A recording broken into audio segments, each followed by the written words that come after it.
Woo and welcome, y'all. Welcome. Put your glowers up. This is all about us. Y'all, somebody put up Moment for Life. This is it right now. We Oh are goodness. officially 1K in the building. The glow up is real, y'all. This is a movement. I want to thank y'all so much. I see Paisley's in here. Oh, Diamond Princess is in here. Diamond Princess will put me on the first panel I ever was on in the YouTube on this channel. She put me on, and so I said it's Right. only right I promote my queen. Royalty Gang, bang bang, Royalty Gang is in here. Thank y'all so much. Oh my Man. gosh, I'm just putting them up. So, Diamond is also going to be my special guest on F Bomb Friday next week, guys. The link is out there. If anybody wants to come up, you can. But, Diamond Princess, talk about why you gave me that opportunity to come up on the panel. You and Lewis Jones. And it was such a good topic. But let's Well, talk about that. well, me and Lewis, it was such a big panel. We was just dealing with the manosphere at the time and their, mischievous behavior. And we were just talking about dating and a relationship and all that stuff. And then I saw, this is where you came in. You were coming towards the end of the live stream, and you wasn't liking what what my friend Lewis was saying, and so that's when I gave you the link to come up because I invite everybody and anybody that want to say what they have to say. I'll give you the link so you can say what you have to say, and that's what I did. And she came up and said what she had to say, and I was so impressed. I was so impressed with this lady right here. She said what she had to say about Lewis because I didn't agree what he was saying either. You know, and when she came to my, because I gave, she subscribed to my channel and I made her a mod, to my channel because she was such an excellent person. Like, You were the first person that ever made me a mod. You were the first yes. person that ever made me a mod. And I was like, wow. Thank you. That. I love it. And this is what when we're talking about support, you guys, Diamond Princess, she exerts it. She exudes it, you know. She really put that forward and gave me a newcomer an opportunity to come to her panel, made me a mod. I just really can't say enough. I really appreciate her. But go on, tell us about your platform. She has an amazing channel, and she's also offered me opportunity to work with other people that have been on her panel. Instead of, because sometimes we see that with content creators, right? They want to control your relationship. She Yeah. doesn't do that. That's what I really liked Mhm. about you as well. So I'm back to mute. I'm reading the room, y'all. I'm reading the room. Thank y'all. So this is just a great celebration. So basically what my channel is, I touch on more on, well, let me put it this way. When I first started this channel, it was on dating and relationships and how women should look out for, men who are very predatorial. I still do that, but I when I heard about, black women having trouble dating out and having trouble with black men, I started to go to that direction and put in dating at the same time and encourage black women to date out and explore their option because we're in this mindset that we can only date black men is because that was put it in our mindsets, and I was there to change that along with other channels. So I was really excited about that. I also put up other people's channels. I share other people's channels that encourage more people that are interested in dating other races to be more confident in their approach when they dealing with other races of people. So this is what I do, but I'm more of like a divestment and a hypergamous channel. So I'm not here to convince black women not to date black men. If you want to date black men, that's fine too. I don't have nothing against black men.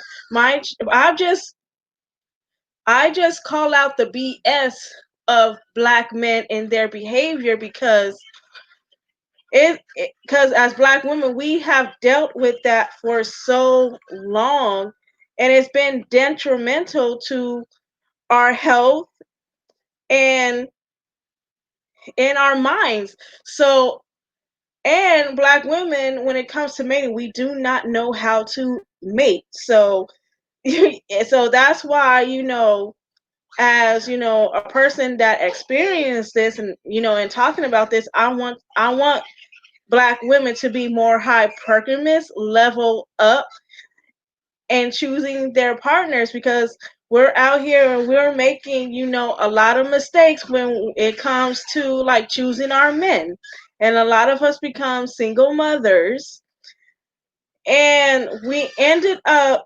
despising our children in our communities because the father abandoned not just the mother but the children. So I just want black women to you know to be happy, to have self-love, and to feel confident in themselves enough to love themselves more.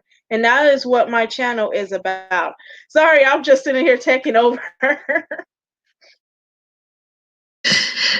No, and I love, and I really appreciate it, honestly, Diamond Princess, that you gave me an opportunity to, because again, like she said, if you are interested in dating black men, she didn't bash that. She didn't say, she never spoke out negatively about my ex-husband, like, what he did. It wasn't that type. It wasn't a trauma build. She's like, well, how did you get him to propose? And, what was the marriage like? And she talked about it with such positivity and optimism. And this is what I mean when I say it's a difference with being a type of support as opposed to being a type of creating a division. Instead of her encouraging me to tell bad stories about our relationship, because even though he's a good man, it was still some things that definitely weren't always like a fairy tale. But instead of her encouraging that, she encouraged talking about hey, being married. She encouraged talking about the actual segment that was the most conducive or consistent with her material, which is that we have to choose better. Yes, so here I was, married to a lawyer and a professor, and I messed that up, not him. And she wasn't, but even with her knowing that, and even with me sharing that, she didn't try to say, well, he must have done something, right? Because some content creators will do that. They will still be like, oh, he must be bad. Oh my gosh, Jay Happ, she is here. I don't have the music playing for you yet, Jay Happ, but I'm gonna get it in here. Let me tell you, this lady here has put up major numbers for me. And I just thank everyone for really supporting me and getting to that 1K. Y'all, every one of you that did it. You honestly, from the bottom of my heart, they really put me on. I think, if I'm not mistaken, I'm going to try to make you a moderator. You're supposed to be a moderator, because drop your link. You all, let me tell you about the Filipino community. They embrace me so much because of mom and daughter. Somebody make sure mom and daughter gets in here tonight, please. J-Hap, make sure mom and daughter gets here. Somebody make sure. Thank you so much.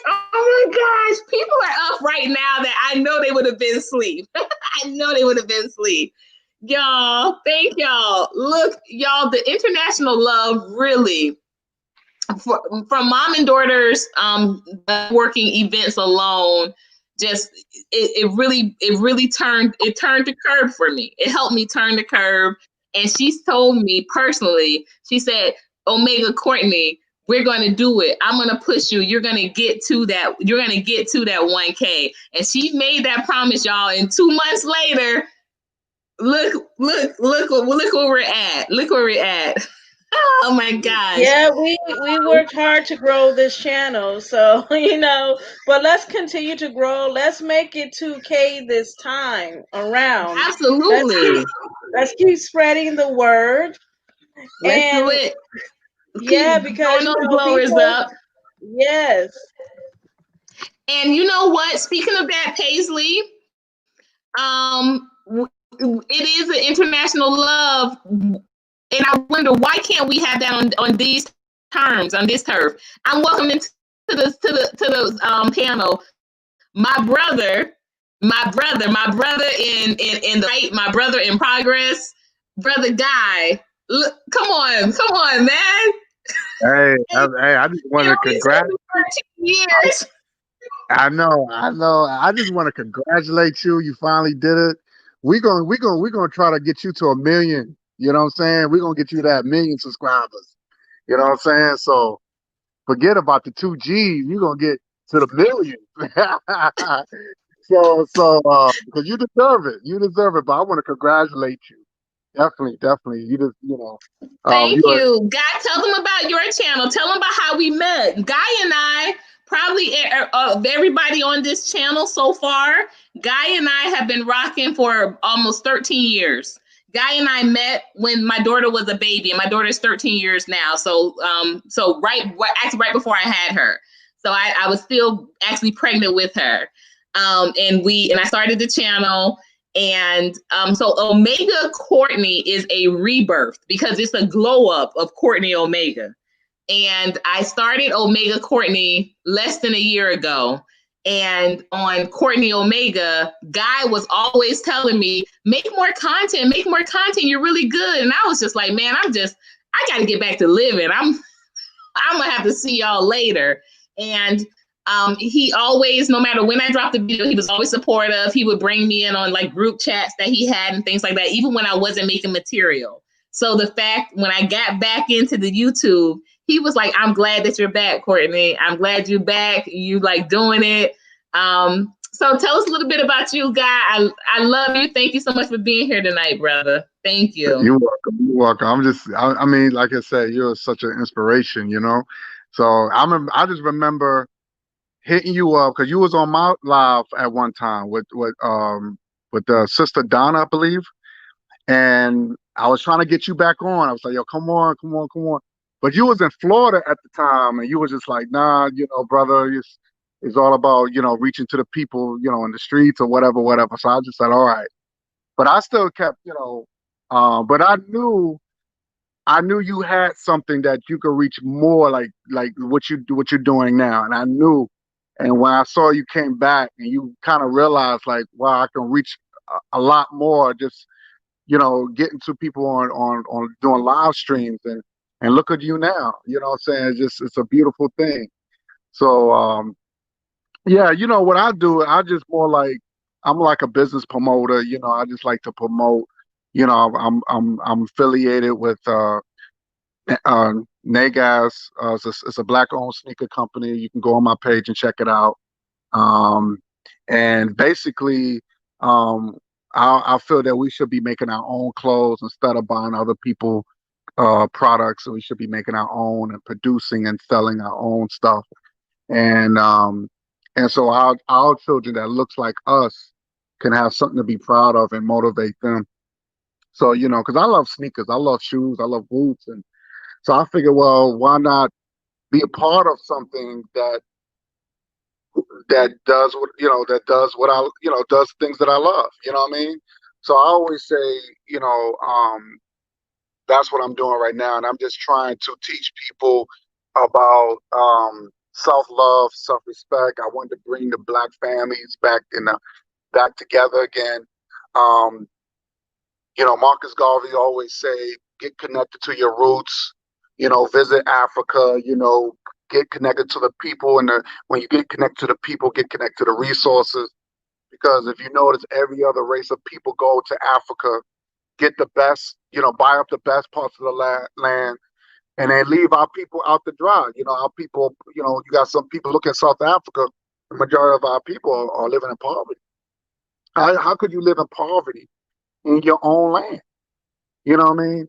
So I always say, let's make allies with our own people instead of making allies with people who don't look like us and they don't like us. You know what I'm saying? So that's what I want to promote: self-love and self-respect, and bring the black man, black woman, and child, the real Trinity at my we should bring that back together. That's what I've been trying to, that's what I've been promoting, and just more self-love and self-respect, and we need that. We need that healing, because we've been so traumatized about the horrors we went through as a people, and we see our parents go through stuff, our grandparents go through stuff. So this is right now, I look at this as more like a healing, and we have each other back. If there's something that I could do for somebody, or I would just, I don't believe in pulling up the ladder. I believe in just helping one another, and so that's how we go. That's how we make it, and that's pretty much it, I just believe I just want that black love back. You know what I'm saying? We need that. I agree, God. That was something that we've always, and I love what you just said with, you don't agree with pulling that ladder up, brother Guy, because you missed a great, I'm sorry I got that information later, because I didn't see it until I was going back in to see that you wanted to be a part of that earlier live stream. But just to let you know, Diamond Princess, and guys, make sure, because you're all moderators, make sure you connect, drop your links. That's what this channel is here for. Live stream, we dropping our links. I'm not blocking nothing. We should be building together.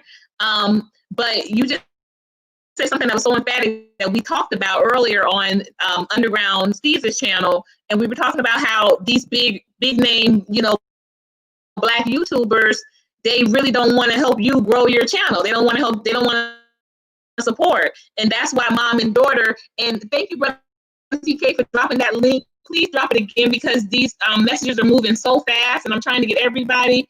But okay, I found it. Good.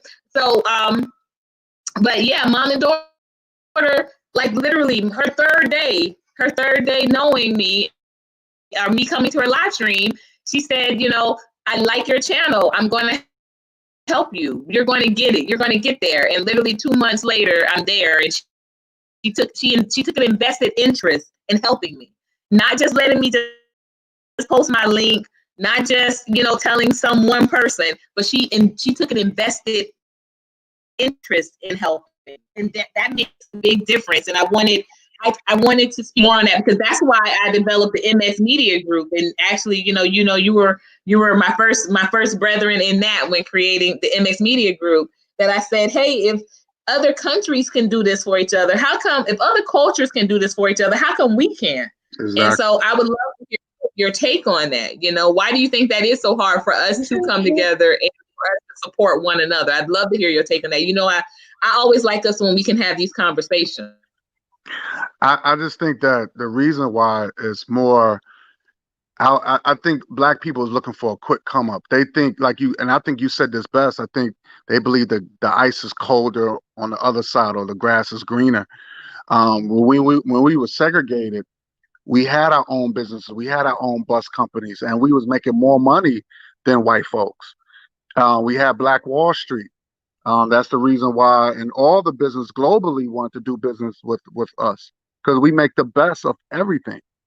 And that's the reason why they destroyed it, and this is the reason why. And they did a lot of stuff. We had other businesses, before.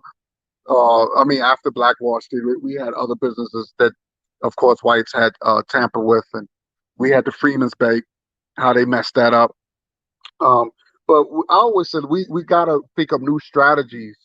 So when we have an empire or have a strong business, we can't let outside forces to come in, as well as inside forces that work with the outside forces. Because you always gotta have black people that throw a wrench into stuff like that to um help the enemy. So I always say, I think it's more like it's fear. Oh, you ever heard what black people always say? Well, if we do this, white folks gonna do this to us. And I think it's more fear. You know, they don't want to look at, black people thinks that if I help other black people out, it's radical. It becomes radical. It becomes hateful. It becomes, you know, white people will look at them differently.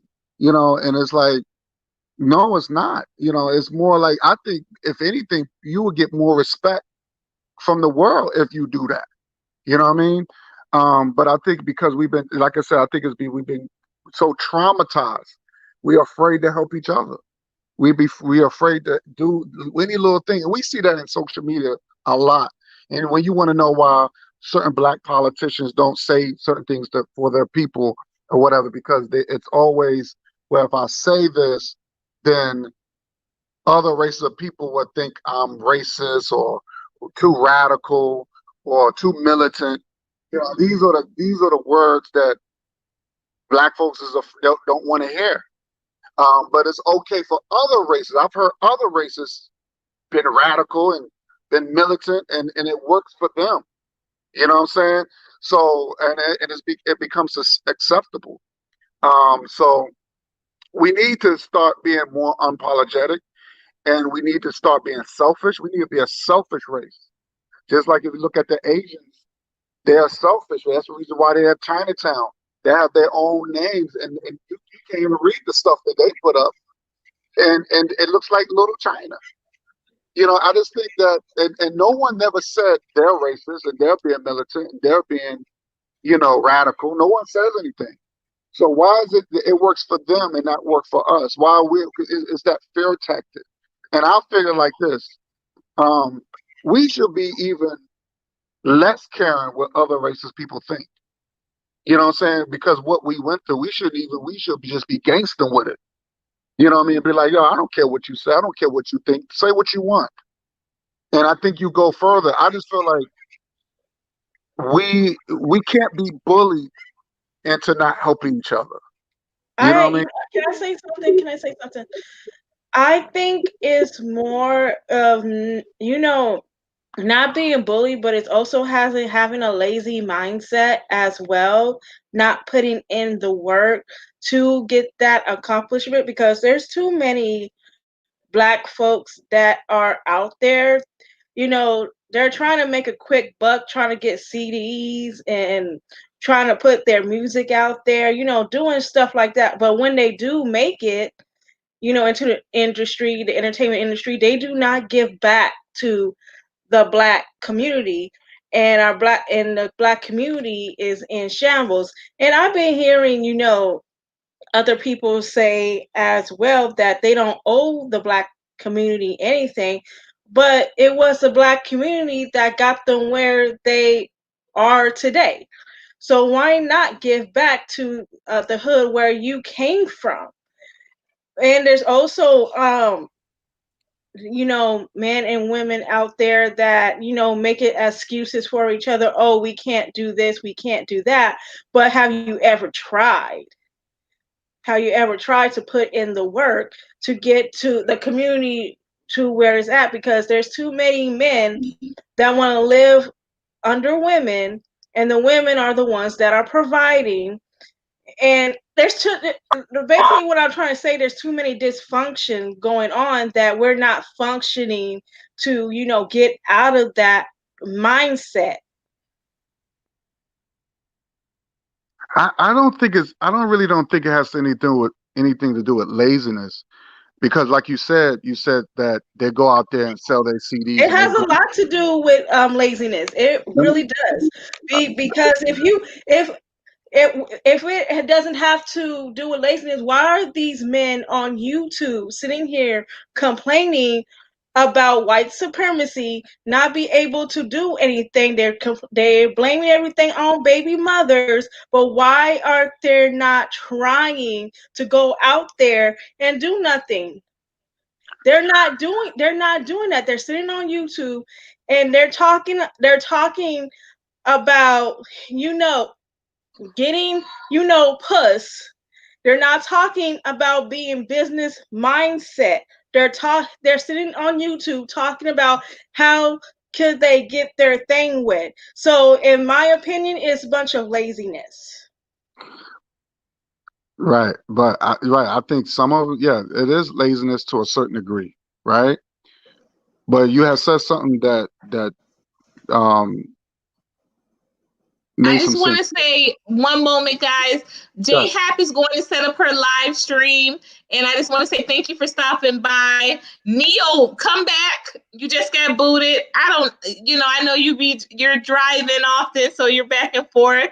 But I'm dropping the link again. But guys, I love this discussion, and we do need to continue it. I just want to add this a couple of things to kind of consider. 80% of the reason why people choose to go into the career path they go into is because they had representation for it. So that literally that it literally makes the whole difference in regards to what they're going to do with their life. If their parent or uncle or someone close to them was in a similar career field or interest, then that does dictate a lot of representation. That's why representation matters. So unfortunately, if someone saw someone make a good living off of just selling CDs and doing their own like music business personally, then that's going to have a lot of influence on them as they try to figure out how to make a way for themselves. And on the other side of that is sometimes the blockage is mental. Sometimes it is, and it's laziness, but sometimes it's a mental issue. And I think that when we talk about the energy and the culture of African Americans in America and African Americans, there's a real difference there because of the culture of our communities. So, as someone who was an elected official, who worked in inner communities, who worked in social economically challenged communities, who worked on policies and just kind of have seen it from a couple of different angles, I can tell you firsthand that a lot of how we are conditioned is by design. It just is. Now, yes, will there be exceptions? Absolutely. But exceptions do not create standards. So I just want to say that. I'm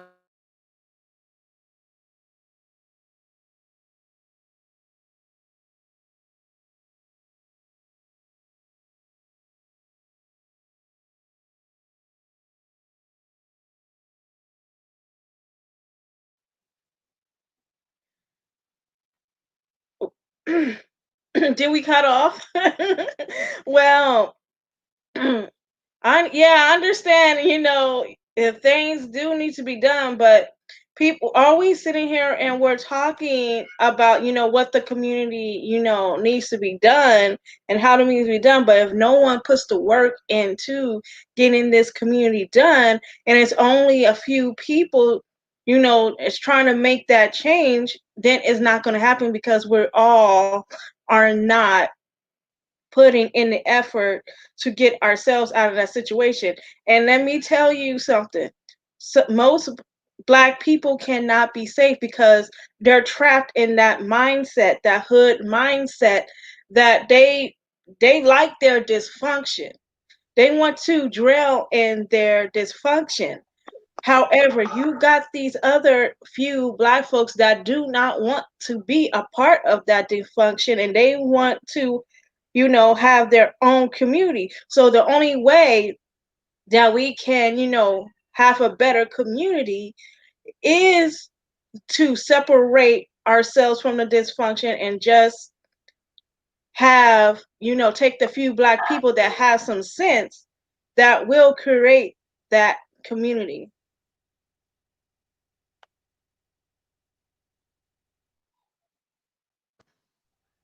I definitely I You know what? I agree to that. And then, oh, Brother Bakari, welcome, welcome. Peace to the chat and salute to you, brother. Make sure you drop your link too, brother. This is a networking party. We vibing in here. We glowing up. We're lighting up. Make sure you all drop your links. I honestly never had encountered the type of, I think the culture that I saw in Miami, Florida. It was a definite, when you say comfortable in kind of the dysfunction, a lot of it, yes, a lot of it. And also not just only comfortable in the dysfunction, they were also very this hurts me even to say. I don't even know, like, if you know me personally, that I'm emotional about topics like this, but it hurts me to even say, but they were very they did not want to even address the poor conditions that they were in. They were defeated. They were defeated. I would hear them say often, you know, they're never going to let us do that.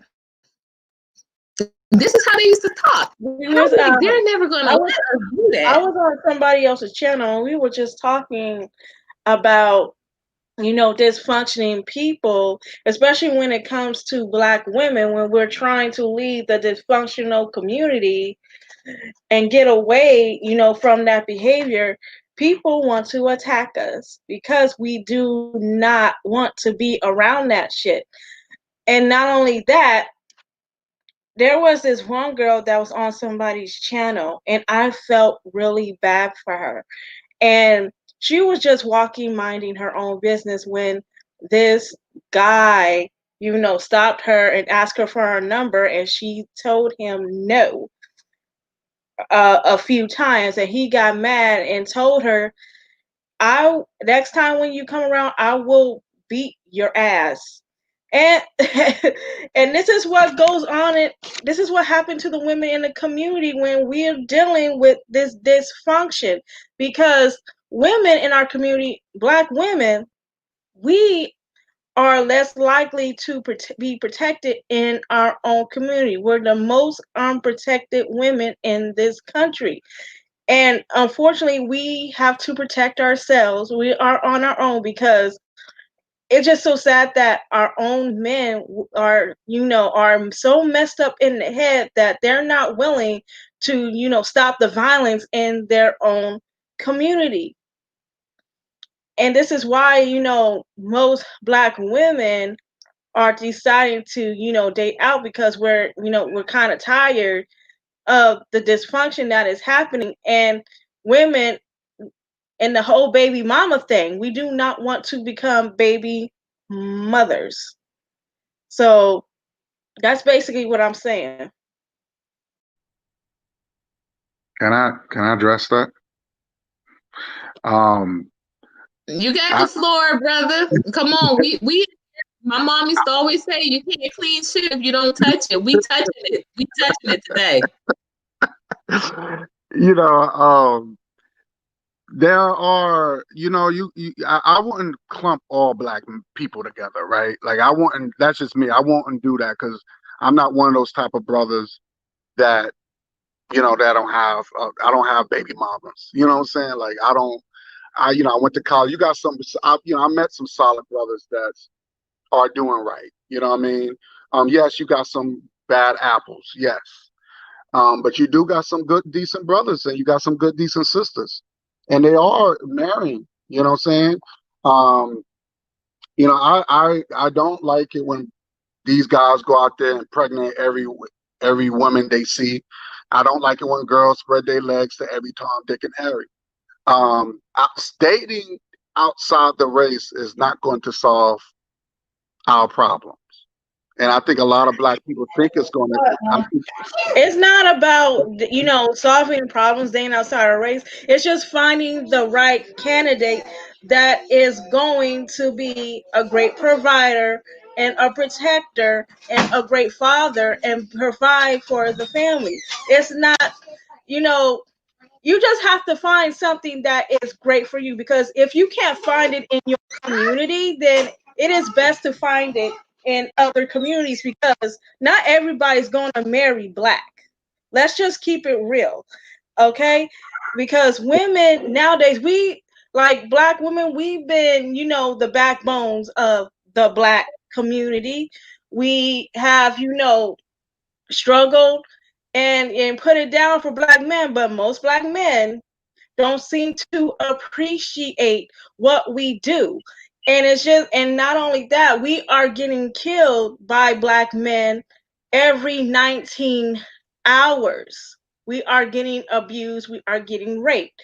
So what black women are doing, and I'm not saying this is not going to happen outside the community either. I'm not saying other races of men are perfect as well. We just want, a family structure, because we can't find that in our own community, because some of it is not there. Yes, you have a few, but you're not going to find too many. So this is why many, black women, we are going out, because we want that family structure. And it's different, from what is for black men and their preference, because from what I hear, they're just dating because of self-hatred. And I'm not saying it's in black women either, because there are self-hatred in black women and there's self-hatred in black men. And we just have to find people that we can connect to, that we can have in common too. And you can find that in different races as well. Can I gotta step in. I gotta step in on that. Um, I disagree, because when you're dealing with culture, you're not going to find that outside your race, because culture and because when you're dealing with culture, then you deal with politics and all that comes into when it get dealing with family. Now you got children that now you're dealing with children. Now children going, if marry outside your race and have children by somebody outside your race, now your kid's going to come out confused. They don't know who they are. And that's not true. That's not always true, sir. That's not always true. Let me finish. I'll let you talk. Let me finish. So that's a whole new set of problems. That's a whole new set of issues. What we have to do now that we know these things, what are we doing with the youth? We could talk about the problem. What is the solution? What is the solution? The solution is teach your babies now. That's the solution. You got a son? Teach your son. Look, this is how it is. This is how you treat a woman. My mother did it.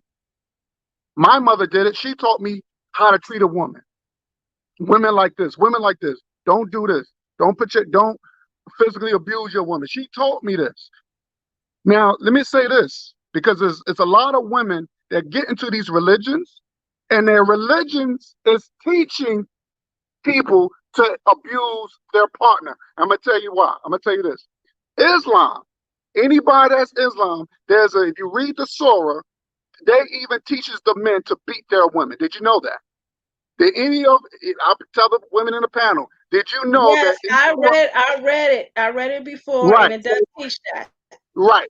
So so that's the problem. That's another issue.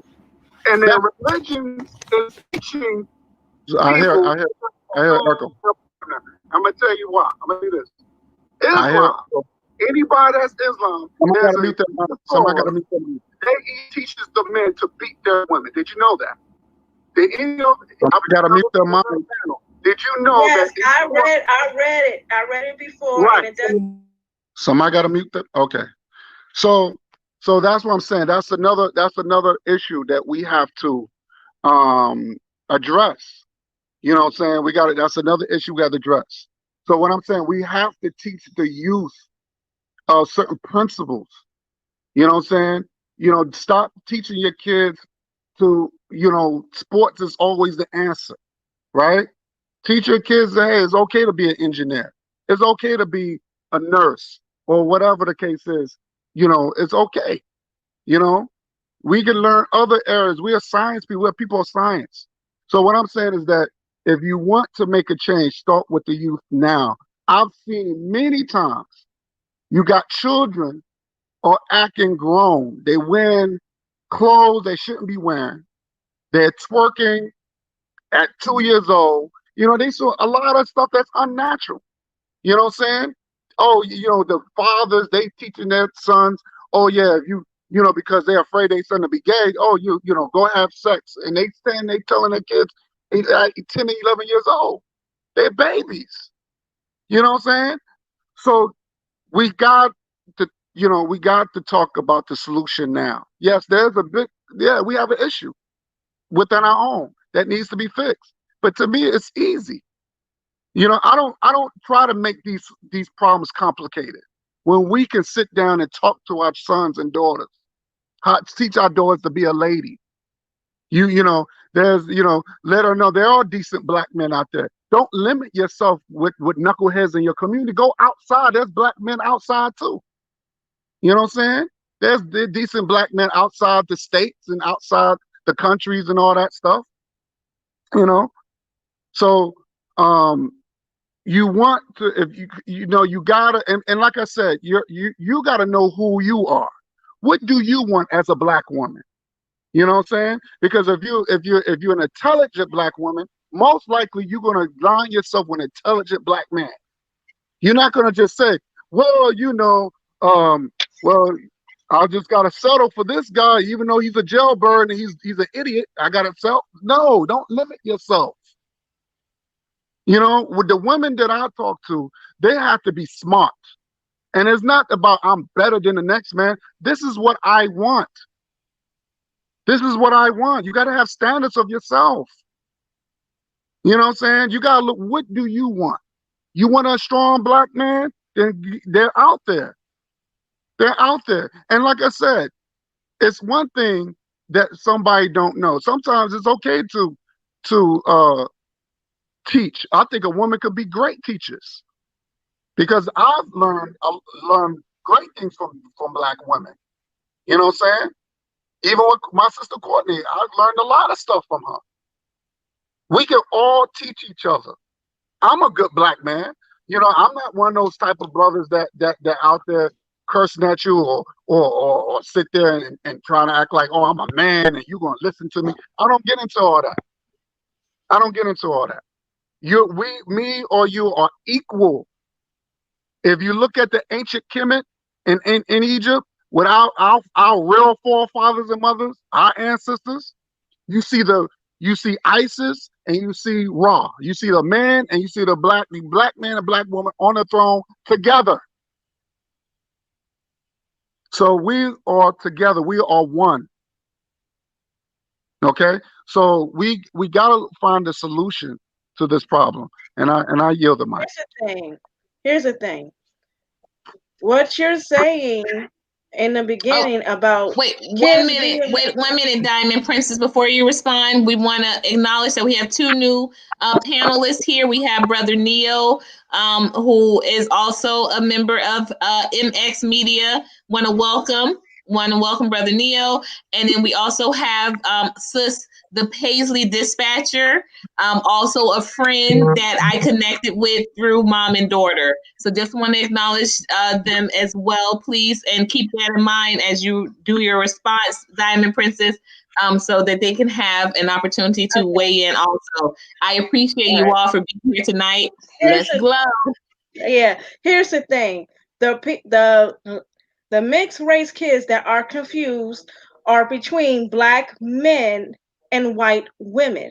And the reason why that is because the men take their dysfunction into another community and they put that on that woman.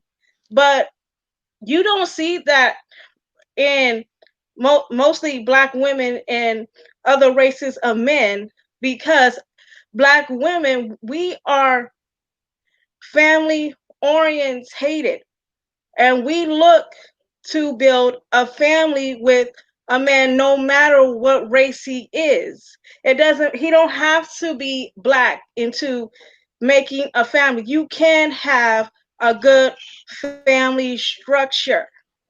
And that's what my channel is about. I encourage Black women to expand their options, because if we just limiting yourself to Black men is like waiting on hope. We do not want that. We want to go out there and find a husband that will match us. It don't have to be based on cultures. We can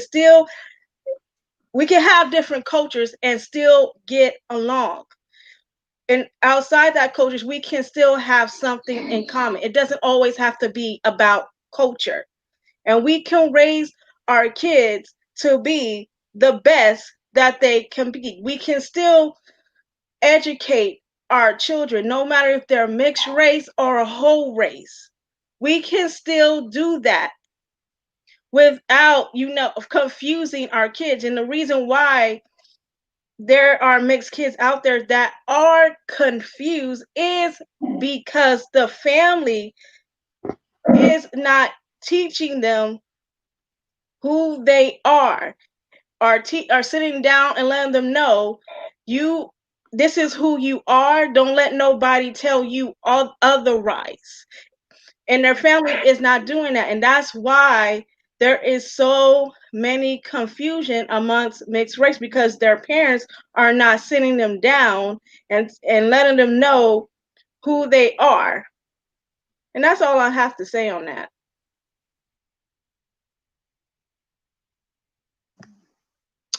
Sister Paisley, if you would like to weigh in, and Brother Neo, in that order. By all means, Sister Paisley, go ahead.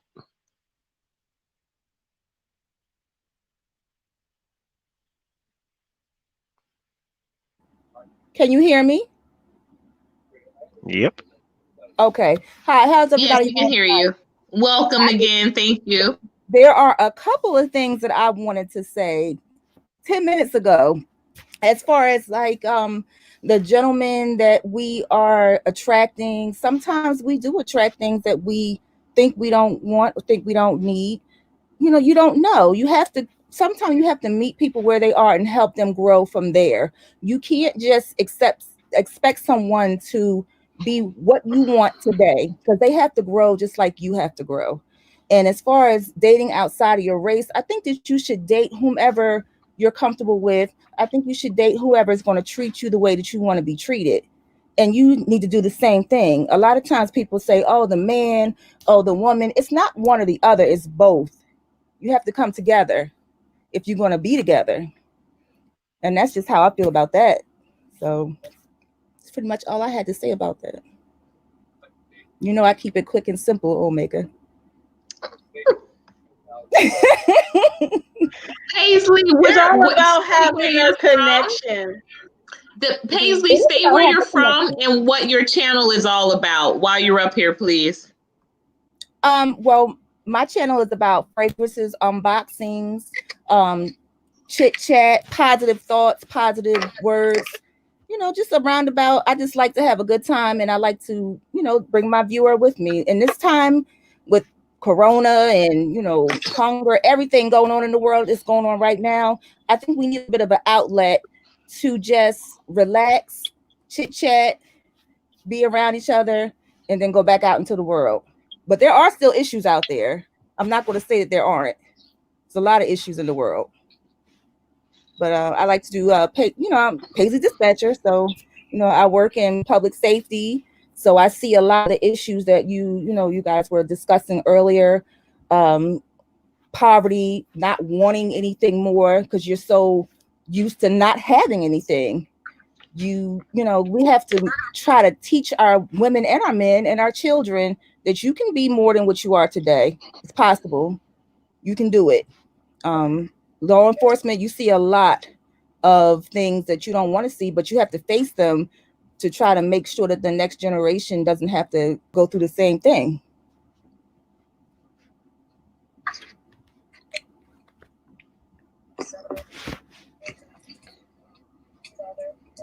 Hey. Is that a mic pass? That is a mic pass. Okay. All right. All right. real quick question. Are there any mixed race people in here that I should be aware of right now? No, it looks like to me everybody is black. Yep. Interesting. So we have some people maybe in the chat, possibly. Hold on, let me double check. I'm gonna go ahead and look at this real quick. And I'm saying this because this is a very sensitive topic, and fair warning, I'm going to step on toes. I'm kind of known for doing that a little bit. So brace yourself. This may hurt a little bit. Our history is jaded in a way that we cannot possibly imagine. And if we fail to make our connections with what type of trauma we come from, then of course we're going to be interested in integration in our relationships, in our way of life, how we see ourselves in this lovely, lovely country we find ourselves in. And we're going to accept the archetypes that are dictated to us in our media, losing track of the fact that we've got some great examples of how the family structure can look like. It can be painted in all kinds of different ways. I mean, we have all types of situations in history where you have different ethnicities coming together to form one solid nation. Take the Arabs, if you will. In history, they are essentially a type of mulatto, a grouping of a couple of different ethnicities forming one actual race. But you'd have to track down a lot of history to realize that part. They might not sit too well with understanding that part of their history either. But in America, Black people, we've gone through a trauma that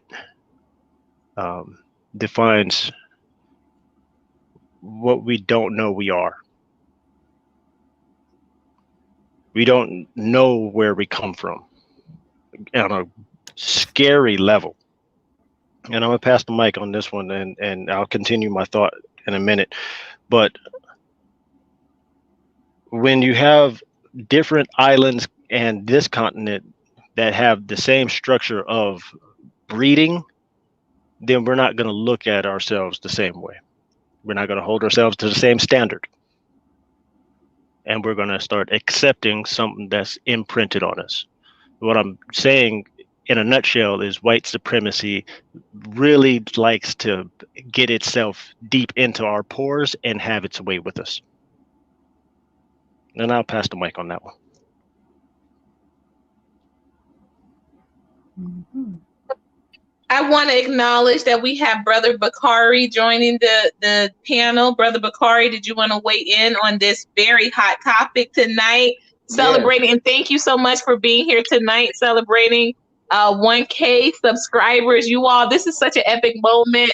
A lot of you were there before I even was at 100. Thank y'all so much again, and thank you for being here tonight. And this is coming out hotter than I even imagined, y'all. I didn't even put on the music yet. So go ahead and weigh in, Brother Bakari, and thank you again. Salute, brother, for being here. Thank you for allowing me to join your panel, Sister Omega. Congratulations on your 1,000 subscribers. Peace to everybody on the panel. Peace to everybody in the chat. I was listening. I missed a little bit after my brother right before my brother got in Hollywood Jr. But I absolutely agree with him. Black man, black woman, black child, that's black people. And that's what we're supposed to do. And the thing about it, I heard the one lady speaking. I hear a lot of religious people saying it's okay to go outside of your race. It's okay if you're happy. But that's not even what their Bible teach. The Bible said the Jews stay with the Jews or whoever, Hebrews. But so common sense would tell me who I'm supposed to be with. looking outside of your race to kill yourself off. We are the only people that's happy with saying, I can be happy with someone that's not black. I'm going to create me a child that's mulatto. That mulatto child go marry someone else of the father of the husband race, the non-black race. Within 2 generations, the black is dead in that child. Is absolutely dead. And the same, and the lady, I can't remember her name, I heard her saying, black women is not protected. I agree with that. And least respected. I absolutely agree with that by this nation, but not by strong, real black men. But we can't say that you're not protected and not respected, but then turn around in the next breath and say it's okay to go outside of your race. And I'm just being honest. This is me. This is how I get down. And my kids will tell you, you ain't. I will not try to protect the black woman that's not dating a black man. That's just the honest truth. I would tell her the race that she chose. That's the race that needs to protect her. Now, me, I protect black women. I protect black people because I'm a black man. I'm pro-black, pan-African with a revolutionary mindset. So I believe in order for our race to continue, the only way for the race to continue is for us to be together. I'm not just trying to create children and they don't know who they are. And she also made a statement, said something about the black baby daddies, and then they go to the white women and do the same thing. I grew up with this mixed race girl. She never seen her white daddy in her life. I worked with this little white dude, white boy, 23 years old, had his first child at 16, got four kids, 4 baby mamas. We are not the only people that do that. Stop looking to see just negative in your people. Once you start to see some of But that's just truth, though. If you look at the statistics, more black men can I are. finish though? Hold on a second. More black men are most likely wait. their children. Let me finish. No, let me make a statement here, and I'm going to come from historical, and I'm going to come from professional, and I'm going to come from personal. Brother Bakari is absolutely correct. Welfare was created to assist white women with families that white men had abandoned. Welfare was not created to help black people.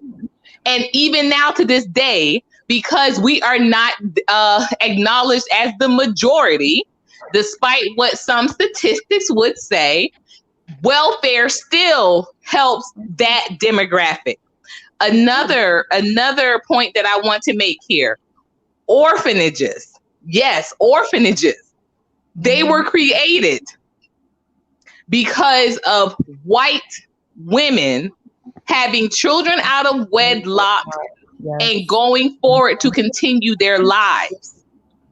This was from teens to middle age. It was a big push by the religious community saying, no, still have your children, but there was a system in place to support them in the regards that they could not raise their children. This means this whole entire infrastructure, which are orphanages, were created for that very reason. Adoption, orphanages, this all goes back to white flight. So I will say that to his point, and I'm yielding the mic. Back to what you were going to say. Can I? Okay, so, because I was just trying to touch on everything, but I know that kind of resonated with me because I'm not a part of the gender war. But when I found a woman saying black men, black men, black man, and I'm most definitely a black man with black kids who, my oldest son is 29, I'm 48, by my high school girlfriend. I raised him from the age of 5 with me. So since we talking about the black men, I'm going to use me for an example. Me and my wife got married. She had a daughter when we got married. That's my daughter now. My wife passed away 14 years ago. I was left with 2 teenagers. My oldest son, her daughter from a previous marriage. We had 2 kids together. When my wife passed away, they were a year and a half, and my daughter was a year and a half. She passed away one day before my son's 3rd birthday. So we always want to look and say what black men don't do. Let's talk about what black men do. I'm not a part of the gender war. I don't want to put black women down and say We are the only, our women do this. Not saying that black women is perfect, and I'm not trying to say a black man is perfect, but I think sometimes we need to start looking for somebody good, because there's some good black men just like there's good black women. There's some bad black men just like there's some bad black women. Don't let the experience with Lil Ron Ron around the corner discourage you from dealing with someone that's good, that can be good for you and good to you and treat you the way that you deserve to be treated, with love, respect, love, provide, and protect. That's what a black man's job is, and that's what my job is, and I stand on that, and I yield the mic. Here's the thing. I can find love, protection, and affection in any community that I choose to. And not only that, the reason why I brought that up, and you saying that you're bringing up the white men that have different baby mamas, that is not really common as much as black men making baby mamas in the community. And not only that, outside the community. And it just shows the statistic too. It shows the statistic that non-black women are also saying that they have babies with these black men, but and at least 95% of them saying they are single mothers. And that says a lot. And to me, as a black woman, that's pretty embarrassing, because we're going outside the community and we're doing the same thing. And the same thing goes with black women who are dating, wiggers, white men, portraying to be black men, and they're also being made single mothers. But in my perspective, it doesn't matter what race it is, as long as he can get the job done. At the end of the day, I don't care what nobody says, and it doesn't matter what race I have a baby with. My child will still be black at the end of the day, because they came out of me. Okay? And I'm going to teach my child on my side of the family their culture, as well as my husband will teach his side of the culture. That's the way it should be. And that will let the child know where they came from. You can teach your child good things. You can have a good husband outside your race. And I'm not trying to put down the pro-black movement. I used to be pro-black, but I'm not anymore. Is because black women are not being represented in that movement when we are being killed, or we are Okay, well, that's a false narrative, sister. That's a it's false not. narrative. No, No, I that's really hate that's to not jump false. in. It's true. It's true. And just glowing. It's, I it, really it, hate to it, interrupt. it No, it's is absolutely false. It's true. Hold on, absolutely hold false. on, hold on. One No, at a Black, no, time. she's made a black Hey, number women hold on, one at a are time. One at a time. very false represented in the narratives movie, in the throughout this community. conversation. When we get And I can't, killed, as a it pro-black is person, I not cannot sit being here and listen portrayed to it. out there. Let's take, for example, Breonna Taylor. When did we hear about her killing? Like a Okay, few we hear months about it all later, the time. then We we hear about hear it all the time. about, It's not true. wasn't Uh, it? We hear No, about it it all the is time. true. It is No, true. it's not. It No, is it's Hold not. true. on. It Now, is true. I believe we all are adults here. We should actually take our time and go one at a time with our opinions. No, because these false narratives are exactly what's destroying the black community. This Well, lady that just got I it. can understand that, but I can explain that very specific narrative. As soon as she gets done with her point, I definitely can help out with that one. I understand your point exactly, and I know exactly where you're getting ready to go with that But because she I already. feel it. I understand But it. But just let her finish that point so that we can actually go further into the conversation. this woman is genocidal, though. I mean, we have to Well, I'm not acknowledge that's she's genocidal. very genocidal. She's very there's I'm a not lot genocidal. of genocidal. there's a lot of She women with her opinion, but we can't Yes, and they are address the genocidal opinion evil unless we women. listen to what she's saying. It's really hard for me to listen to genocide, but I'm sorry. Okay. I'll mute Wait. myself. My brother, it First of is all, very hard. Let's don't come up here and let's say people are wait. genocidal, because Wait a who minute. I Wait a choose to minute, date is none Diamond. of Let's your wait a business. minute. If you want to Hold stay off, black, that's your problem, not mine. Diamond. I choose. Let's go ahead and recognize that Okay, we you do done with have the a new genocide person talk? on the panel first and foremost. Everyone, done this with the. is She Mr. said something Woke that's absolutely Progressive ridiculous that black 2.0. people need to Have get out been of their following minds. Mr. Woke Hold on and Progressive for about let her 3 finish years her now. talk. Well, she was done with the genocide talk. Listen, All right. what we So are going to do on This this is panel Omega is we're channel. going to She respect gave y'all each respect. other. It is a and hot that mic, type of nonsense and I commentary. appreciate She said that. that if she has a Now, kid with a man Woke, of The another race, host. then please that kid let is going to be Diamond a black Princess kid. finish her How does that point. make sense? How does you Respect have the a host. black Please let her mother and a finish black her father point, that kid automatically and Omega, becomes you black? That is can. mute his mic. absolutely Mute She his will mic, rest her Omega. Courtney, mic, you might and have to you can mute his rebut. mic.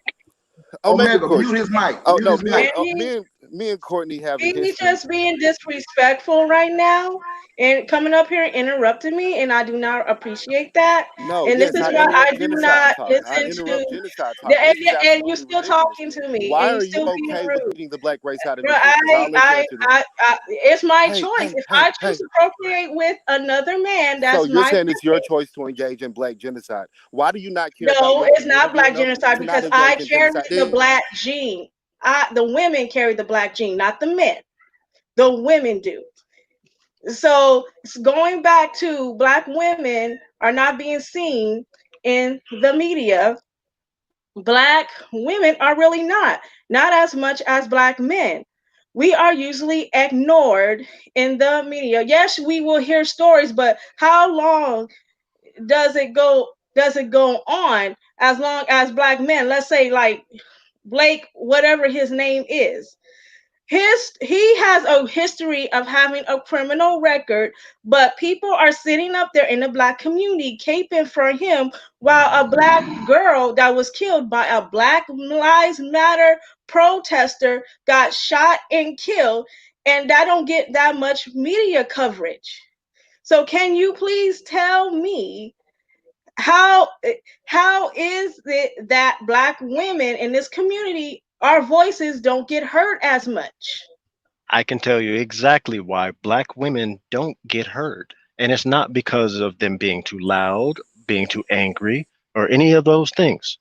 It is because black men do not control the media. White men do, or Jewish men do. It is And their that's a program, it is their and that, system. They are in charge of the propaganda, they are in charge of the topics, they are in charge of all of the subject matter that gets presented to us so that we can get our statistic. We don't control that narrative, unfortunately. So when we're looking at who's the cause, it is the white man who is in charge of that system that we find ourselves stuck in, not the black man. and that's a false narrative that she's promoting anyway. They have black girl magic, black girls rock. Look at all the disgusting female rappers that are being promoted. The voices of black women Well, no, are we heard. can't throw black Wait. rappers Okay, into that okay, because if you okay. Yeah, they're remember, bad we voices could too. have Let me finish. easily, we could have easily have promoted Queen Latifah, True. I'm not Salt and saying they're good Pepper. Well, I voices. mean, we I'm not couldn't. We saying could that. have. I'm There not. were Wait. so many Excuse me. black. All right, Excuse me. go ahead. I'm not saying that they're good voices, but they are black female voices that are being heard. It's an absolute false narrative that black women aren't heard throughout our society. They are. Maybe not enough, maybe not in the best ways, but they are heard. We live in a society where most people do want to be victims, and this lady has a victim mentality. She's crying about how she's a victim in this way. She's crying about how she's being a victim in that way. And rather than actually build the community and make the community better, what she wants to do, she wants to bash black men, complain about the black men, and not do anything about that. And Right, but continue a here's where I victim-led have narrative. my. It is absolutely sickening when her prescription for making the black community better is black genocide.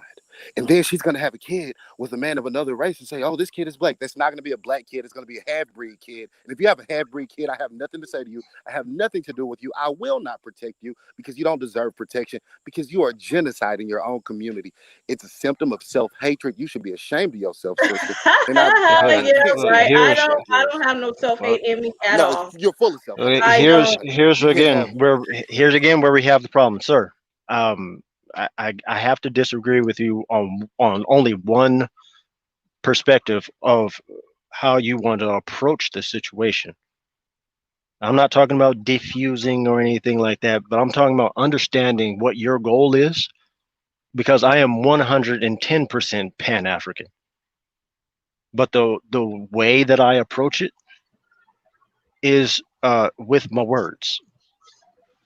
I understand that the black woman has more words in her vocabulary than the black man. I understand Oh, without a black woman, a black man can't be a black man. Our first teacher is a woman. And we have to express the fact that we need black women to teach us to how to be a man in the first place. So the way that I approach a woman of this caliber that has these opinions is with my own study.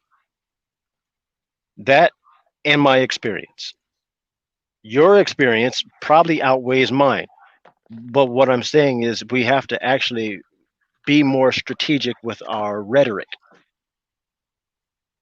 how we approach the conversation. That's the only way that you can change your mind, especially on a platform where essentially we can hide our faces, right? We can go on here and text all we want, but that's monotone. There is no body language. There's no facial expression. You can't see what's on her mind by looking at her in her face. You can only go by the tone of her voice. And if you can't master that part, then we have already lost that battle to gain our black women back. And if I'm not mistaken, Courtney, that would be a bomb drop right there. Okay, moving on. can I make one statement right quick, please, sir? Yes, sir.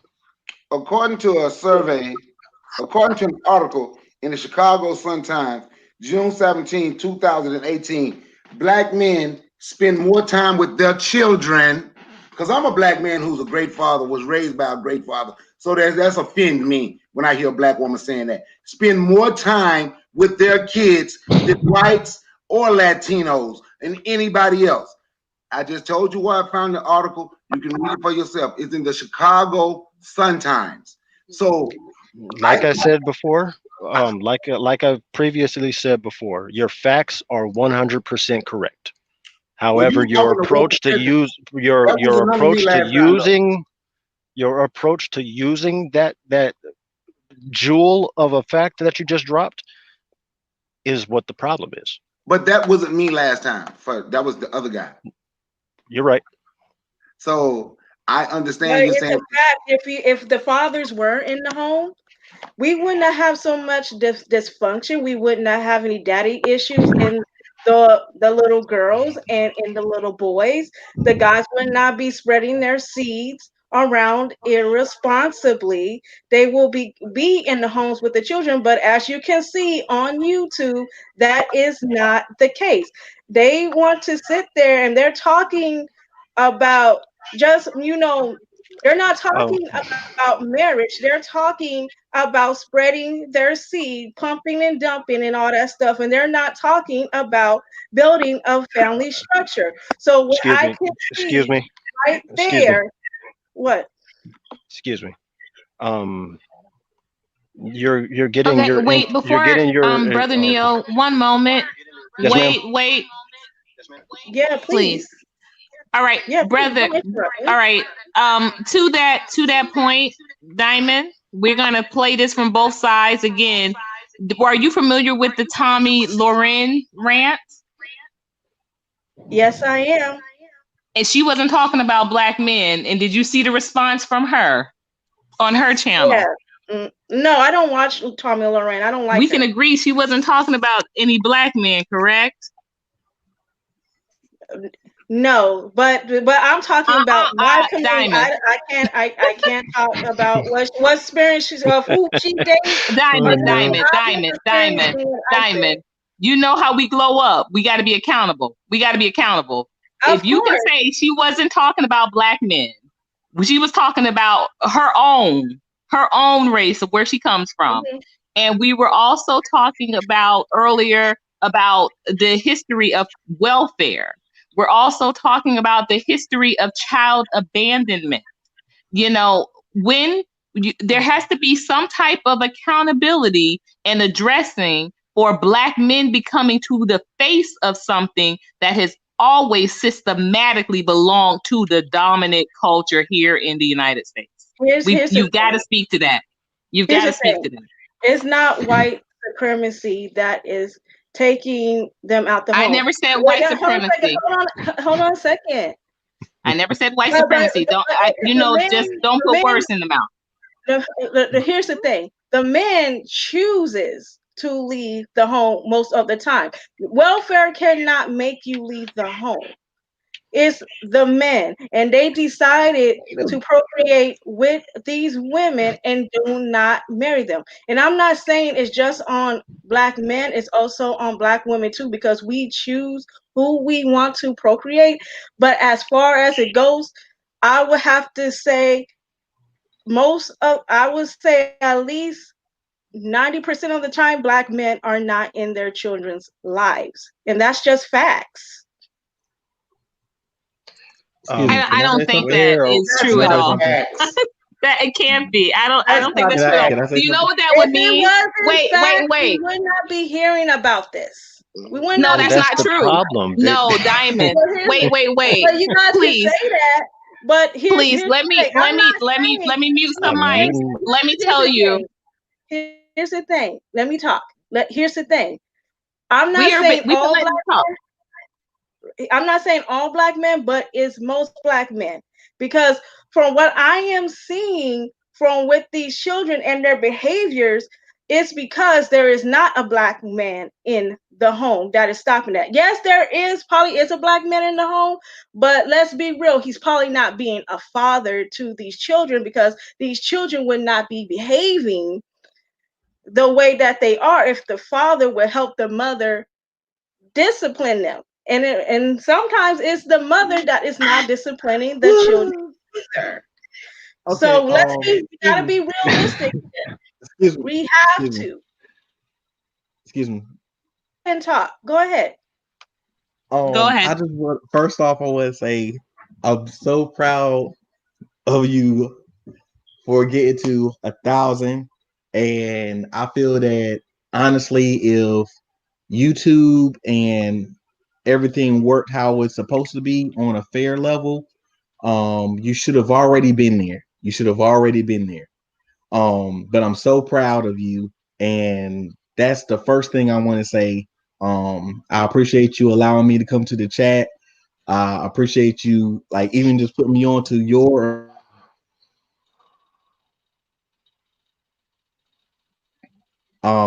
but I'm kind of confused at this moment. On one side, it said that Black men aren't good fathers. They're not good people. They're just technically, and I'm paraphrasing, they're just pretty much just bad. And we as Black women need to go, this is what was said, I'm paraphrasing as well. We need to just get whoever makes us happy. And we can have a good Black home without a Black man in it. But then it said, well, the reason why these kids are so bad are because there's no Black men. If you start a home with a person who is not a Black male, you're purposely making sure there's no Black men. When you start a family with somebody from another race, you're automatically making sure there's no Black man. And for the record, you said something about, oh, well, welfare doesn't stop Black men in the home. Actually, it does. And almost every one of the states and cities in the United States, if you have a male in the home, you have to go through hell and high water, and sometimes it's impossible to have a Black male in the home, a white male, a Asian male, a Hispanic male, Arab male, any type of male you want to call other than one that identifies as Black, non-Hispanic, does not have to go through that. But to get funding, you have to be a single Black woman. So when this single Black woman says, which one am I going to do? Am I going to work with this man who's only going to make minimum wage? He may make $10 an hour, even 12 or 15, versus and have to actually listen to what he has to say. I have to be accountable. I have to actually work in this relationship. Or do I just get what I want from him, which is some sex, a couple of dollars, and then say, well, you can't stay here. This is my home, and still get my money from the government, and still get my health care for my kids, and still get all the things and bells and whistles that the government waves in their face. No, I don't have to listen to him. I don't have to submit to him. I don't have to work with him because, very simply, I'm getting what I need from the government. Here's the thing. If you're not making up like a minimum, like getting out of the situation where the woman don't have to be on welfare, that's the reason why women are on welfare, because the man is not making enough to support his family. And that's true. It's true. You can laugh all you want. It's true. So I'm if the sorry. man I'm is not sorry. making enough, Here's the thing. so if the Welfare. man is not making enough Hold on money, a second. Don't interrupt me, please. That's rude. ma'am, Here's you've the been thing. interrupting every single person Back who then, came up here. what happened back then does not happen now. You can still be on welfare and still be in the home. However, it is the man's job to get their women off of welfare.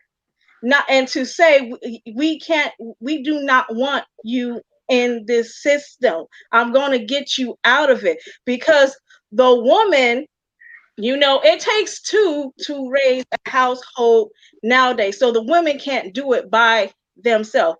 We need the assistance of the man. And if the man is lacking somewhere in the home, then the woman has no choice to get extra support.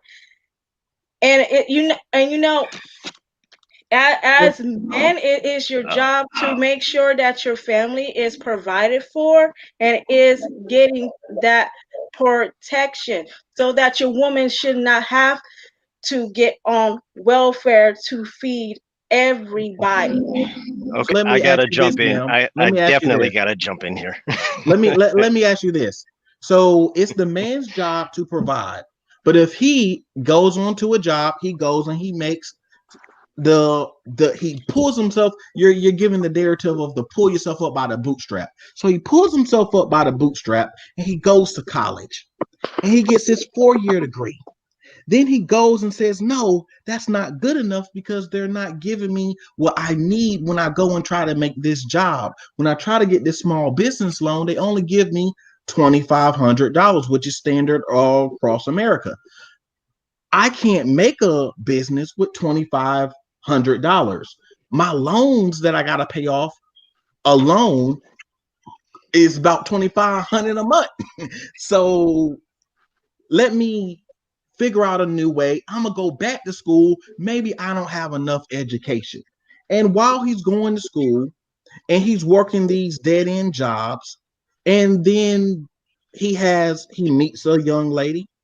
He decides to start a family with her.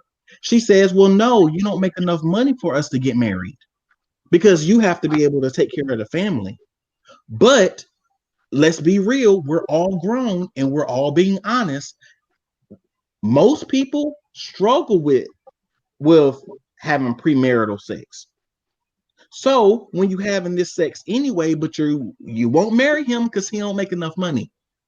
So now you started a home, and by law, that baby is yours until he's designated the father.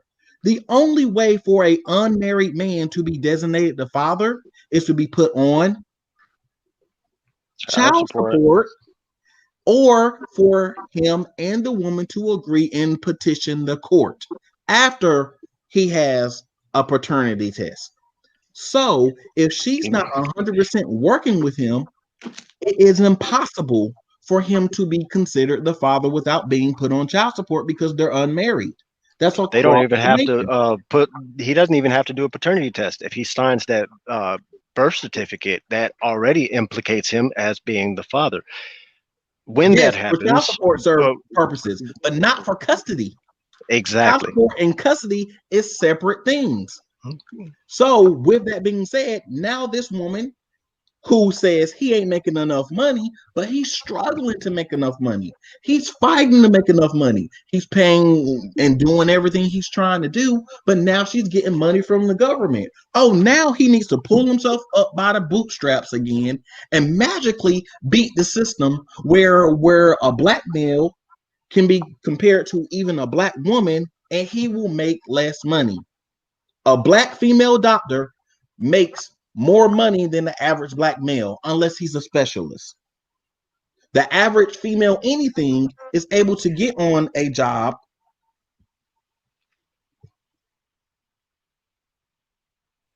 I think your mic cut out, bro. way quicker than a black male, even on a low-level job. All call centers are mostly filled with black women. Most retail stores filled with black women. If a male applies even for as a young male, a 15 or 16-year-old male can apply for a retail job as a cashier. They'll say, no, you could be a stocker or we'll wait till we're hiring again. But they'll hire a black female who does not even know anything about, who probably can't even count. I'm just being real. Let's just be real. Who probably can't even count and is going to quit the job by the time in 2 months after she makes 2 checks. But that black male who already has a child or don't have a child yet, or is trying to build a family, does not get that opportunity. It is systematic to keep that black male down. Because as you said, if a black male is winning, he's automatically going to reach back or grab a black woman, or a black woman want to grab him. But if a black woman is winning, she might just grab onto a white male. She might grab onto an Asian male, or in this day and age, might even grab onto another female. And that destroys the black household. Here's the I want to step in. I want to step in. Let me answer and I'll get back to you. Here's the thing. I get with men that can either make more than me or can match my income. If he cannot match my income or he cannot make more than me, then there is not going to work, because why am I the only one that is pulling the strings and have to do everything? But the black man, I'm not saying that he's not trying, but in most cases we do have problems like this where males just are comfortable just sitting on one income and not trying to elevate or trying to get to a level where they can get to where they are financially stable. And I'm going to be honest with you. Black women are out here and we're trying to get these degrees because we want something in life. We want to have a stable income. We want to be able to live financially comfortable. But we cannot live financially comfortable if the man is not on the same level as us. And going back to the whole welfare thing, the man, if the man cannot meet the standards trying to provide for his kids, then he should not be having kids at all. The same for as the women, because it causes a lot of problems in the household to where the man and the woman has to separate because of financial reasons. And this is why as black women, we are looking for men that either makes more than us or on our same level, is because we want to have a stable income and we want to live a comfortable life. We do not want to be set back. And to be honest with you, men get paid more than women. It doesn't matter if the woman is a doctor. It doesn't matter if she's a teacher. It doesn't matter if she's a professor. Men just get paid more than women. Not It's just black men. Yes, Can I black step men in? as well. Not black men. Yes, black men as well. They get No. Can I paid step more in? than women. Where did you find that data? Because that is totally fraudulent. That's That is not completely fraudulent, fraudulent. sir. That is truth. Where Can I do step you find this so-called truth? Because as a black male who knows, I would say Look at over the 100 black CDC, males. sir. Look at the CDC. You will find that black males. You mean the Center of Disease Control? Well, what? Oh my goodness.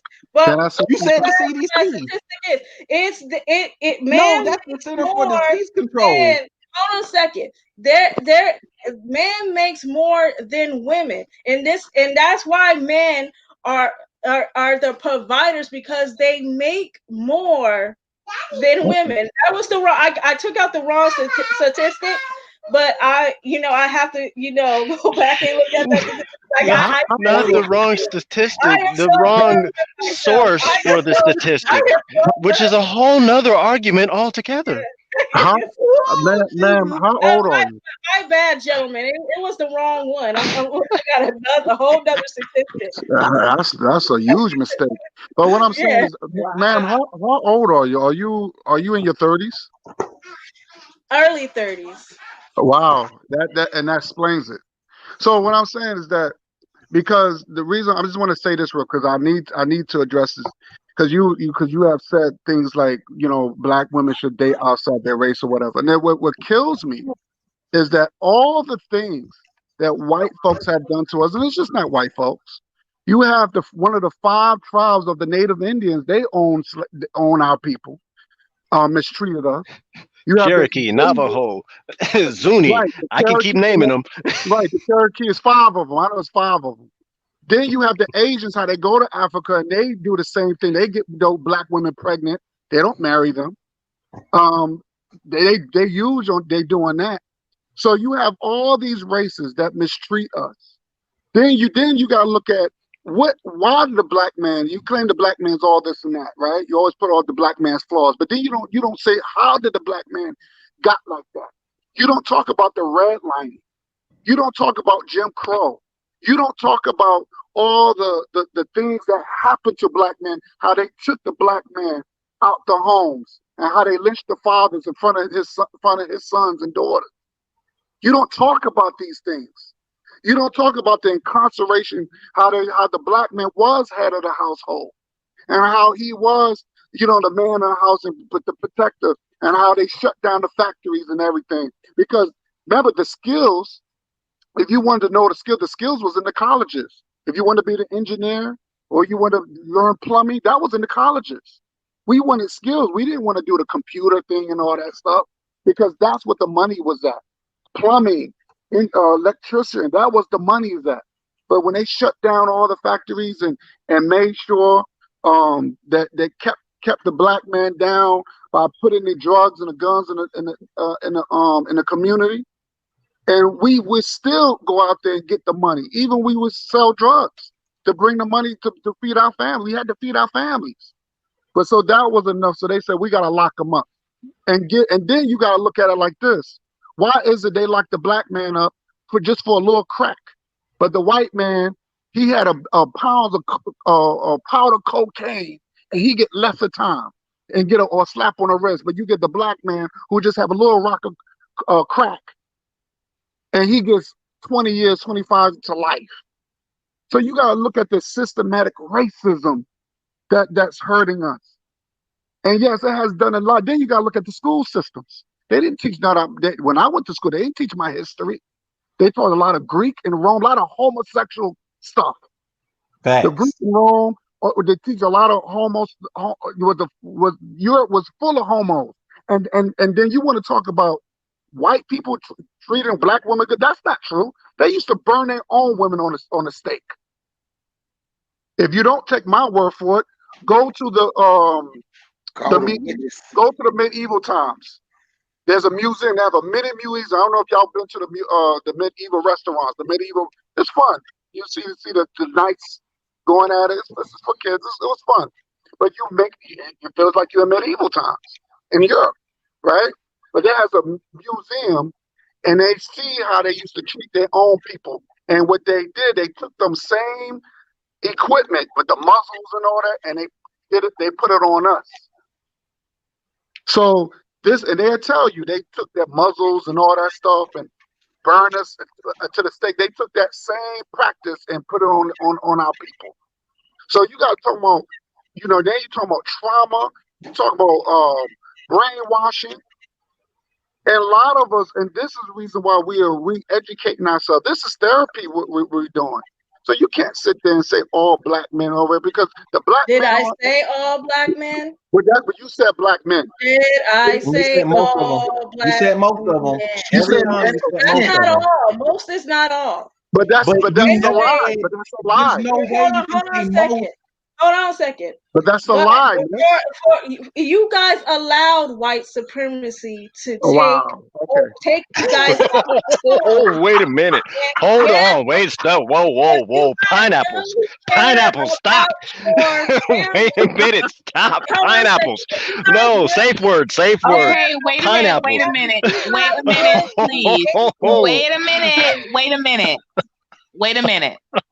Thank you. Listen, oh my gosh. what we are not going to have, I'm going to read a couple of things in the room because like I said, I really like that we're engaged here, but please take heed to, we're not going to have anybody because that is not what glowing up is about. We're not going to have anybody being disrespectful. But CDCs are not just Centers for Disease Control. They're also community development corporations. I've worked for a couple, and yes, they do in fact keep statistics. What they do is they operate many censuses. So we all know that the census only comes around how many years? Every 10 years, correct? Every decade.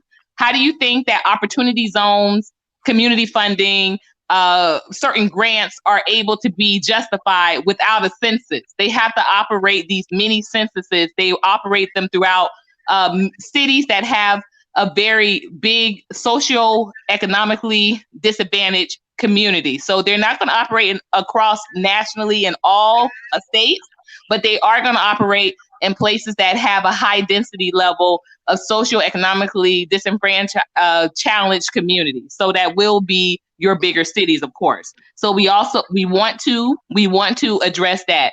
There was a lot of laughter there. I wanted to make sure that we're not going to do that here. Secondly, to the point of where we are in regards to it being what was said, whether it was a majority, she did say black men, the majority. We want to always, personally, this is something that my ex-husband taught me, who, for the record, is a black man, for the record, is a lawyer, for the record, is a professor. Always taught me, let's not speak in absolute terms, because there is nothing that we can say absolutely. This will keep us from not just having this disagreements that we can't back up statistically, but this will also keep room for us to be flexible in our growth of understanding the material being shared. Okay, so whether it was meant as most, yes, in fact, you said black men. So we want to say, if you want to say most, I know a couple of times she did backtrack and say most. At one point she said 90%. I disagree with that as well. That would mean 9 out of every 10 people, black people that you know, grew up without a father. And I personally, I know that that's not true. You know, from my own personal relationships to friends' personal relationships, we know that 90% of the people that we know in our lives did not grow up without a black father's contribution or presence. I do want to say that Woke Progressive is trying to get back on the panel. If he is able to come back on the panel, I will come off and make sure that he has space to still be on here. Again, we want to continue to keep this conversation. Oh, he is back. Okay, so I'm coming off, and we are to bring in Woke Progressive back on. Thank you. Here's what I'm trying to say. You guys shouldn't have fought white supremacy head on. You guys shouldn't have not left the home because of white supremacy. You guys shouldn't have stayed and fight if family really care about you, but You guys did not. And this is what we have the problem of today, because did not, I'm not saying that you didn't try at all, but you did not try hard enough to stay in the home and not allow your woman to be on welfare. I have something to say about that. Well, I have a couple of questions actually, if you Go don't ahead. mind. Go ahead. At what point, when do you consider would have been a good time for us to actually have started? Is it the Civil War? Is it the Civil Rights movement? The Black Panther Party movement? At what point in time in history All would have that been a is good? all that is in the past. We cannot change what happened in the past. We can only Uh-huh. change what happened now. It Okay. starts now. Well, that starts Okay, starting now. Hold on, let me, because I got to get this point across. So, which generation are we talking about needing to actually fight and stand up to white supremacy? Is it this generation, the millennials, Generation X, the ones right before us, or the baby boomers? It's our turn. The baby boomers and Generation X had their chance to, Uh-huh. change, the whole black demographic. It is our turn right now to do that. We are the generation now. We got to help our future generations. We got to be able to change the table so that we can have a better future and we be able to grow as a community. Okay, so okay. this She's giving a lot of generation, nonsensical rhetoric right now because wasn't earlier she's talking about fighting white supremacy right now? I'm Wasn't earlier trying she to was talking make a about point. divesting? How do you fight white supremacy and you're marrying a white man? She's not making absolutely any sense right now. But you What she guys is, sitting here no, talking excuse me, about how you white are a victim of white supremacy man. took you out Well, the home and all that stuff. I was wondering how are you guys are going to fight it in this generation? I talk about it all the I- time on it's my channel, and we do that by it's definitely rebuilding the being fought black right now. family. We do that by rebuilding the black family. We reunite the black man back with the black woman, raising beautiful black children in the household of righteousness. I say that all the time.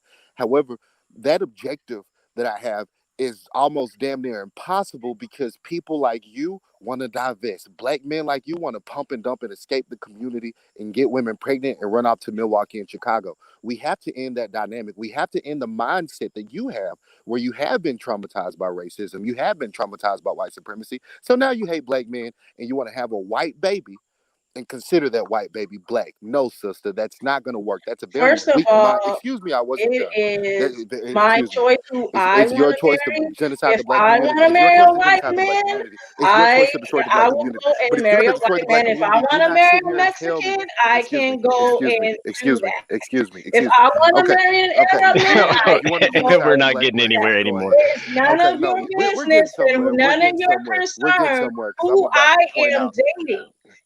You Okay, can she's go stupid. She pro-black sounds all stupid. you want, She okay? sounds If I stupid. She choose sounds stupid. to marry Dumb, somebody dumb, outside my dumb. race, I know who No, I am. I know if I'm a black person, but that does not stop me from dating outside my race. I know who I am as a person. I know that I am black. I know that there's things out there that are against me, but that does not stop me. Okay? But I'm not really So sure my that you're aware of the fetishizing of the black woman from our past But into our present. But you don't so think my black question is men this. So my fetishize question. black women as So my well? question. So my question Yes. is this. My question is this: is one, it's a thing of fairness that has to be looked at. If the black man is at fault for not fighting for the black woman, even though Marcus Garvey led a dramatic movement and that even some of his own black people had went against him to the government to get him kicked out of the country. Nat Turner did a blatant movement to fight against white supremacy, and Frederick Douglass. Um, and I can keep going forward with all of this. Malcolm X, and a whole bunch of people that most people don't really even talk about. I can go on, I mean, to have this Black History moment. But we're all these Black males. But if a Black woman is saying that, oh, well, Black men need to step up and do right by Black women, but I'm going to date whoever I want and you can't tell me nothing, then where is the Black unity? There hasn't been one positive thing said this whole time about Black men. Oh, well, they're pumping, dumping. They pump and dump. Here's That's the what they thing. do. So That what is about true. what That about is the true. women? That pump and dump thing, it is true. And you guys do not step up to play. You guys are also Okay, talking I do want to about interrupt here. Can we go to the Because topic, one, right, man? Can we respect one impregnating another? them. So everybody get a chance to she's speak, man. traumatized by racism. Omega, I thank you traumatized by for allowing me to join, but the way they're going, I can't, because everybody, they just going back, everybody cutting one another off to talk. It should be like 2-3 minutes, and that way everybody get to speak. I'm just saying, so I'm gonna just continue to listen. Courtney, don't let them make a minstrel out of your panel. She's literally talking about genociding the Black race. We know what happened in Brazil. We know what happened You to the Black Black men population are in the ones Australia. that's committing No, genocide by getting with you're white committing women, genocide. Okay, and I speak out of having the Black men that are babies, committing It's and genocide. 6 all people that. on the panel. That you're complaining More about. Black men commit genocide in their community more than Black women. So let's not get there. Let's not get there, sir, because more Black women are sticking up for your ass in the Black Lives Matter movement. We're sitting up there, we're taking hits for you, because You're not doing anything. You're dating hold on out. a second. You're dating out. I'm You're not talking doing about anything. Black women. Okay, we're talking about Black women. What about Meg the And Stallion? What sitting about up Cardi B? there. Okay. Okay, I this don't care woman is about no raunchy. damn Meg the Stallion. Okay, well you should. Well you should, because these women I are don't destroying your follow them. image. I do not These women follow are them. exemplary of what is wrong with the modern day Black Okay, woman. can I say something right? Let me say something And right. that is your fault as a Black man for allowing. No, it's your fault for See, accepting. now Black Okay, we, women. hold on. Because How about we everything get a is little not- structure here? Let's go everything ahead and is take not 2 about the minutes, Black like man or the the Black woman. gentleman We have a actually. cultural problem in the Black community. Everybody Hold get 3 on. minutes. And you're an Let, example of one of those cultural problems. Dumb sir, bitch. sir. Can brother? We cannot keep doing that. Calling people out of their names while we're trying to have an actual discussion. We can't tolerate that with ourselves, let alone calling. I don't care what she prefers to Okay, we will date, but we not. got to definitely stop We will using this type of language We will on the absolutely panel. not have anyone being called out of their name. Not here. Absolutely not ever. I don't care who you are. Woke progressive, that was totally uncalled for. How dare you? How dare you? How dare you? And you support getting Black families together. And brother, at the same time, you don't have a Black woman right now. You don't even have a Black woman. Wow. So how dare you do that? You listen. I think that we really need to have a reset. I do appreciate what Brother Bakari offered, that we can do 2 minutes, but the talking over one another is something that none of us are going to be able to get any of our points or opinions heard. And I think by now we get it. By now we get it. We understand where Diamond Princess stands. We understand where Diamond Princess stands. We understand where Guy stands. We understand where Sir stands, where Brother Neo stands. But talking over each other and laughing at each other and ridiculing each other is just not how it's going to happen with improving the dynamic of the quality of the conversation. So let's get that straight first and foremost. Now, who was it on? Brother Bakari? Please go ahead. You have the mic. No, I was just going because it had turned into a gender war. She been bashing Black men, and I heard the guy, I don't know his name. His avatar got I don't know, I guess that a purple jacket. So it went, then other people, they start going back and forth, like check the women. The women has messed this up. The black men has messed up. I'm not a part of the gender war. In all honesty, it's black men and black women. That's the reason black people, the way black people is looked at today, by the reason we are the least respected as a group. Not a black man, not a black woman. The reason we are least respected. And what we do is, and what we're doing right now with this constantly bickering and putting one another down, we are doing what, I don't use this phrase because ain't nobody superior to me, but for this conversation, white supremacy, as people say, I don't use that. But for this conversation, what white supremacy would want you to do, because they have figured out a way to keep us going back, even on YouTube, having a conversation. Yes, did she say some things that bother me? Hell yeah, that's why I was fired up when I spoke, because I think what she was saying, I don't know what her problem is. She had a problem with black men, but I'm not going to get into me personally, I'm not going to get into the gender war, because the gender war is not going to get black people nowhere. It's not going to get us nowhere. So what we will do, we will constantly continue to point the finger and say, well, what about him? Now, what about her? What about R. Kelly? Well, what about Megan? And it will just continue and never stop without any solution and without anyone trying to figure out. We can tell we care about one another, because if we didn't, we wouldn't be here trying to hold the conversation. So since we care about one another, we need to figure out how to hold the conversation in a respectful way and try to come with some solutions to see what we can do. The lady, what, Diamond Princess, I think, yeah, she said some stuff, and yes, I was pissed off, because I tell you, I'm a great father, and my father was a great father, and his father was a great father. My brothers, they're great fathers. God Nollywood Jr. is a great father. People that I know personally, they're great fathers. Yes, did that piss me? Yeah, it pissed me off. But for me to come back at her like that, I'm not saying what other people do, but I do stand when I say, when I see a woman that dating outside of black woman that dating outside of black, that's not my job. I don't think no other real black man job to protect that woman. That black woman who wanted to be with somebody else and create a mulatto child, need to have that race protect them. That's just my opinion. I have nothing to do with it once they do that. My hands is off, and I get the mic. I'm going to respond there, and I'm going to just say a couple of things in response to that. Thank you so much again, Brother Bakari, for always standing 10 toes down on code. I always appreciate that.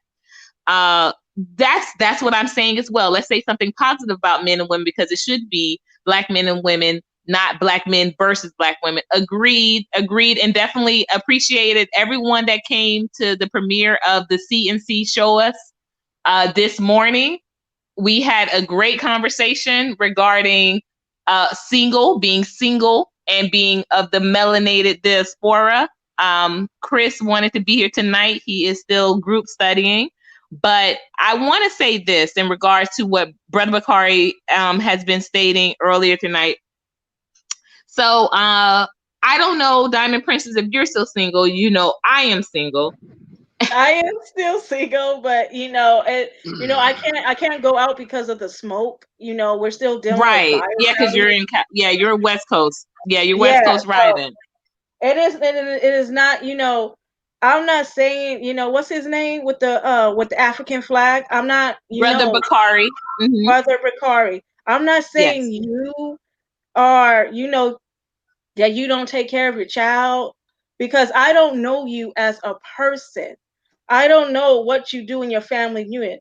But from what I see and for what I see in the Black community, there are not too many fathers that are present in the home. I come from that community where the children are very upset because they don't have that male role model that they like to see in the home.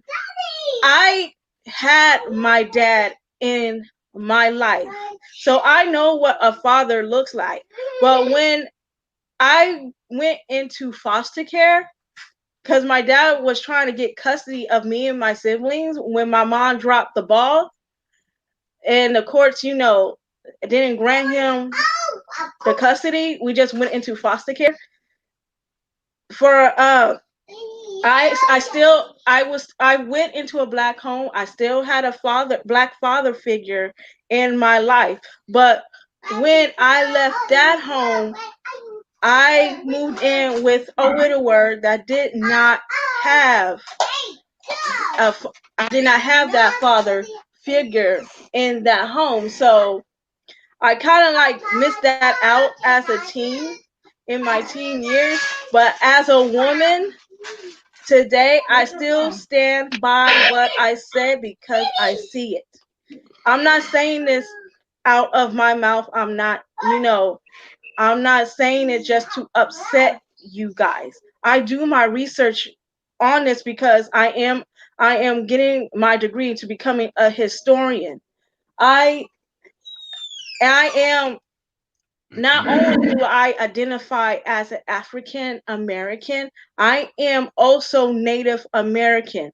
I have my great grandma on my side was Native American. My dad's father was Native American, and I come from a Cherokee good.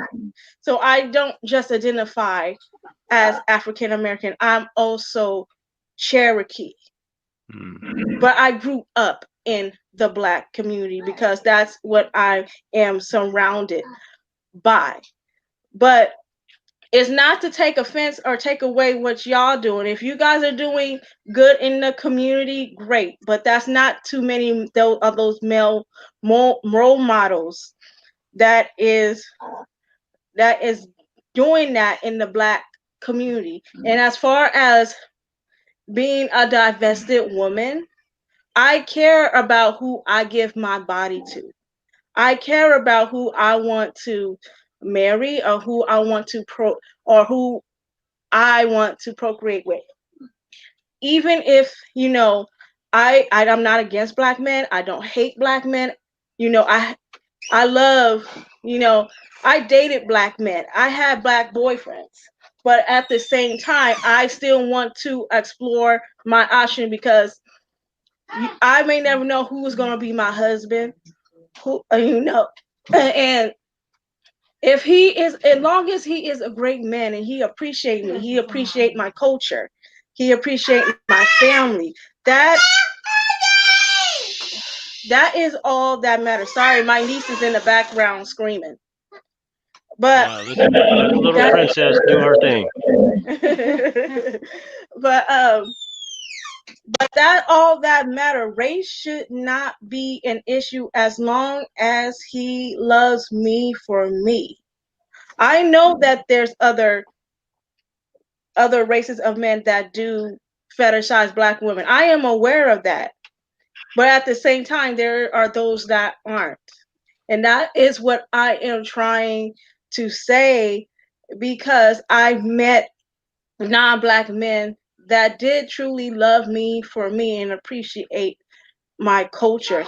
And that's why I do encourage Black women to open up their office. It doesn't take away from Black men. If they want to date Black men, that's beautiful. If they want to have Black family, that is beautiful. But at the same time, we should be able to date who we want to date because we don't know who is going to be our husband at the end of the day. It might be a non-Black man. That's what I'm trying to say. Well, I definitely, and I didn't know that you spent time in the foster care system. So I definitely learned something today. Everyone has a backstory. Everyone has reasons for their preferences and reasons that will reflect throughout their own, as they develop their own thinking. And I think that we want to give a little bit more respect to that. Now, I'm single. I'm celibate. Like I shared earlier today, the last date I went on was to go see Black Panther. Rest in heaven, rest in power, Brother Chadwick. That was the last date I went on. I can say that, thank you. I can say that it has not been the easiest of things for just finding someone that is in the same I think mind frame, as well as with the same type of appreciation for legacy building that I've seen, that I've experienced. So I think I can sense some of this, maybe not all, but some of this is a frustration when you're trying to navigate that world. I thought that it was, for me anyway, I felt it was more important that I work on just being, a better mother, I would say a better human being than I was before, because before I can be a good wife, a great wife to my next husband, if I'm not a better person, a better Courtney, a better human being, I'm not going to be able to appreciate what I'm being, the opportunity that I'm being given to be a wife again. So I do think that's what we, well, do not get blocked in here. Please do not get blocked in here. No, I'm very disappointed. No, you know what? I'm not going to do this. Well, I'm not going to do this with you. I'm really not. But very disappointed in me with this conversation. Do you want me to block this person? No, Diamond. I know your block hand is very strong, sister. Yes, I will slap him out the comment section. Trust me, I will. Don't make me come with the block judo up in here. I do know, but woke, I'm very disappointed because, well, come on. We both have mothers that have transitioned. To call any woman out her name is just abhorrible. It's not acceptable. It's not acceptable. Okay. Oh, and yeah, we were friends until you tried to out me as being a cougar on your show. We were friends then too. You better be glad that I even let you on the panel tonight. Because again, yes, we are still friends. But no, I'm not going to just follow any rhetoric. I'm not going to follow just all rhetoric. And again, I'm not just as Brother Bakari, as you said, I'm not going to be with the gender wars. When people do not, we have to be accountable.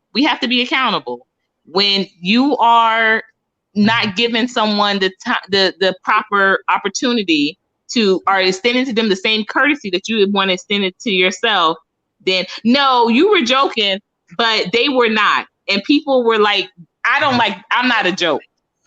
I'm not a joke. I am not.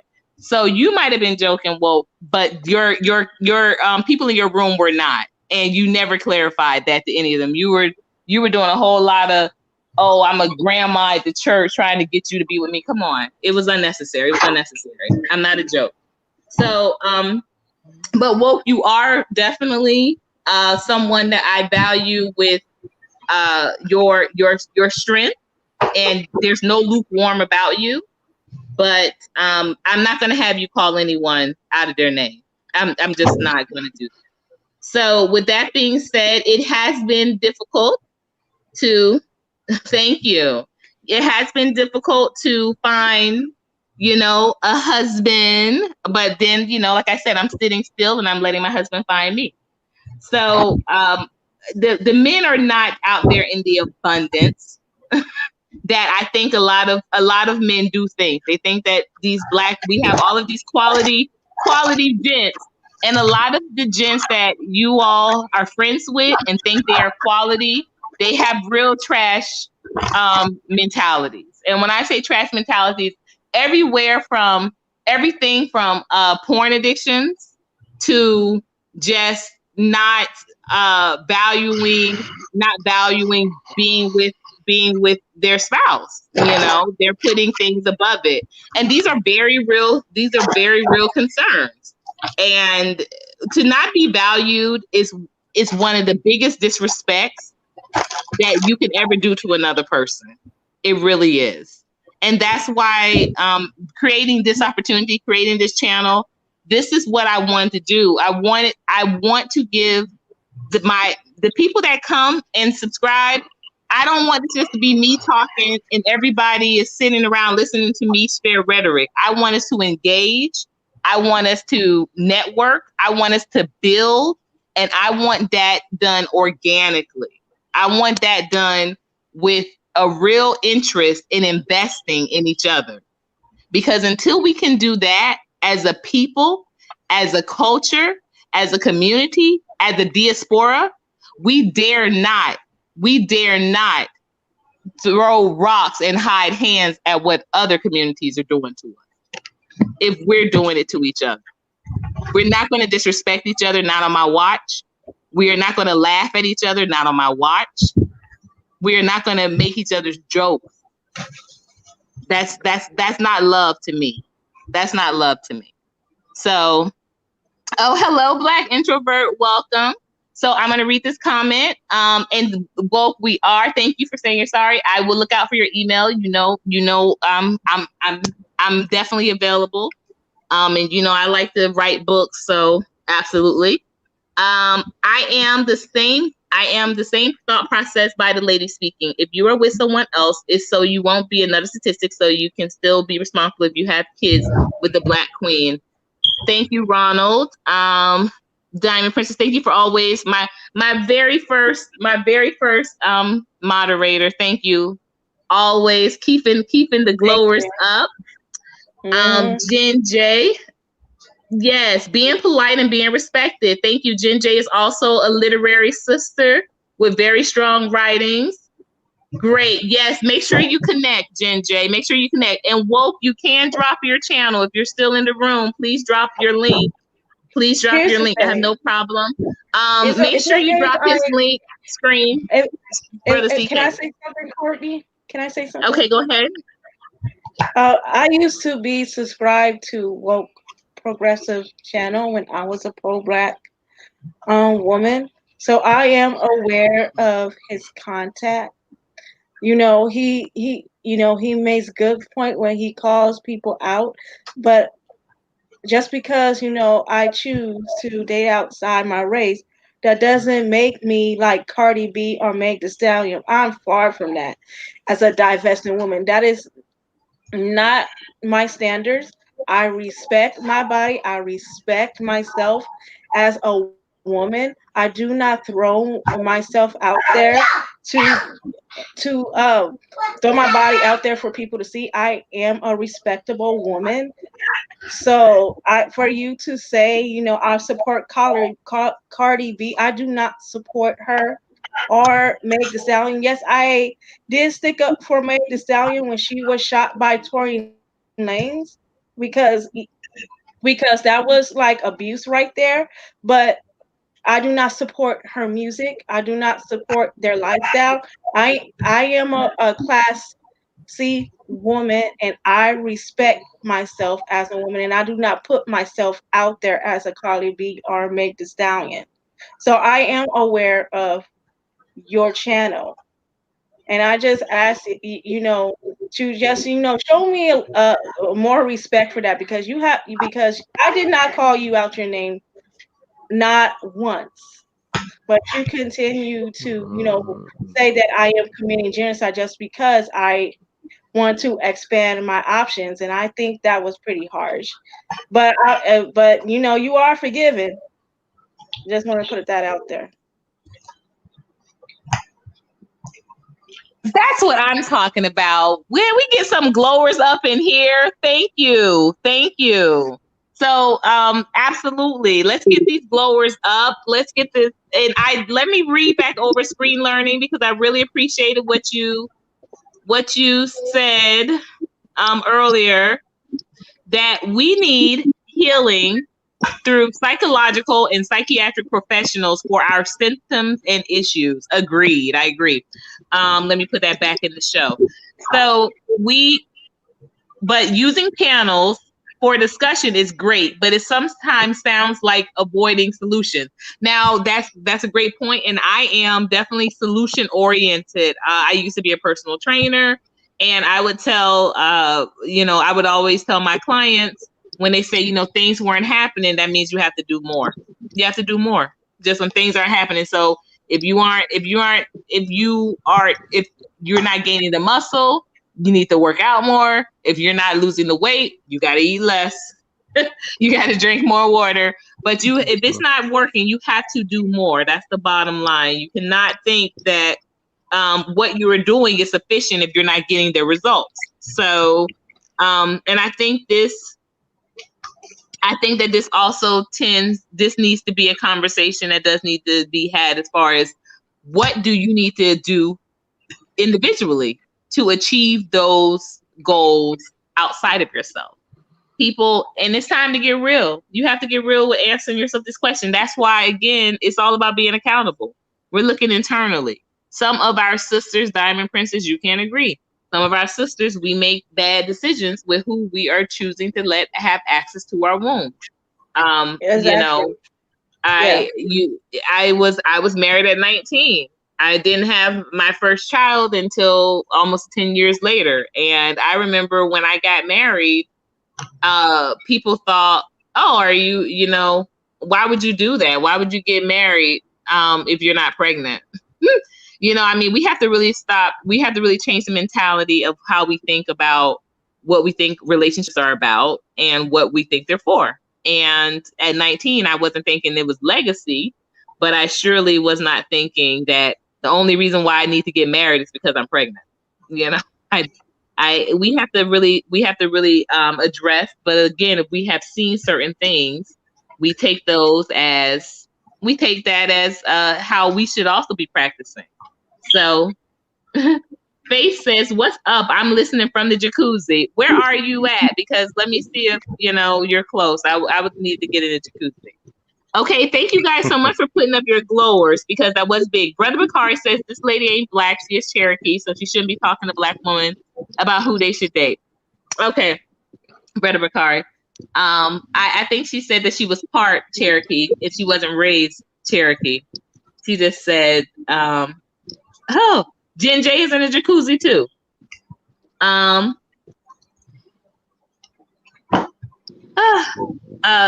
woke. We just had a nice apology on Diamond's behalf, so I'm not going to read that. Thank you. But listen, everybody deserves to have their viewpoint at least shared.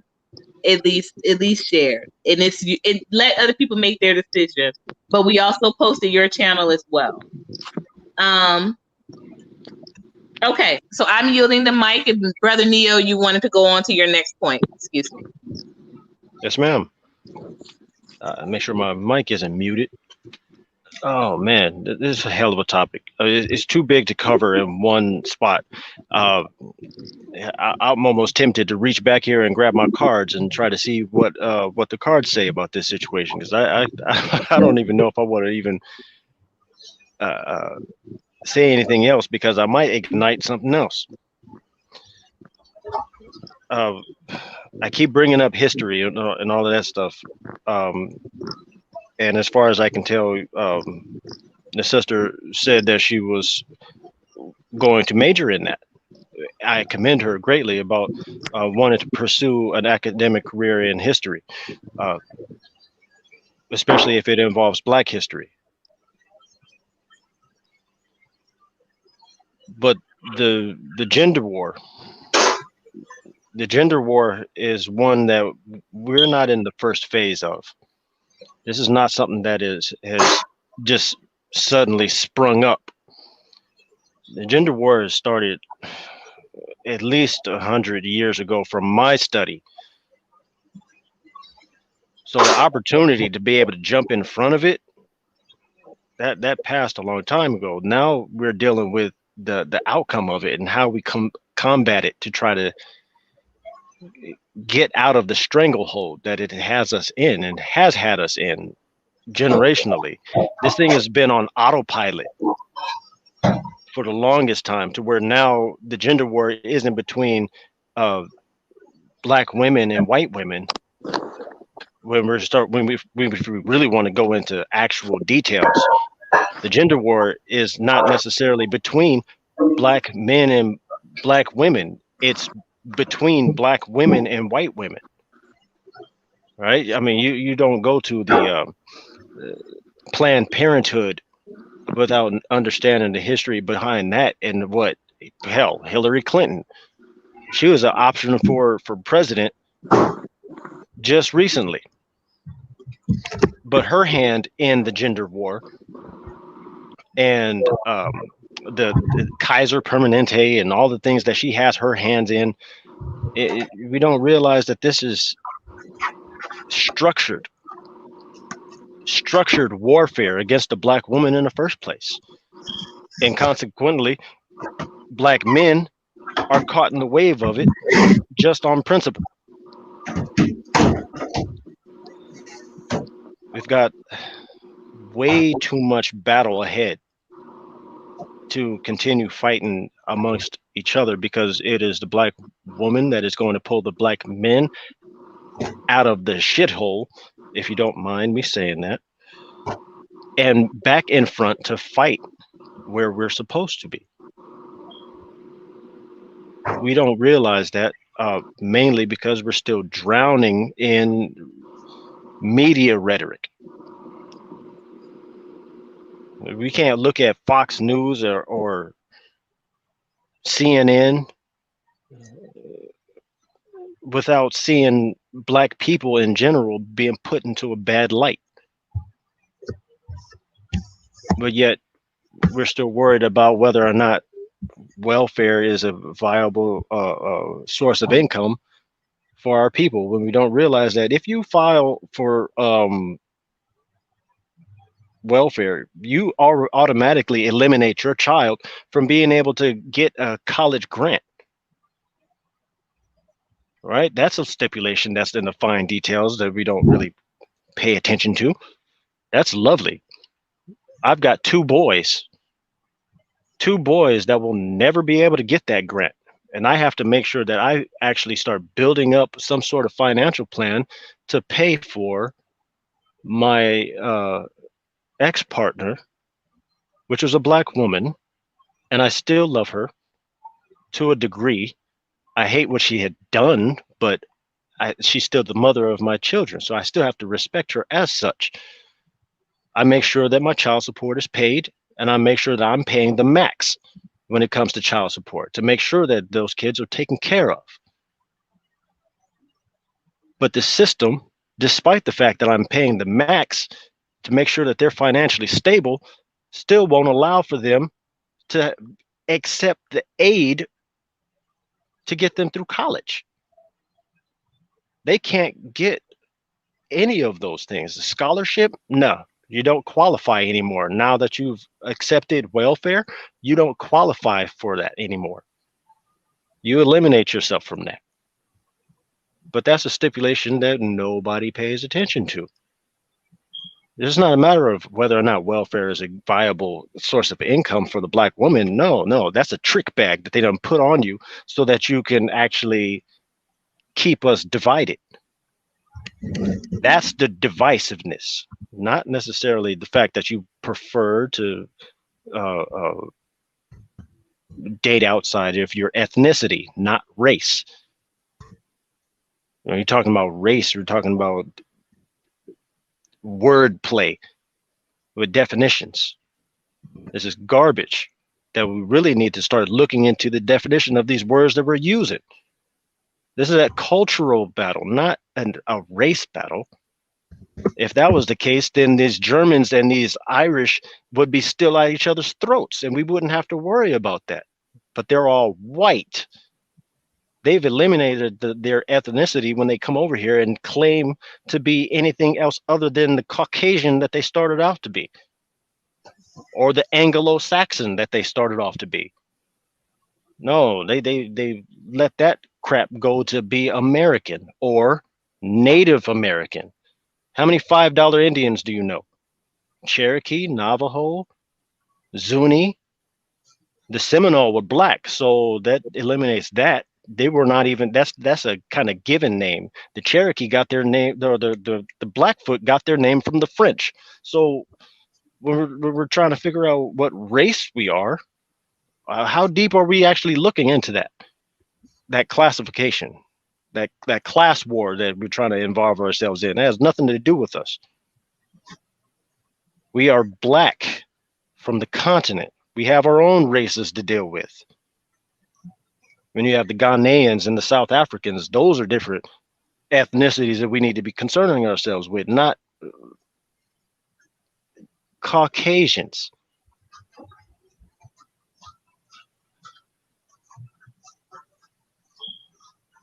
We've got too much growing to do, let alone education. So I'm gonna drop the mic and let somebody else come in. But know that I have a lot more to discuss about this situation. So much so that I had to actually turn my damn camera on, and I know I don't turn my camera on for nothing.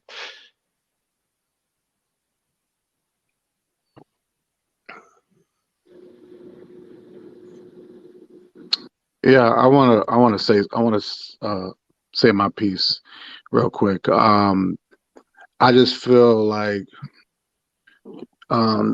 there's a lot of trauma in our race. With me, I never thought dating outside my race, even when I had issues with other Black women.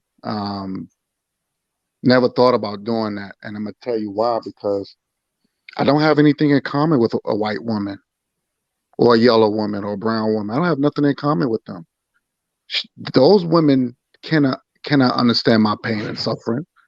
They cannot understand about slavery, Jim Crow, they can't relate their ancestors with my ancestors. We suffered the greatest Holocaust in history.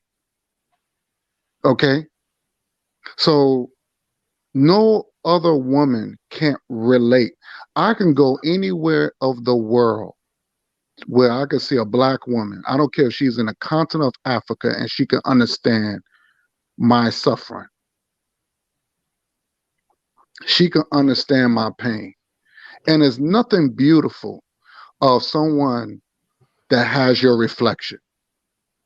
If you look at, we the only race of people that will go outside of nature, and we think that shit is okay. It is not okay. We are the first race of people, the first scientists. When you're dealing with science, you deal with observation. That's the first thing you do, right? So when you look at the animals and you look at all the insects, you don't never see a red insect mixed with a black insect. You don't see the elephant mixing with a lion and all this other. You don't see that. You see lions with lions. You see tigers. And look, and I think my brother Bakaria said something best. He said, look at the cat kingdom, right? Have you ever saw a tiger mixing with a lion voluntarily? You ever saw a tiger mixing with a leopard? No, you won't never see that. But they all cats. They all in the cat's family.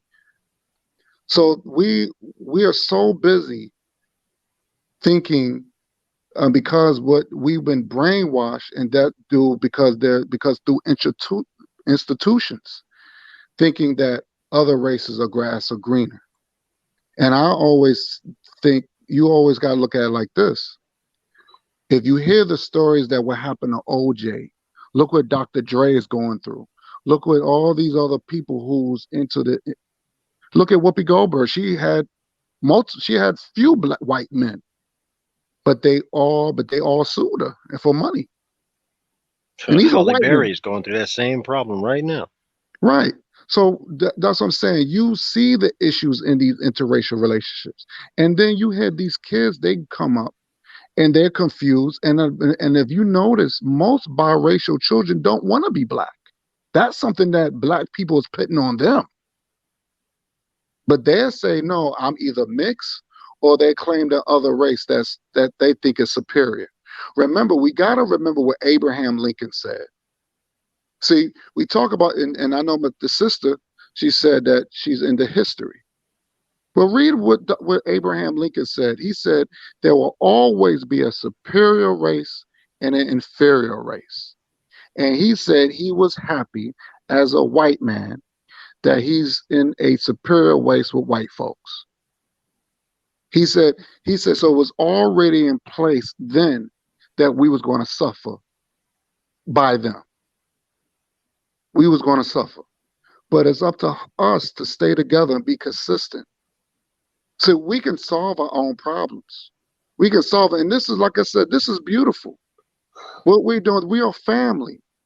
So if the sister says if she feels that she wants to date outside her race, okay, that's what you want to do. That's what you want to do.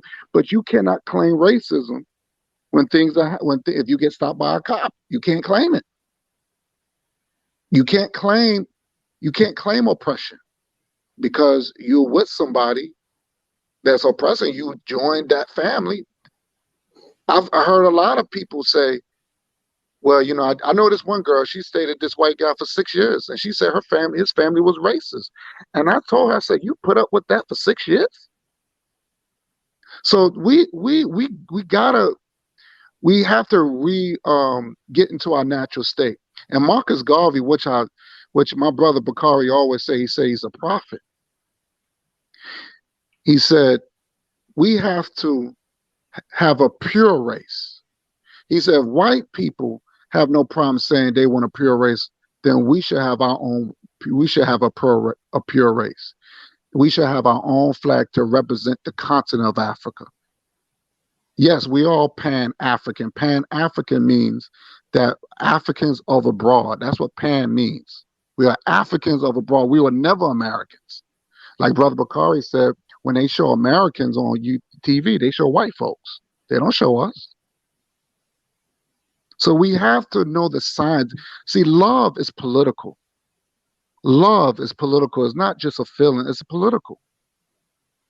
Because when like my mother said, she said, marriage is a business. She said, when you die and leave your money to, who you going to leave your money to? Black men, we die faster. Look at Chadwick. Our brother Chadwick, he passed before his time. The man was only 43. He was my age. Think about that. We're dying of a high blood pressure, and that's because of racism. We're getting high blood pressure, colon cancer, and all these other different cancers because of stress. And we just gotta think about, if we die, who we gonna leave our money to? Who's gonna benefit? So if I die, I want to leave my money to a black woman that I love and to my black children, so they can continue our legacy. If you leave your children to a white person, it's going to benefit their race. So you cannot complain about racism. Take that out of your. Once you commit treason like that, you cannot complain. Just like I do not care for, and I don't know if the sister is a fan of what's her name, Candace Owens. I don't know if she's a fan of hers, but she's with the white man. But she wants to talk about the wrongs of black people. You can't do that. You're not in the black community. You're not married to a black man to know his pain and suffering. So I agree with y'all. I'm not for the gender wars. I'm not for I'm not with that, because it doesn't solve anything. But we know the problem. The question is, we can fix the problem. The solution is there. If you're a college educated person, then get with a black person who's the same level as you. And if somebody's making less than you, then build them up. Find a job for them that they can do it, that makes more money. This is how we help people.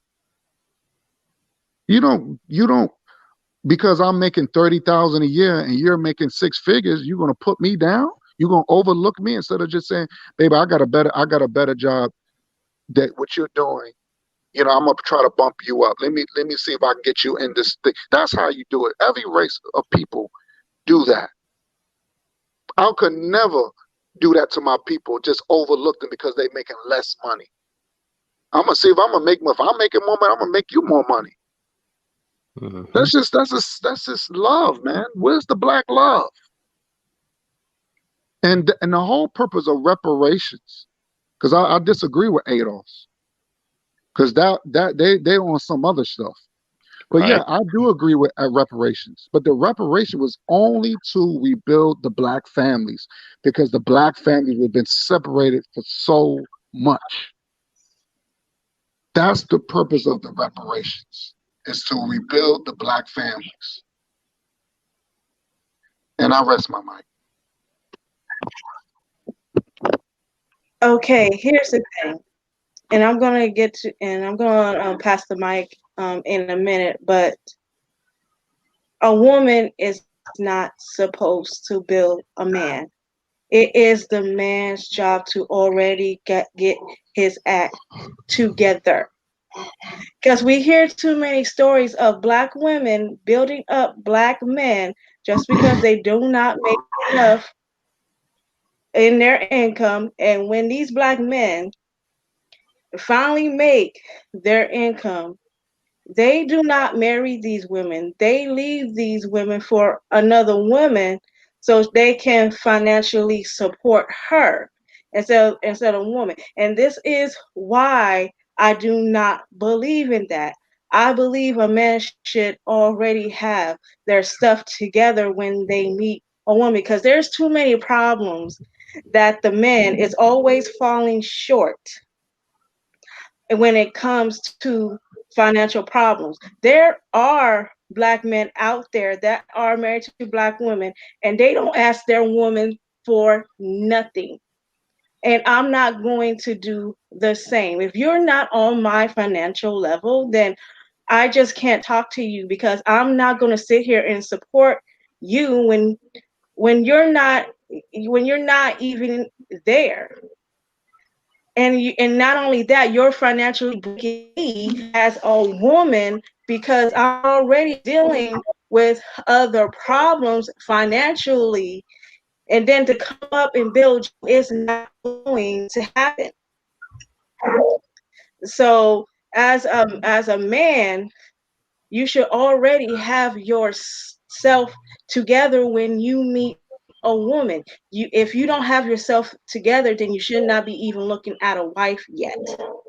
So, as a woman that's been through the black community, lived in it and all that stuff, I stand by what I said because I want to have my options of men that will financially support me as a woman that will take care of the children and be the best provider he can be. No income can't do that. So, as a man, please have yourself together because a woman should not be doing that. So I would like to say my little part. Wow. I'm just digesting a little bit of that. Okay. With that being said, if a black man or a man is supposed to wait until he is 100% together, where he's going to be in life before he starts trying to find a wife, that means he's going to be 30, 40, 50 years old. And if he's going to go on the option of being celibate until marriage, then that means that he's going to be 30, 40, 50 years old celibate. So, what is this woman, this magical woman who's worth him waiting 40 years of his life to find?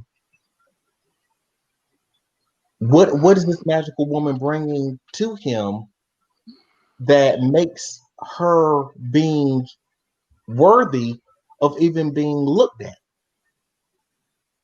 Then you say, okay, well, he shouldn't be shallow and he should look on the inner things. Well, you can't, because if I need to have 100% my whole life together, then she has to have 100% her whole life together, and not just money. She needs to be mentally, emotionally, spiritually, and physically all together. So in her 30 or 40 years, because I'm not going to be 30 or 40, 50 years old and then dating some woman who's twice my age, um because common sense says I don't waited 30, 40, 50 years to finally have sex. Or if I say I'm gonna start now, okay, I'm gonna wait my 5, 10, 15 years for me to be 100% everything together. And what is she giving me? Now that she's done tainted herself with trying to keep her options open. Now that she's done accrued a couple of children here, there, and everywhere. And now she has these high standards that I'm supposed to be perfect, but she's supposed to still be blemished. I'm supposed to be organic, whole foods, but she's supposed to be McDonald's. No, that's it makes no sense at all that a person is supposed to be 100% what they're supposed to be in life before they come and talk to you. Because what's the purpose? How are you growing together? How are you building together if I already got everything?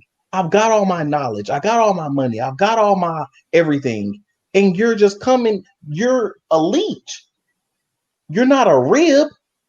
You're a leech. You're sucking off of me. And I mean, since we all grown, that's the best you could do is suck off of me. That's all I could be thinking about. It's because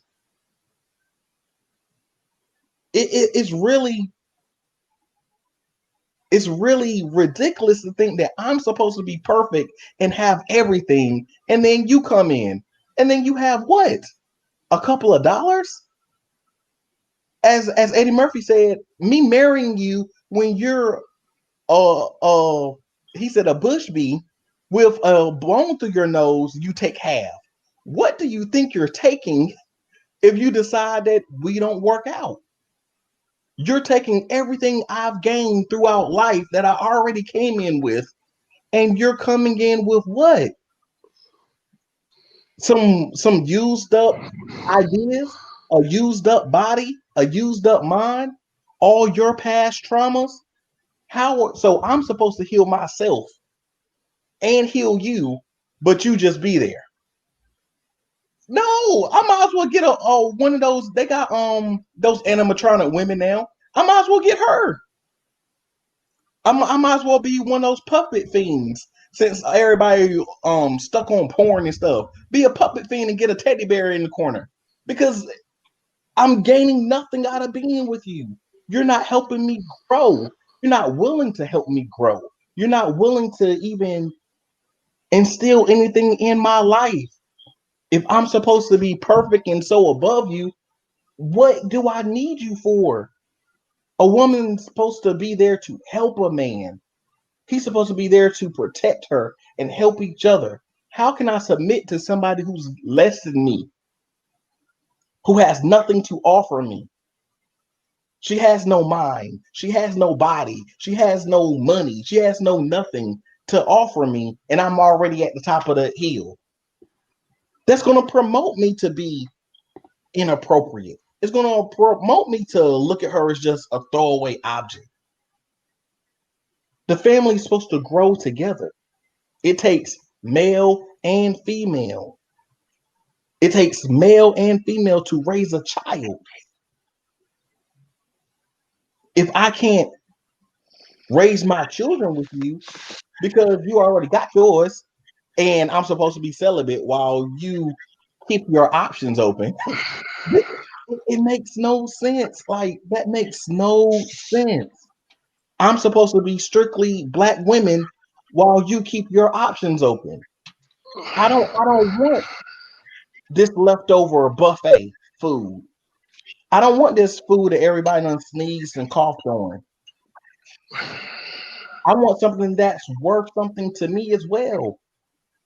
I don't want a woman who I have to teach everything to. Even at my age, I don't want to, and I know a whole lot. I've been raised around a whole bunch of old people. My mom made sure I learned everything I could. So I know a lot for my age, but still, I don't want to teach her everything. I don't want to have to look in the mirror and have a deep conversation. I should be able to confer with my wife. But if I have everything and she has nothing, There's no way for me to do that.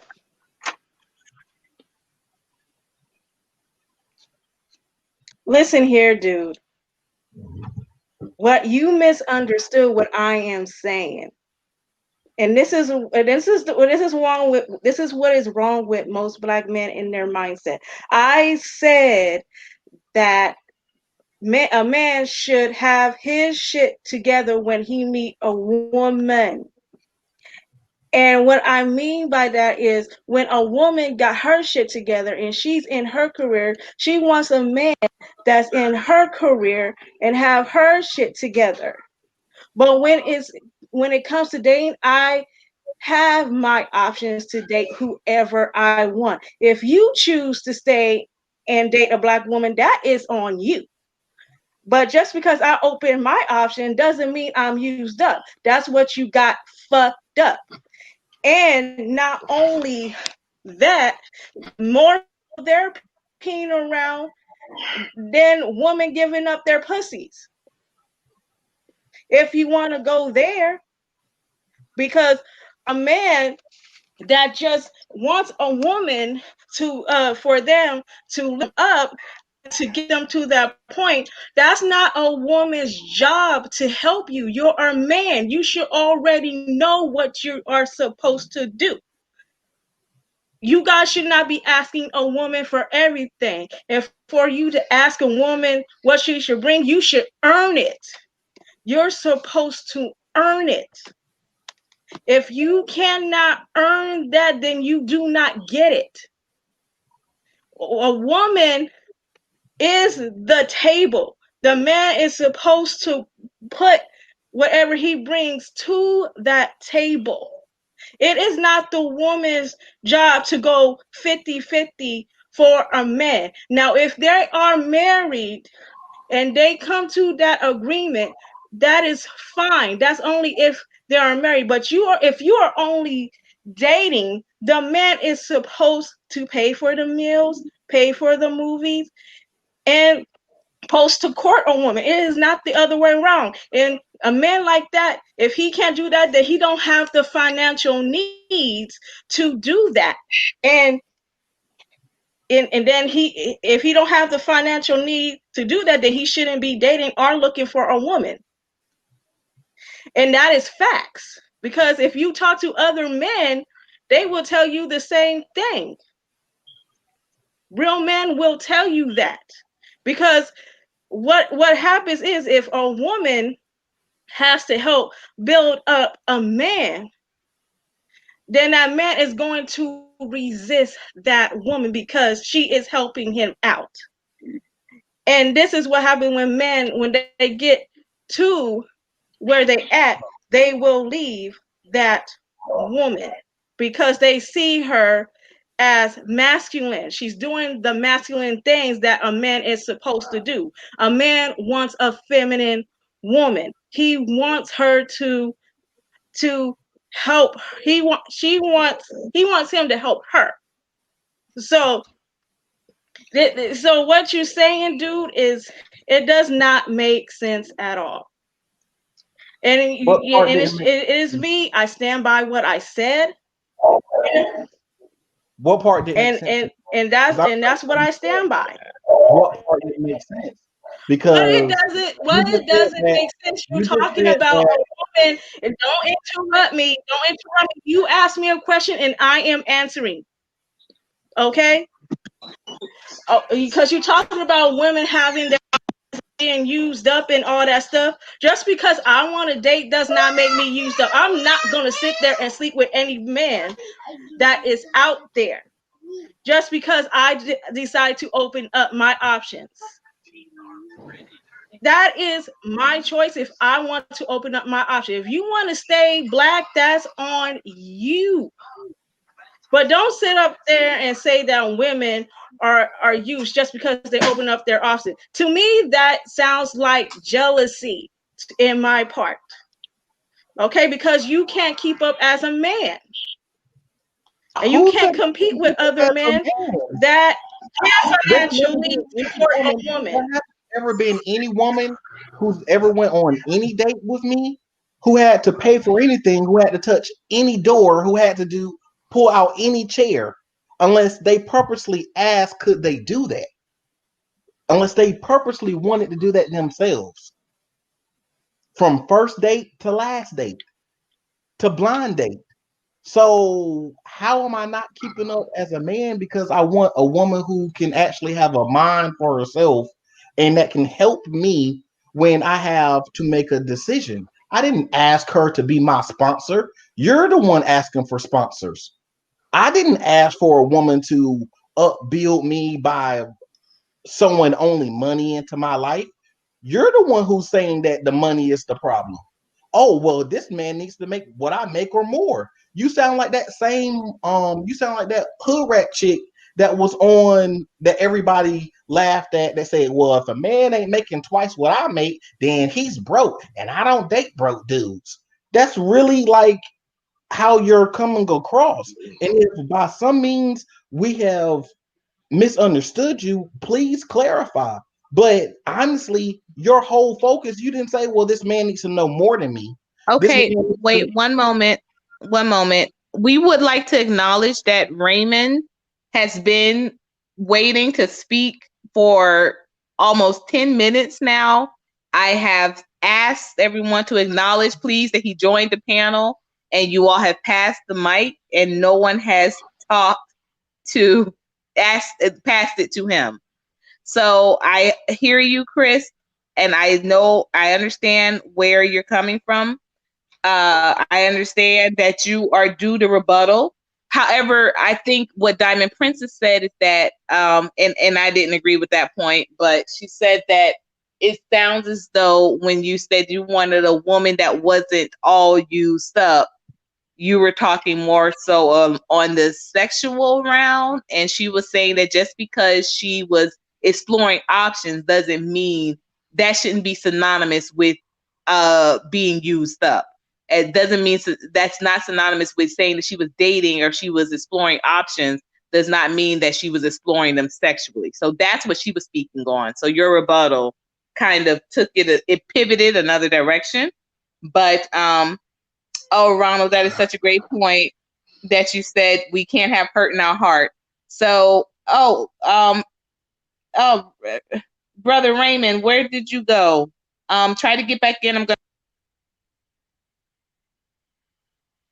Well, Courtney, I have to leave anyways because I have to do my schoolwork. So it's nice talking to everybody on the panel. Next time we'll have a discussion. Hopefully we have a understanding of what we're talking about. So I'm just going to let somebody else, come up and do their thing. So good night, gentlemen.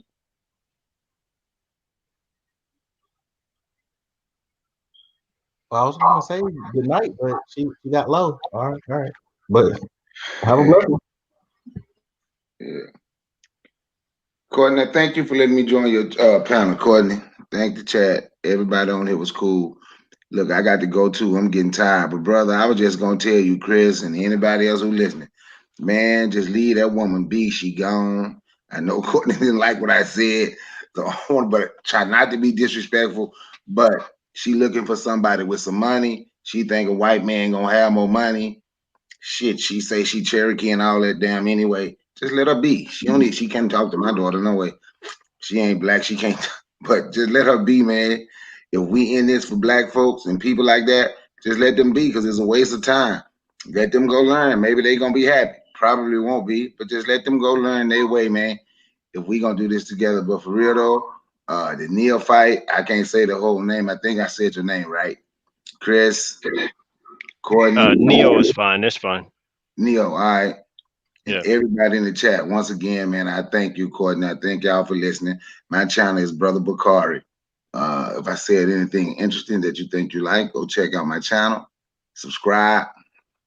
Peace. One love. Ashe.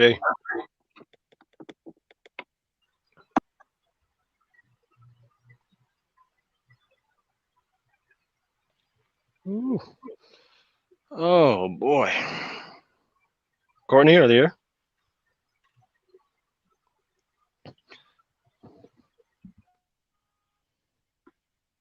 Yeah, I'm sorry. Yes, I'm here. We Okay. are definitely unloading tonight. So make sure you are dropping links. We're connecting. Let me ask a couple of questions to, because I just want to clear my head in this regard. Yeah, we need to go ahead and contribute to our collective spiritual economy. I believe I said that earlier. Yeah, Yes. I think we're in like spiritual debt today. Okay, you know what? I don't think that, because I think if you would have been reading the room, Neo, I promise you, most people in the room were very much, you know, they were saying uplifting things. You know, Oh yeah, I that was the couldn't. only thing keeping me on. To be honest with you, like I said, Yeah. the only thing keeping me from reaching back here and grabbing my tarot deck, yeah, was the panel that all the people in the comment. Because obviously there's some soul searching that needs to be done. There's some shadow work that needs to be done. There's some things that need to be covered. That I believe the insight from my cards would have actually helped. But mind you, you have to be open to that sort of thing. And if you're not going to be open to yourself, you're not ready for the cards either. So I had to keep them back there. Believe me, they I are damn appreciate near that. jumping. They are damn near jumping out at me right now. No Now I idea. agree. I had to say, They're I jumping had to, out. yeah, I had to burn my sage real quick. Oh no. I have a Oh, lot to say Ronald, on this, so go ahead. Diamond is the lady on the panel. Yeah, Diamond is the lady on the panel. That's why she was telling you. She thought you were she's responding to when you said goodnight to her, because she said she's going to just listen in. So she's studying, but she's going to just listen in. But I hope so, because Raymond, if we can get you back on, I'm so sorry. Guys, we got to be very mindful when other people are on these panels, because we want to give everyone the proper respect. Okay, so in regards to CER's comment, says that we are helpers one to another. Why shouldn't a woman help her man? I think, you know what, CER, it is the type of help. You know, I think that that's what's up for discussion, and that's actually what I think that would be a great discussion to pivot to. Beautiful One said, CER, that is not a woman's job to build a man. So I think that you said not the Jen J said not the sage. Is that the sage you broke out there? Oh yeah, my sage right here, I get it from a few different natural sources. Mainly because sage is endangered right now, and it's not good to just have any old random sage that you get off, out of the botanicas and whatnot. Guys, I want you all to also know on Saturday, October 31st, I'm having the virtual home glow up reveal. You're all invited again. That should be another lively day. Saturday, October 31st. My email is at the bottom on the ticker. If you would like to make sure you have that invite, it is going to be a lot of fun. I'm going to be curating a playlist as well as a menu and be sharing those recipes. So you can actually, we can vibe, and it could be virtual, and we can really feel like we're partying together. So just yes. So I would love to have that conversation. When men say, so brother CER, what type of help do you mean when you say a man helping a woman? Because, okay, I'm going to say this too. To your statement in regards to why would a man like have to keep himself and build himself up, build his wealth, only to meet a woman that's not? Diamond was not a Diamond Princess. I think she kept kind of like missing the point, but I think her point was that when she's saying when that man is ready for a woman, then obviously he's going to choose a woman that is of equal. I don't think she was saying he should just choose any woman. and they also haven't prepared themselves mentally, financially. She was saying exactly what you were saying, but you guys were just talking from different perspectives. So yes, Jen J, girl, it's gonna be a lot of fun. I'm having a couple of really cool interior decorators come and do some stuff. So some people that I met on YouTube, so they're gonna be showing it from their channels as well. It's gonna be real cool. So make sure you send the email. So, Brother CR, if you want to kind of address that, I wouldn't mind. I wouldn't mind entertaining that, because I think that's a quality conversation that does need to be had. Again, I'm a single woman, a single mother at that, a divorced woman. So, I want to debunk the whole, because I think just as the same that Black men face some stereotypes in regards to what type of character they have. The same goes for single Black women, especially those with children. I'm not running around trying to get anybody to be my kid's baby daddy. I have a very good ex-husband and a very good a very good father that provides for my children. So, and not just provides, but we've moved out of the city, so they don't have, the access to him like they used to. But we're still figuring some things and making some things happen and work out. But when we were in the city, it was not an issue. He was very hands-on until he started practicing law full time. Then he kind of fell off a little bit, but that's another story, another day.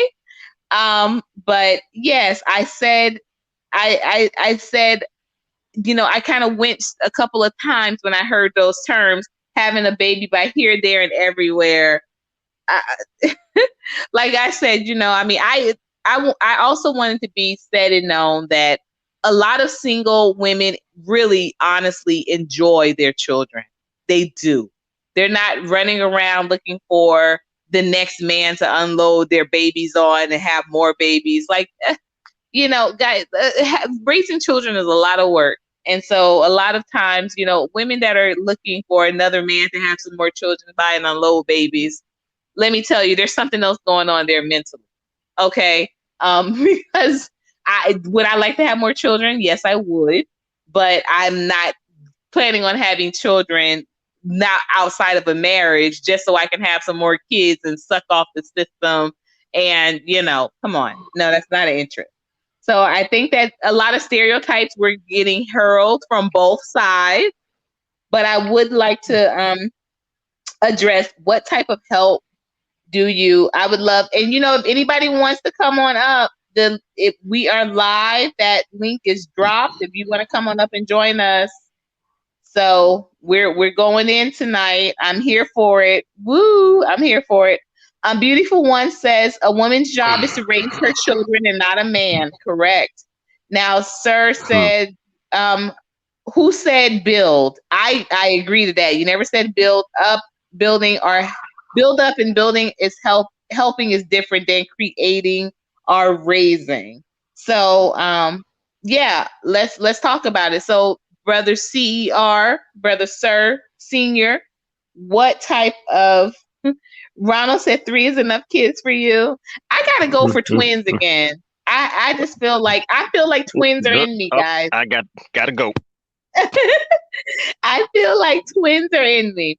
So, Brother CR, when you say help from a woman, what type of help do you what kind of help do you need? And I'm gonna yield the mic, and I'm putting myself on mute.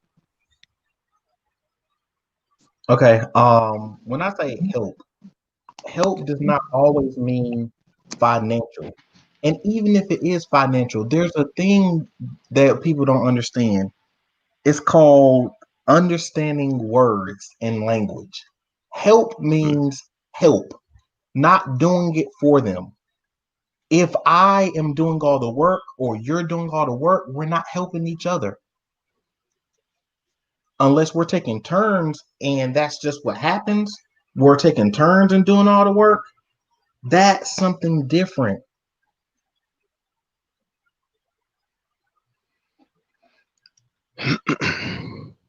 And if I want a woman who offers me nothing, then I don't need a woman. I don't need her if she can't offer me anything. If I can't have a conversation and she can't help me decide the best move. Not saying that I need to lean on her and she make all the decisions for me.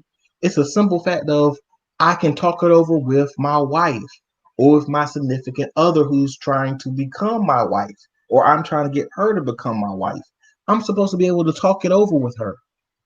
If we're exercising, I might need her to help me. She's spotting me. For example, I'm using exercise as an example. She's spotting me lifting weights or doing this exercise movement. She's not doing it for me. Maybe spotting me for lifting weights is a bad analogy, but I'm just saying, still, I'm the one doing the work. She's making sure I'm doing it in the best way that I don't overdo it. It's help, not doing it for me. That goes both ways. I shouldn't be doing everything for her. She should be able to sustain herself until we become one. She should be able to pay her own bills. Just because I'm talking to her and I'm getting to know her and I'm dating her doesn't mean that now I'm her sponsor. I don't automatically just now pay all your bills, and she should not be automatically now just paying all mine. Funny thing is that we always refer everything to money. Money should not be why you're in a relationship, not a intimate dating relationship. If money is the reason why you're in it for the wrong reason. You need to get out and get out now. Do some work on you and understand why your priorities are messed up. That the only thing you want to be with somebody for is for money.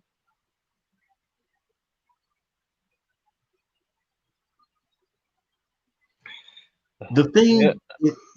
Go ahead, brother. Yeah, I was going to chime in on that one because you bring up some good points. Trying to distinguish between love and economy. Facts. Right? Yes. We don't have a good definition of what it means for those things in the first place. The Greeks had a good idea. They had 7 different. Shout out to Q Reeves for bringing this up. We were just talking about this the other day. The Greeks had 7 different principles, 7 different categories for love by itself. It's only in the English language where we simplify it to basically mean one thing. Right? In the Greek forms, there is definitely room for economic growth with love. We don't have that in America. Never have. It always gets turned into that, right? We have this poor standard for what it means to have a relationship or a family unit in America. As Black people, we don't have those structures in the continent. On the continent, we had way better systems than this one that we're stuck with using as a standard, as a benchmark today, which I think is what is essentially the thorn in the side of who we are. It's what the problem is. What the problem is trying to fit into this narrative of this American society. I love being an American. However, I know that my African side is saying something's wrong, bruh. Something don't fit. And my African side is telling me that I'm getting tired of being shoehorned into this standard of living that don't fit. They don't fit the category. We have way better systems. Take one of my favorite examples is Queen Nefertiti. A lot of Black women love to model themselves after Pharaoh Nefertiti, not Queen, because that standard didn't exist at the time. She was a pharaoh, right? But she ruled at the same time as her husband. Does anybody know who her husband was? Not on a regular basis. There's probably a lot of people in the chat right now that know the exact answer to this, and there's going to be some people that are going to probably say King Tut was or Pharaoh Tut was Nefertiti's husband. No, it was Amenhotep, Akhenaten, for those that are still stuck in the Greek pathology or whatever the hell you want to call it. This man and woman ruled over Kemet together as equals. Equals. Go imagine that. Equals. They were both pharaoh over Kemet at the same time. Equal rulership. Now, how do you share a throne as high as pharaoh? Because pharaoh is above the emperor, above the king, and above the lord. Not lord as in the most high or whatever you want to call it. It's lord as in lordship over the land. It's Greek, if you will. This is beyond that. But Nefertiti and Akhenaten ruled together as equals. Their carvings are all shown at equal heights when they're carved. Equal heights. That's a standard that is replicated in every other aspect of living when it comes to African culture. If you don't understand that principle, then you're not studying enough, in my personal opinion. We come from a matriarchal society on average, and even in the patriarchal societies, there's still equal level of partnership in that society, if you care to break down that terminology. We can break it down in lions, a pride of lions. Obviously, the king of that pride is the lion, right? But he doesn't get that position unless it is cleared by the lioness. The lioness have to actually determine who's going to be the king in the first place. And it's also up to them to make sure that he lives up to that standard. And if he don't, guess who kicks him out? The lioness. The lioness will run him the hell out of that structure and allow for some other lion to come in and take up that seat. Right? But we always look at it from a male chauvinist kind of perspective where the lion kind of rules over everything. No. It's the lion's job, the male lion's job, to take care of the children, not the women. The women are in charge of the hunting. The hunting. Imagine that. That means that the women are the breadwinners. The men protect the land that they hunt on to make sure that nobody else comes over and disturbs the territory. But it's a beautiful system if you take the time out and study it. That's not history. That is nature. See, Black people, we are associated with nature, and if we lose contact with that, if we lose that connection with nature, we start losing our God-given minds. Right? We start losing them completely, and then we start living up to this standard given to us by somebody who called us chattel. We weren't even human to these people. Technically, if you read your amendments and you read your Constitution, you're still not human. You're not human in their eyes. How can you sit here and accept anything that they say to you about any sort of standard of anything if they couldn't even consider you to be a human being? They said you were more closely related to apes. I mean, genetically, if we go back and look at it now, we've come to find out that these people are closer to apes than we are. We are something more, but we keep having this. We have this benchmark. We have this bar this standard of living that we continue to use as a proving ground for how we actually are supposed to be living. Man, that's what's wrong. Subconsciously, we know that to be wrong. And it irks us. That's what drives us nuts, what keeps pinning ourselves against each other. That's my personal opinion. My personal opinion, we are pinned against each other and looked at as having a gender war when it's beyond that. This is an extinction. They want us dead. You can see it by what they've already tried to poison us before. If you remember Tuskegee, they already tried to kill us, tried to figure out what does. I mean, people suffer from sickle cell anemia, but not realize that that means that you can't get malaria. You can't get another disease that doesn't belong to your genetic code. I'm telling you that, like, our standard, our bar is produced by people that don't believe that we have the right to even exist. You can tell because they've divided up our homeland to all kinds of different regions and whatnot, not paying attention to any of the culture involved and the people that were on that land. And now they're at war with each other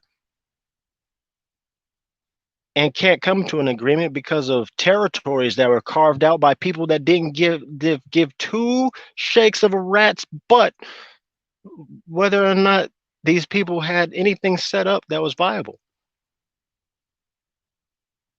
They didn't care, and they still don't to this day. You can see it in everything that's going on right now.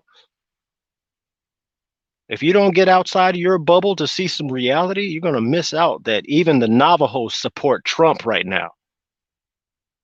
The Navajo. I'm going to say it again. The Navajo support Trump. And you're worried about a race war between black people? Come on, man. Great big Trump flags flying around right next to the Confederate flags, and you're worried about black on black love? Better wake up. They want us dead, and we're fighting each other. I'm gonna drop the mic. Very strong points, Brother Neo. Always adding to the conversation with very strong points. You know, them wanting us dead is no surprise. And let me tell you, I was, you know who I was? I was one off. I think I was one ruler off. Maybe I think either the preceding dynasty. I think that he was in the same dynasty of Nefertiti, but I think I said Akhman Ra. So Amun Ra came out. He came about. Amun Ra was actually more closer towards the beginning, towards the some of the first rulers. Okay, so how many? Well, okay, we'll talk about it later because I could have sworn that they did say. All right, so y'all, I do not. I don't drive. I don't have a car. So that has gotten me plenty of kind of layover time when I'm waiting for certain transportations to pick up. And I remember I was waiting for something that happened with Uber. And so I was having to make they had canceled it a couple of times and I was waiting on them to pick me up. But I was at Publix and it was a lovely book, National Geographic, about the kings and the rulers. They did say rulers, they didn't say kings and queens, they said rulers of ancient Egypt. And it was incredibly fascinating. And I ended up staying there the rest of the day, just reading through this. So I was sure I was getting ready for that answer. So I'm sorry that I got that wrong. But no, it's fine because it's one of those weird things where we have Greek names for all of our Kemetic ancestry. Right. We don't know like the terminology that was used because it's always flooded by Greek and Greco-Roman, right? So when you look up at your constellations and you see Orion, know that that's Haru, which is still a Greek name for one of your ancestors, not necessarily just what they consider to be God. Mm. Right. So I mean, if you think about it, really think about it. If you're Christian, Well, and you know right? that, yeah, with my name being Omega, I mean, it's Greek, but that's my real name. I didn't Right. create that. And Yeah. neophyte is a Greek student. So Right. I know exactly what you mean. Right. But Bokor is something different. Bokor is something completely different. That's French. Right. Mm-hmm. But that's for those that actually caught that. I'm not sure how many people caught it, but if you did, congratulations. Thank you for catching it. If you didn't, well, you got some learning to do. I made that name up from different things, basically trying to give something for somebody to quiz me on. If you catch that name, then you would have some questions for me. If you don't, well, I'm just waiting for the day that somebody's going to actually question me on it. Okay, so I'm reading some of the room. I'm reading the room right now. Right. Okay. Brother Bakari said black man and black women rule together. 2 heads run 1 house. That's what his point was, I believe. That's what his point was, that as powerful as Nefertiti was, which we know and love, that she and Pharaoh both ruled Kemet. Both ruled Kemet. Yes, did. Right. So Beautiful One said exactly marriage and not love, and that is one problem that we have. So Jen J threw up some glowers. Thank you, Jen J. She put up another question. Beautiful One. Yes. Yeah, I love that name, right? That's a handful, but I love it. I like the tongue twist. It's it's the wordplay, yeah. Okay, so it says Beautiful One says, why are you choosing a woman that isn't your equal? Why is she an option for a man that is a leader? Okay. She's asking that of CR. You guys, the chat is open. If you will all want to come, you Beautiful One, if you want to come up, Jen J, if you want to come up, if you're able to. I understand it is late. I don't know if people have roommates and don't want to talk. I tell you, the first time I got on a panel, it was Diamond Princess, and my kids, it was late, but I said the topic was so hot because, okay, so just to give you guys a little backstory, me and Diamond Princess, like I said, she had the first ever panel that I was on. That's why when I went live for my 1K, she's right next to me, because it was her panel, her channel, that gave me my first opportunity on a panel. And as you all know, if you're a content creator, being on a panel on somebody else's platform, it can do so much for plugging you in. The same way tonight, you guys, everything is just jumping great with everyone that was on the panel. So the conversation at hand was, this gentleman was talking about how he doesn't understand how women will be dating as though they're available, but they have children. And he was very he was very adamant about this. Like, he was just like, well, I don't understand why she would even do that, because when I met her, she didn't have a kid, but when I went to pick her up for the date, she has a kid. And he was saying, well, she shouldn't have even have accepted if she had a kid. And I thought, okay, maybe she should have said, hey, I have a baby, and I'm not paying a sitter, or I'm not comfortable with paying a sitter, so I'm going to bring my baby on the date. But just to say, I'm not going to accept the date because I have a kid, that's an issue.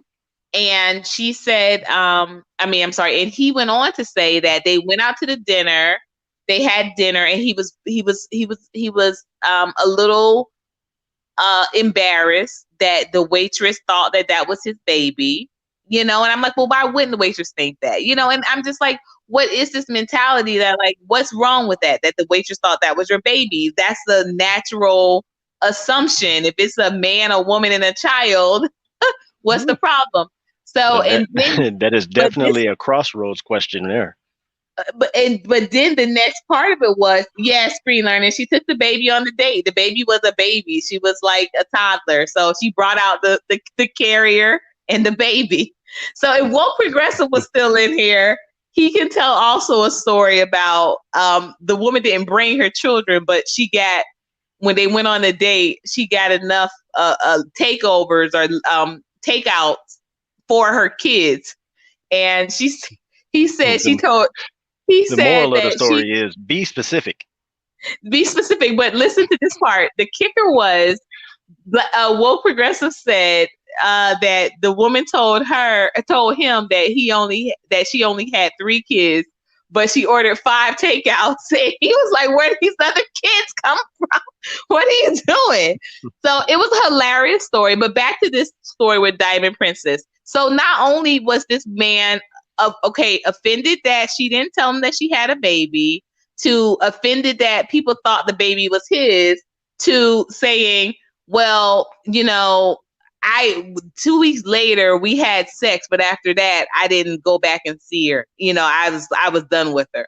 And that was the problem. And that's when I called in, and that's where Diamond Princess and I forged, you know, kind of like, wow, like I was blown away. And then the other men on the panel, nobody was checking him. Nobody was checking him at all. That's because I wasn't. That's because I wasn't called in. I didn't call in yet. It was that very moment. I actually took a woman out on a date. I shouldn't have. For that's a topic for another discussion. But I took a woman out on a date, and she brought her daughter. And again, people thought that I was the dad. But instead of being put off by it, it made me realize that maybe that was something that was missing in my life, because there was a sense of pride there that I didn't realize had been overlooked. Right? See, right. You want to talk about what the original Trinity is, where you have the Father, the Son, and the Holy Spirit. Holy Ghost, yeah. Mm-hmm. Yeah, that's garbage. The first Trinity is the black family, the man, woman, and child. But that's what the Holy Trinity is. Yeah, but minus the woman. I mean, since when is it okay to exit the fact that the Holy Spirit is supposed to be the woman? Who specified that? No, that kind of a male, masculine kind of, a little gay, if you ask me. It's a little gay if you ask me. But like, what? It removes the woman from the structure of the whole thing. You can't have an onk without having that Trinity in the first place. Who decided it was a good idea to remove all the women out of the Bible? Well, Esther and Ruth are in there. Right. We know what's going on. As whores, though. No, Esther and Ruth were not whores. Exactly. They're not. But why do they get this kind of demeaned, like, they're always putting this negative light? I've never gotten that from either of those books. And even with Martha, he told Martha to take a seat. Take a seat and take a listen, like Mary is doing. Martha, right. Martha, don't worry, Martha. Come on. But we're missing the whole thing. What about the Book of Mary? Why isn't that in the Bible? Now, that's definitely another discussion for another day. That is. You know what? You should join. You should join my Monday Miracles. Monday Miracles, we're going to start doing some spiritual reflections. So Monday Miracles would be great to have you on there.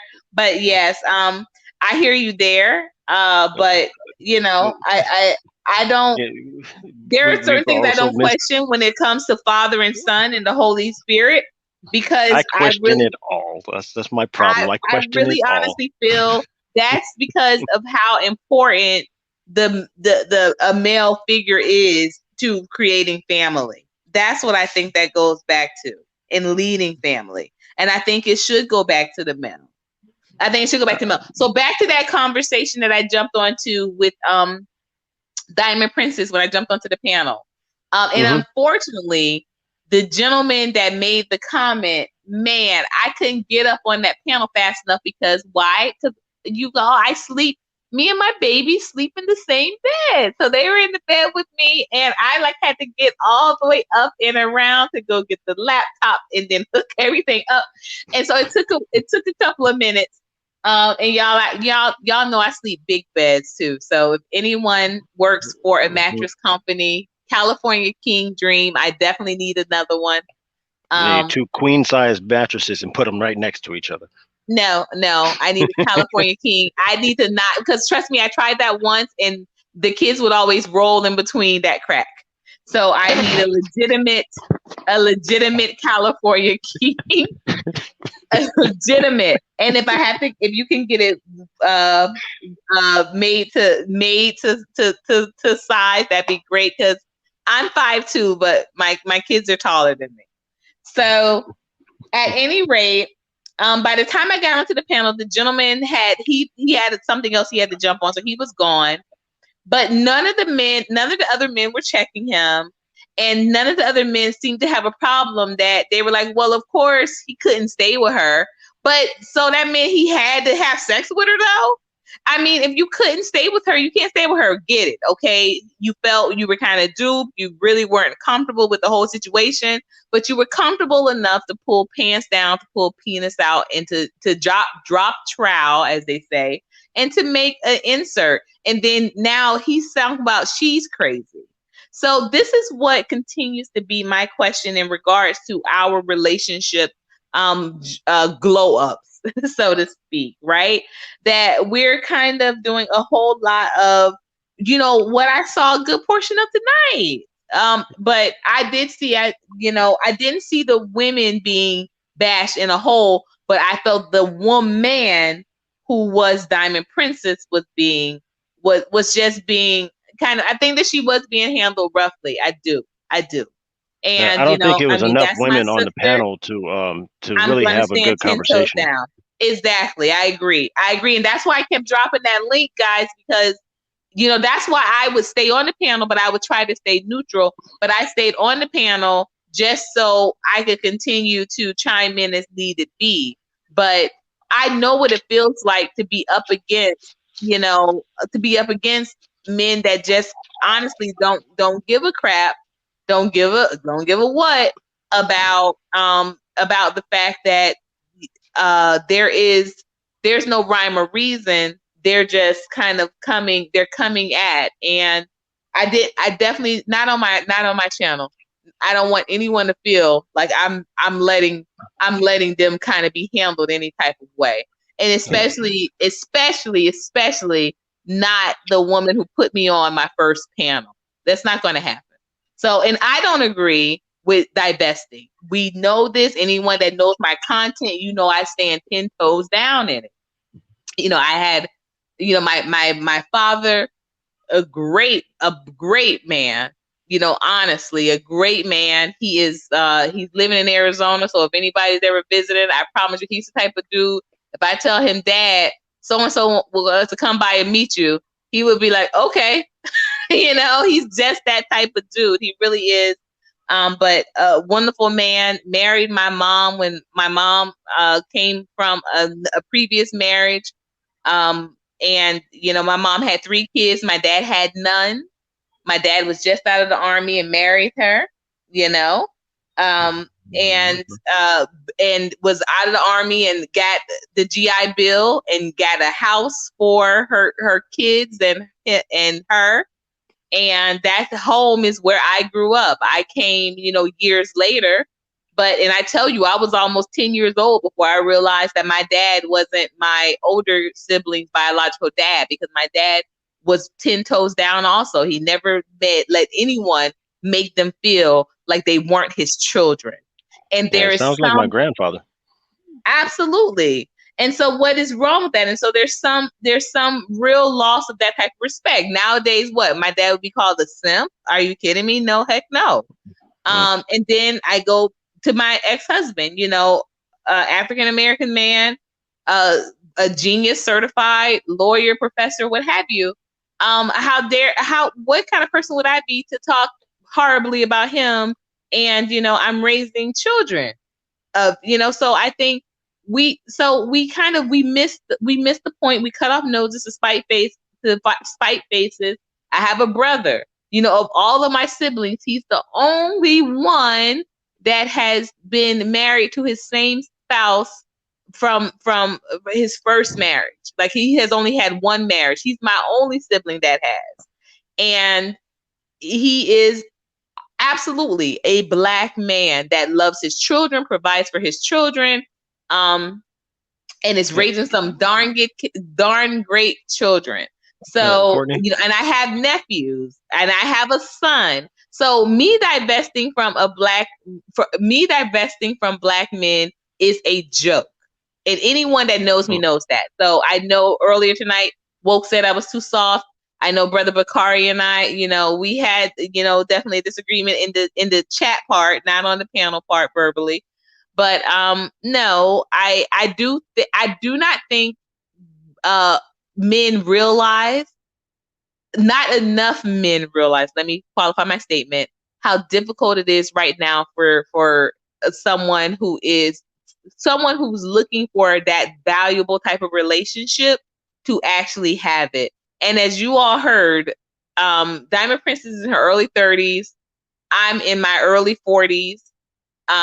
But we have in the chat, we have young ladies in their late 20s, mid 20s. So it's not just like it's a one issue fit, just, okay, these women up here. It is happening across the gamut, where women are having a hard time, especially our women are having a harder, difficult time with finding quality, equally yoked partners.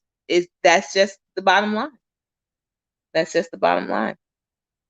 So I'm watching, I'm reading the room here. Okay. So Screen Learning says most of the divesting and anti-Black man viewpoints comes from growing up without a father, abuse, or unresolved childhood issues. The only way to reach those people is to first ask if they get mental health checkups. If the answer is no or unknown, then you are talking to a wall. Yeah, my daddy was a great man. If we're talking about my daddy, Richard Delancey, y'all. Real name, just was never like, ultra masculine. Like, he never was like that. My daddy wasn't like that, but I'm talking about no beating, no cheating, none of that. I tell you, you know what? And I tell people this all the time, because everyone says, oh, well, all men look at porn and, all men do this and that. And I'm telling you guys, I'm telling y'all, believe this when I tell you. I had 4 siblings. So we were like the Cosby kids growing up, right? And I'm Rudy. I'm the youngest. Whenever my parents would leave for work, we searched for gifts. We would turn the mattresses. This is what we did. Like, this was our pastime, because there was 5 of us. So somebody's birthday was always coming up. Then you had Christmas. There was just always something that we would that would be fun for us. We would just go looking through everything we could. We pulled out drawers. We turned over mattresses. We all were assigned different areas of the house to look for things. And when mom and daughter made it, you guys, oh my gosh, this is so huge for me right now. You guys, please put up glowers for mom and daughter. Mom and daughter, we did it. Oh my gosh, I'm about to cry. I met mom and daughter 2 months ago.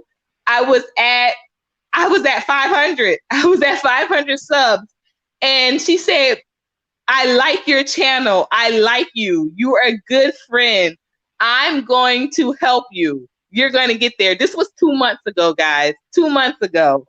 So, oh my gosh. Mom and daughter is here. Thank you so much, Mom and daughter.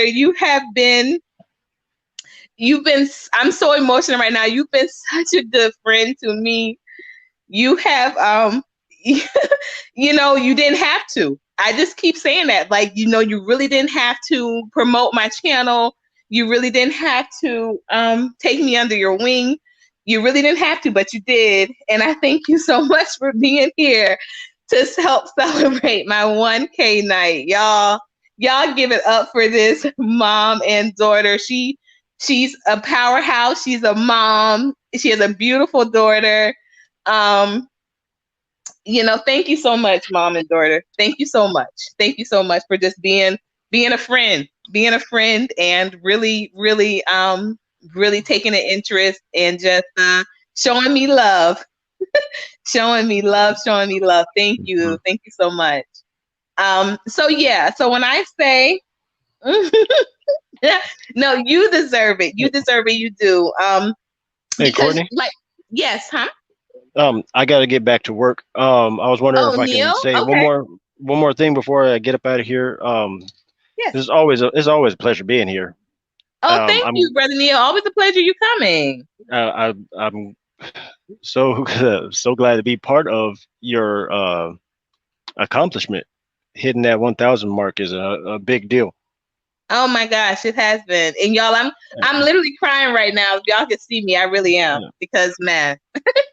But thank you. Thank you so much. But Brother Neo, you have helped turn a corner too with my content, because it elevated the live stream. The Glow Up Wednesday was the first time you made your debut.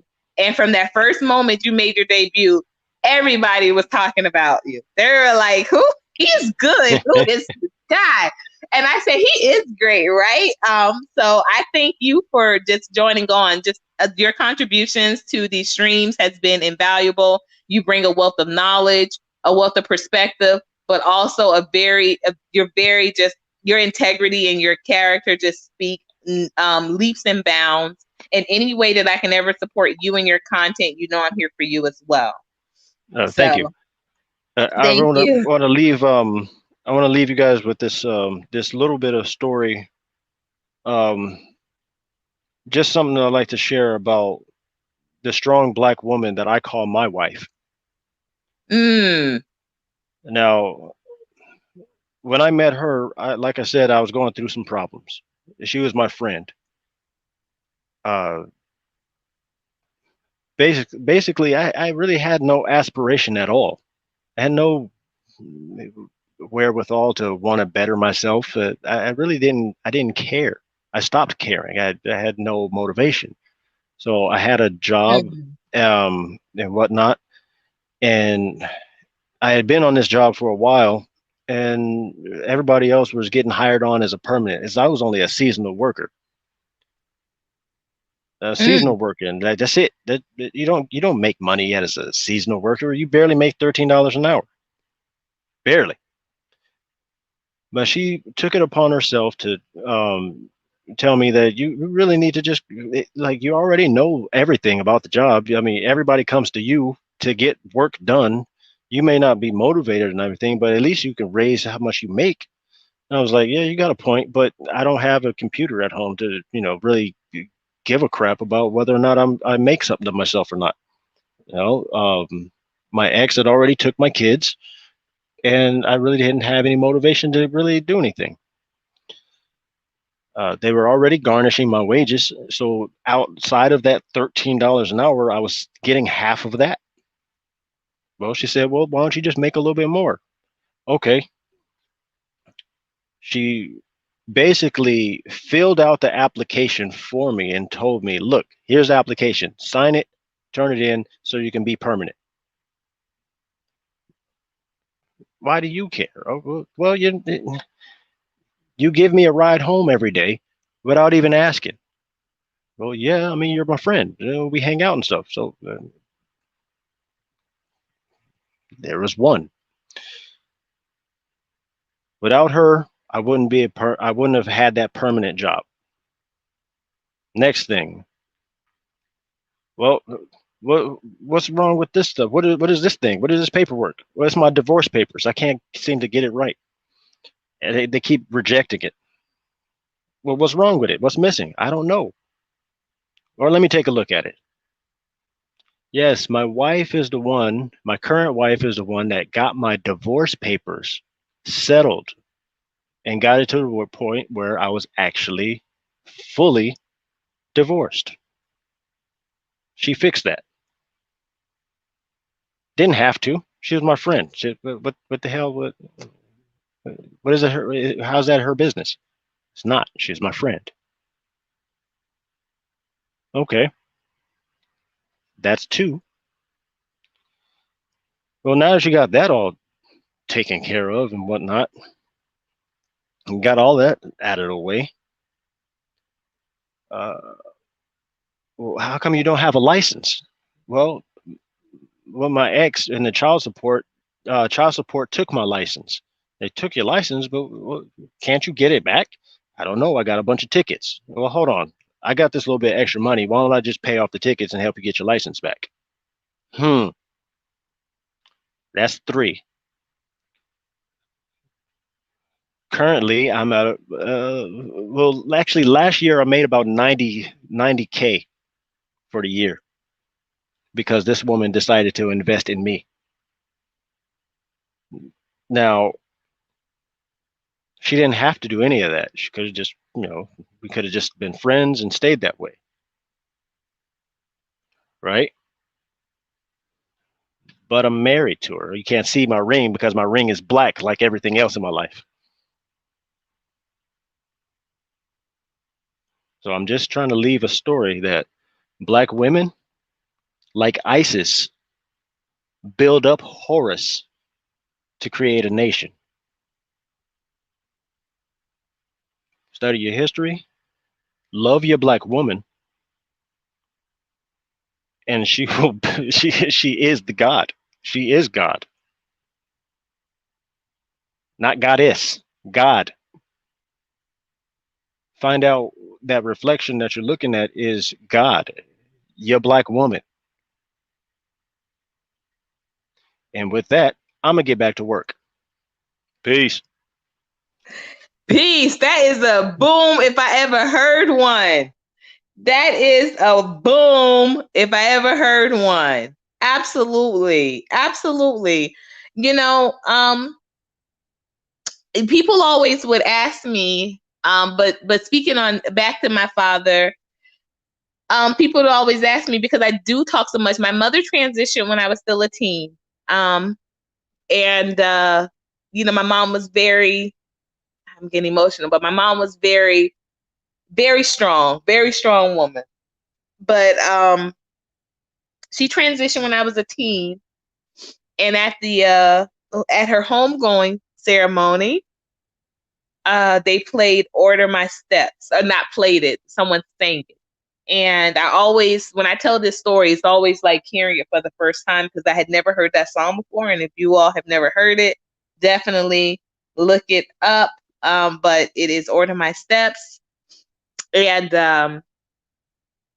we had always thought of my mom as being the strong one. My mom was the one, she was that pusher, that same type of woman that Dio talked about. That was my mom. She was the one that my dad dropped a check on the table and my mom cut that thing up 100 different ways. We never felt like we were needing for anything, and interestingly enough, my mom didn't like buying me Jordans because she just didn't like me dressing like a boy. So I used to, just lift extra money out of her pocketbook. I literally, yes, you all, I was stealing from my mother because she bought cigarettes.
Oh, thank you for saying that, Ronald. That, yeah, I didn't know how strong my dad was until my mom was not physically with us anymore. And I think that's the moral of the story too, with Brother Neo says, like, the strength that is in us, you don't really know it until it's gone. Like, I honestly didn't know. I honestly didn't know. Oh yeah. I honestly didn't even know that it was. And I honestly didn't know how strong my dad was. But I do now. And that's why I have so much respect for him now, because also it must have been kind of odd that he always knew his strength, but he knew also that we as children relied on my mom as having the strength. So, you guys, we have a lot of welcome back, underrated. We did a lot of unpacking tonight. This was an epic. It has been an epic live. The link is open, and I'm dropping it again if anybody wants to join the chat and us to move this conversation. I have no problem discussing relationship issues, but like I said, at this point and at this juncture, we all have to make sure that we're remaining just cordial, because this is not going to be the type of room. Thank you, Ronald. This is not going to be the type of room where it's not going to be that. I'm just going to say that, where we're riding at each other and we're hurling insults. We're not going to be, there is God and there is God. We're not going to be hurling insults at each other. We're going to listen to one another. And if we can't do that amicably, then, this is the wrong space. If you can't do that here amicably, then this is the wrong space. But I love us building. I love us networking. That's why I really appreciated. I've definitely appreciated mom and daughter for showing me that can be done. A culture can do that. A community can do that. And if they could do it for me, they can do it for you, and we can do it for each other. That's the bottom line. We can do that for each other, guys. We can build and support and lift each other up. So the link is dropped if Jen J, you want to get in. Oh, and back to y'all, I leave so many stories on the table. But what I was saying before mom and daughter entered the room, and that was like, I just went gaga and I started crying, was that we used to flip the house over. And my dad never had any inappropriate material. Never. Not one time. Not one time. And when I say we used to flip that house over, we used to flip that old house over. Now, could he have known that we were flipping the house over? And, with super stand, as my son likes to say, and hit it really well? I doubt it, because the things that we did find, I don't think these were bargaining points, for the things that we did find. We found pictures of him and mom, and I'm not going to get into any details. They weren't, those type of pictures, but they were pictures that were obviously between the two of them. And he had those hidden and tucked away, but there was not inappropriate pictures. So there was no porn. There was not inappropriate pictures of other women, or even of himself or my mom or anything like that. So when we also have the stigma of all Black men, all men like porn, all men, this is that. When we fall into the trap of saying all, we really do lose the flexibility of our mind to receive new concepts. So we have a new panelist up joining us today. Hello, the underrated one. How are you? Peace to you, sister. Good morning. How you doing? I appreciate you, and I appreciate you for letting me on your panel this morning. So I'm going to put myself on mute and going to let you introduce yourself, and feel free to drop your link as well. Okay, well, my name is Underrated Darkness. Yours truly, the underrated one. Yeah, my channel is diverse. Some that you like, some you will like, some you won't. But I just try to be pure as I can, you know. And the only I'm just saying, you know, just check out my channel and that's it. It's what you see, it's what you get. But the one thing I just try to help people, you know, and that's it. So tell me, because I had a live this afternoon. I had to jump off, but something I was really interested in, I saw that you do consistently, and I wanted to get more information about it. Was the Righteous Men Breakfast? Is that what that was? Right? Did I say that right? No. I did it. Oh, what's it called? I'm sorry. No, that's a morning talk. That's every morning? No, just sometimes. Oh, okay. I do that sometimes. So it's called not the one that I was on this morning. I thought there was one that you have called. It's something I thought it was called the Righteous Man Breakfast or something. Just man, nah, that's no, it's morning real talk. That's what it's called. And that's what I was on this morning? Yes. Okay. This may have been some months ago. I promise you it was something in that regard. And I think that might have been the topic then. So that's what I might have seen. So how do you come up with your content? How do you come up with your material? Well, sometimes, my material, you know, like I said, I try to be much more pure as I can. I offer myself, you know, and then after that, I'll go based on that. And sometimes I do look up certain things, or sometimes I just try to give people. I try to, do my best to connect to the past to the present, and to help people, let them know that they could overcome too. Do I talk about some things that are controversial that people quote unquote say? Yes. Do I stand by it? Yes. And so sometimes I get a little pushback, but it's okay though. As long as I stay pure within myself, as long as I know myself, and as long as people respect that, that's what counts. I know I'm not gonna please everybody. I'm not, but I do pray to God about it. You know, I just trying to do the best I can. You know, that's it. You know, I just because I'm striving for legacy. You know, so in case God kids or niece and nephew or anybody else see it, it's just something they could take something that I have and help others. You know, I think I just trying to bring the truth the best way I can. That's it. I love it. Did you get that message that I put on one of your posts that I said you look like a superhero? You were like, I said, yeah. I read that. I read that just before I started the morning live. Yeah, I appreciate that. I meant that. I was like, you know who you remind me of too, and he's gone now.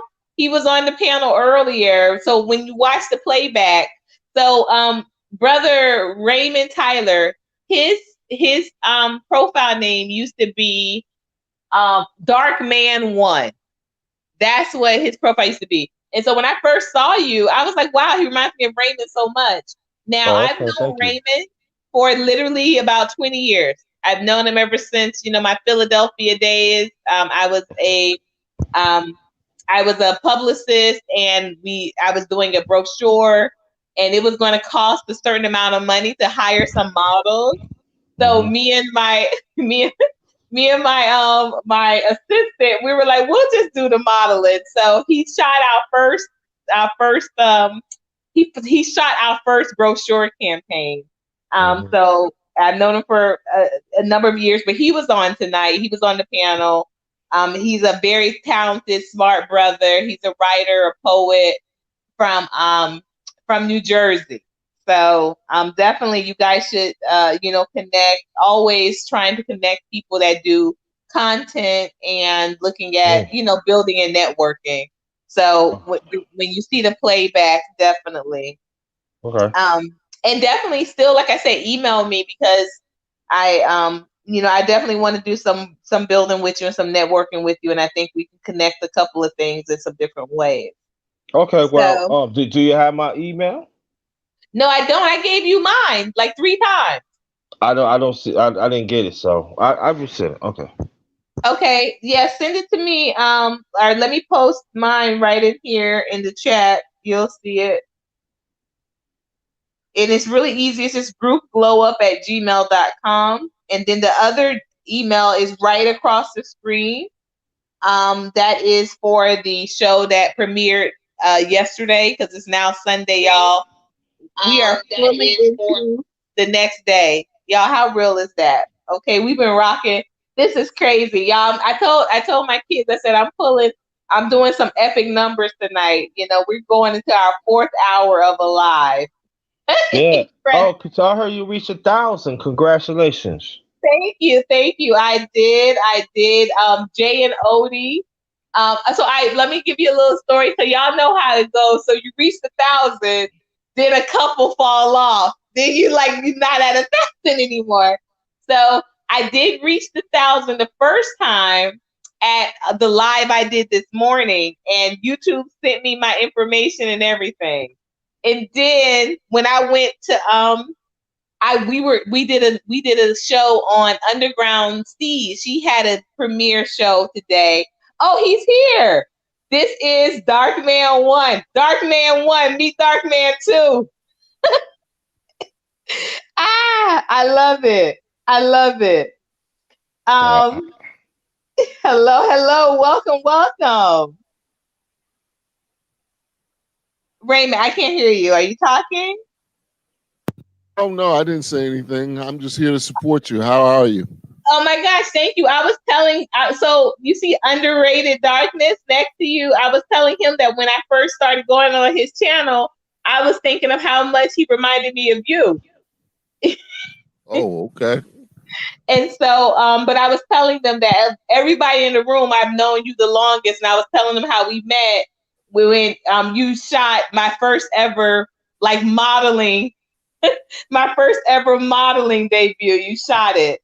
And I was just telling them a little bit about what you do in your background and just trying to make some media connections. So absolutely. Thank you for being here. Is there anything that you want to add or, you want to build on with any conversations that you heard tonight? I don't know. Like I said, I just came by because I knew that you were doing this and I wanted to, support what you were doing. I've heard a lot of interesting commentary and conversations earlier when I was here that I can't necessarily agree with, but I will say this. Sometimes we overcomplicate things and we don't have to attend every argument that we're invited to. Come on. So, embrace what's good and reject what's negative, what's not. So, by the same token, I get it.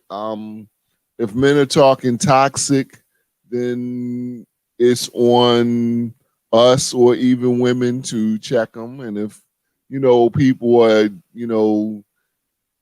down in black men or down in black women or down in black people always this, always that. There's you can check them, but are you going to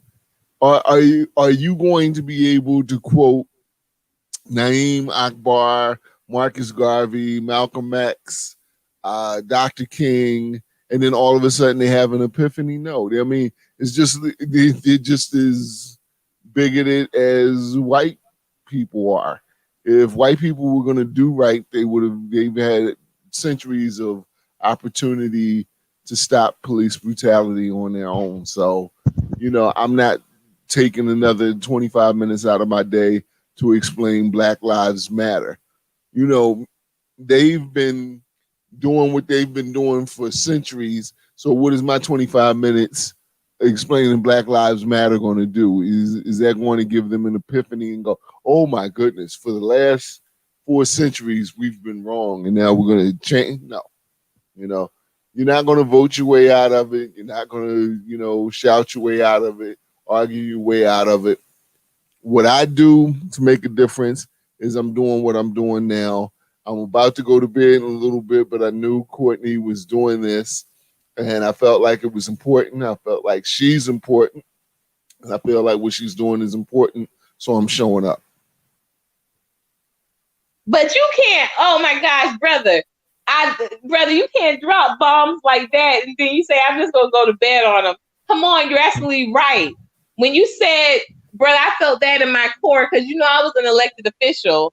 And when I told people that I was resigning and I was just going to, you know, I was resigning from that position, from that post and abandoning the seat, they were like, oh, no, you can't because, you know, sister, we need a sister in there. And da, da, da. And I said, people have no idea how limited you are, even sitting in a position like that. They have just no idea how you can't. It's not even a voting your way out of it. Like they don't really respect that. They're fine that I'm there because that shows that I'm a representative for, you know, for my community. But but allowing me to do the real work, allowing me to really be effective, nah. Yeah, it's a false representation. Every level that you move to, you get more quote unquote power, but do you really? Because it comes with more and more restrictions. I've been working in the media for years and years. When I met you, I was writing for The Source, Vibe magazine. Well, I'll just use those two as an example. Hey, listen, I'm grateful for every editor I work with at The Source and Vibe magazine. I'm grateful for the opportunity. I'm grateful for the money that I made. But everybody should know that every writer there is not beholden, but here's the thing. If you think Jay-Z put out a bad album, good luck with writing that review. And I'm not saying he put out a bad album, but I'm just saying if your opinion is that Jay-Z put out a bad album, good luck at getting that review written about in The Source. It's not going to happen. Too much money. So, whether it's media, whether it's politics, they handcuff you. And the thing is with politics, I try not to vote for politicians who I feel would not be interested in helping the community if there wasn't an office available. So I totally get why you would drop out. Because I've talked to politicians who said I could do more outside of politics than I ever could sitting in the office. So. Hey, I've been there too. And you know what? So many people told me that. The only people that have ever told me that they do more in than they do out has been law enforcement. They bought law enforcement. No, because trust, brother, I have a nephew who's one, that sort of thing. So, who's a detective who was a detective. He literally just recently resigned, and I'm telling you, it blew my mind because he had just made detective, and he's only 30 years old. So we were very all like, wow. And then he resigned. So it's a lot of pressure right now being in law enforcement, especially African American, especially. But when I say law enforcement, like, let me tell you, as an elected official, those actually law enforcement became those were my ears. Those were my real ears when I was trying to, understand some things that were happening in regards to why we were getting information late, why we weren't getting response over here, why this building was shut down. Law enforcement had that intel on all of it. They really did. And I was lucky to have had a couple of very committed to community neighborhood resource officers that I worked with. And I also was on the civilian investigative panel in Miami. I sat on that board, which is a law enforcement oversight board. So to still have friends on law enforcement while you're sitting on an oversight board, imagine, the conversations that we had to avoid having. But I say all that to say this, that has been literally the only people I've ever heard within a government situation that has said I'm more effective in than I am out. Because as you were stating earlier, you just, the things that you kind of have to do or turn a blind eye to, as an elected official, you don't have to do when you're out. And I remember I made a very public announcement through my YouTube channel when I was resigning, because I made it very clear that now that I was resigning, all of my thoughts were my own. All of my opinions were my own. I could no longer be held responsible for trying to misconvey that my thoughts were the council's thoughts. No, they're all my own. I became an independent entity again, and I definitely celebrated putting in that resignation. Right. So. And here's the thing that people of color need to realize, that, freedom isn't free. And, again, I don't want to go back to the sister who was talking about, black men need to have this and that, and in that whole conversation. But what I mean by saying freedom isn't free is, as an independent entity, I don't know what perks you got for being an elected official, whether it was a paid position or not, but you're giving something back, and a lot of times you have to go a step lower as far as the money is concerned to have the freedom that you want to be able to say and do the things that you need to do. Because people see elected officials, people see people in the media, and they think, oh, they have the life. Yeah, they have the life, but they don't have the freedom that you have. I agree, and that's why I told you it was something very simple. It was simple as a resignation letter, but when I wrote that thing, I felt like the weight of 1,000 bricks had been lifted from my shoulders. I was like, oh my gosh, great. I could actually say F so-and-so, and it's not going to be written up like, the Coconut Grove, is not interested in. I could say, hey, so-and-so was a bona fide cokehead, and she was, and I don't have to worry about that coming, now they're not going to be coming to the council meeting to present their organization, because, I'm like, because of my personal disagreements, everything, when you're on a council or position like that, you know what I mean? Everyone calls them petty. They're not petty, they're just personal. It's two totally different things. But that's the dynamic. That's what they lead with, if you say. Oh. Hey. Okay, so we have good night, brother. Thank you so much. Thank you so much. Oh, you're not leaving. You said you should be listening. Who are you going to be listening to? I'm going to listen now. Okay. You should be resting. Yes, peace and power. Yeah, I do agree, brother Ronald. We need to be solution oriented, period. And now, once again, going back to the divested statement, I I've never been one that has said, hey, that's what I'm going to do. But I've always been one that has said, hey, or I won't say always. Oh, I will not say always, y'all.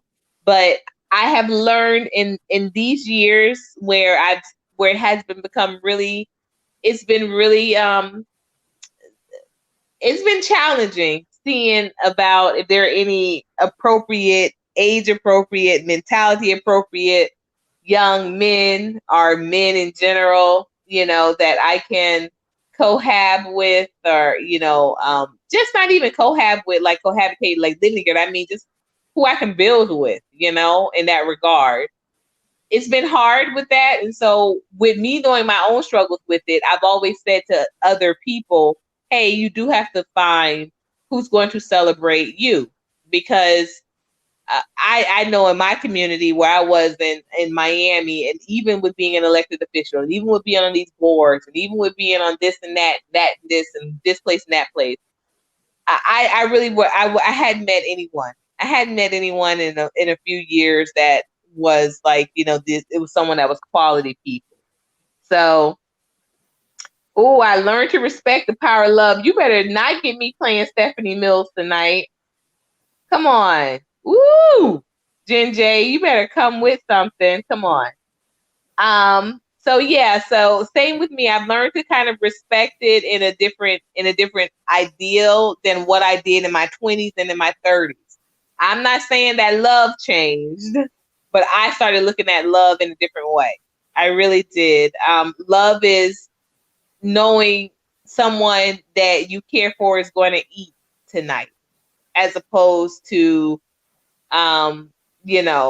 just you talk to them throughout the day, and you don't really have those type of conversations. Love is knowing that, hey, I want to make sure you're getting, safely wherever you're going. And, like in my situation, I don't drive. So, hey, here I'm putting, a couple extra bucks in your account so you can do Uber and you can get around today because, for whatever. I want to make sure that that's one less thing you have to worry about. And I think that sometimes that comes off as, that's what I was saying with the brother Bakari earlier, when he said that, oh, the lady just wanted a sugar daddy.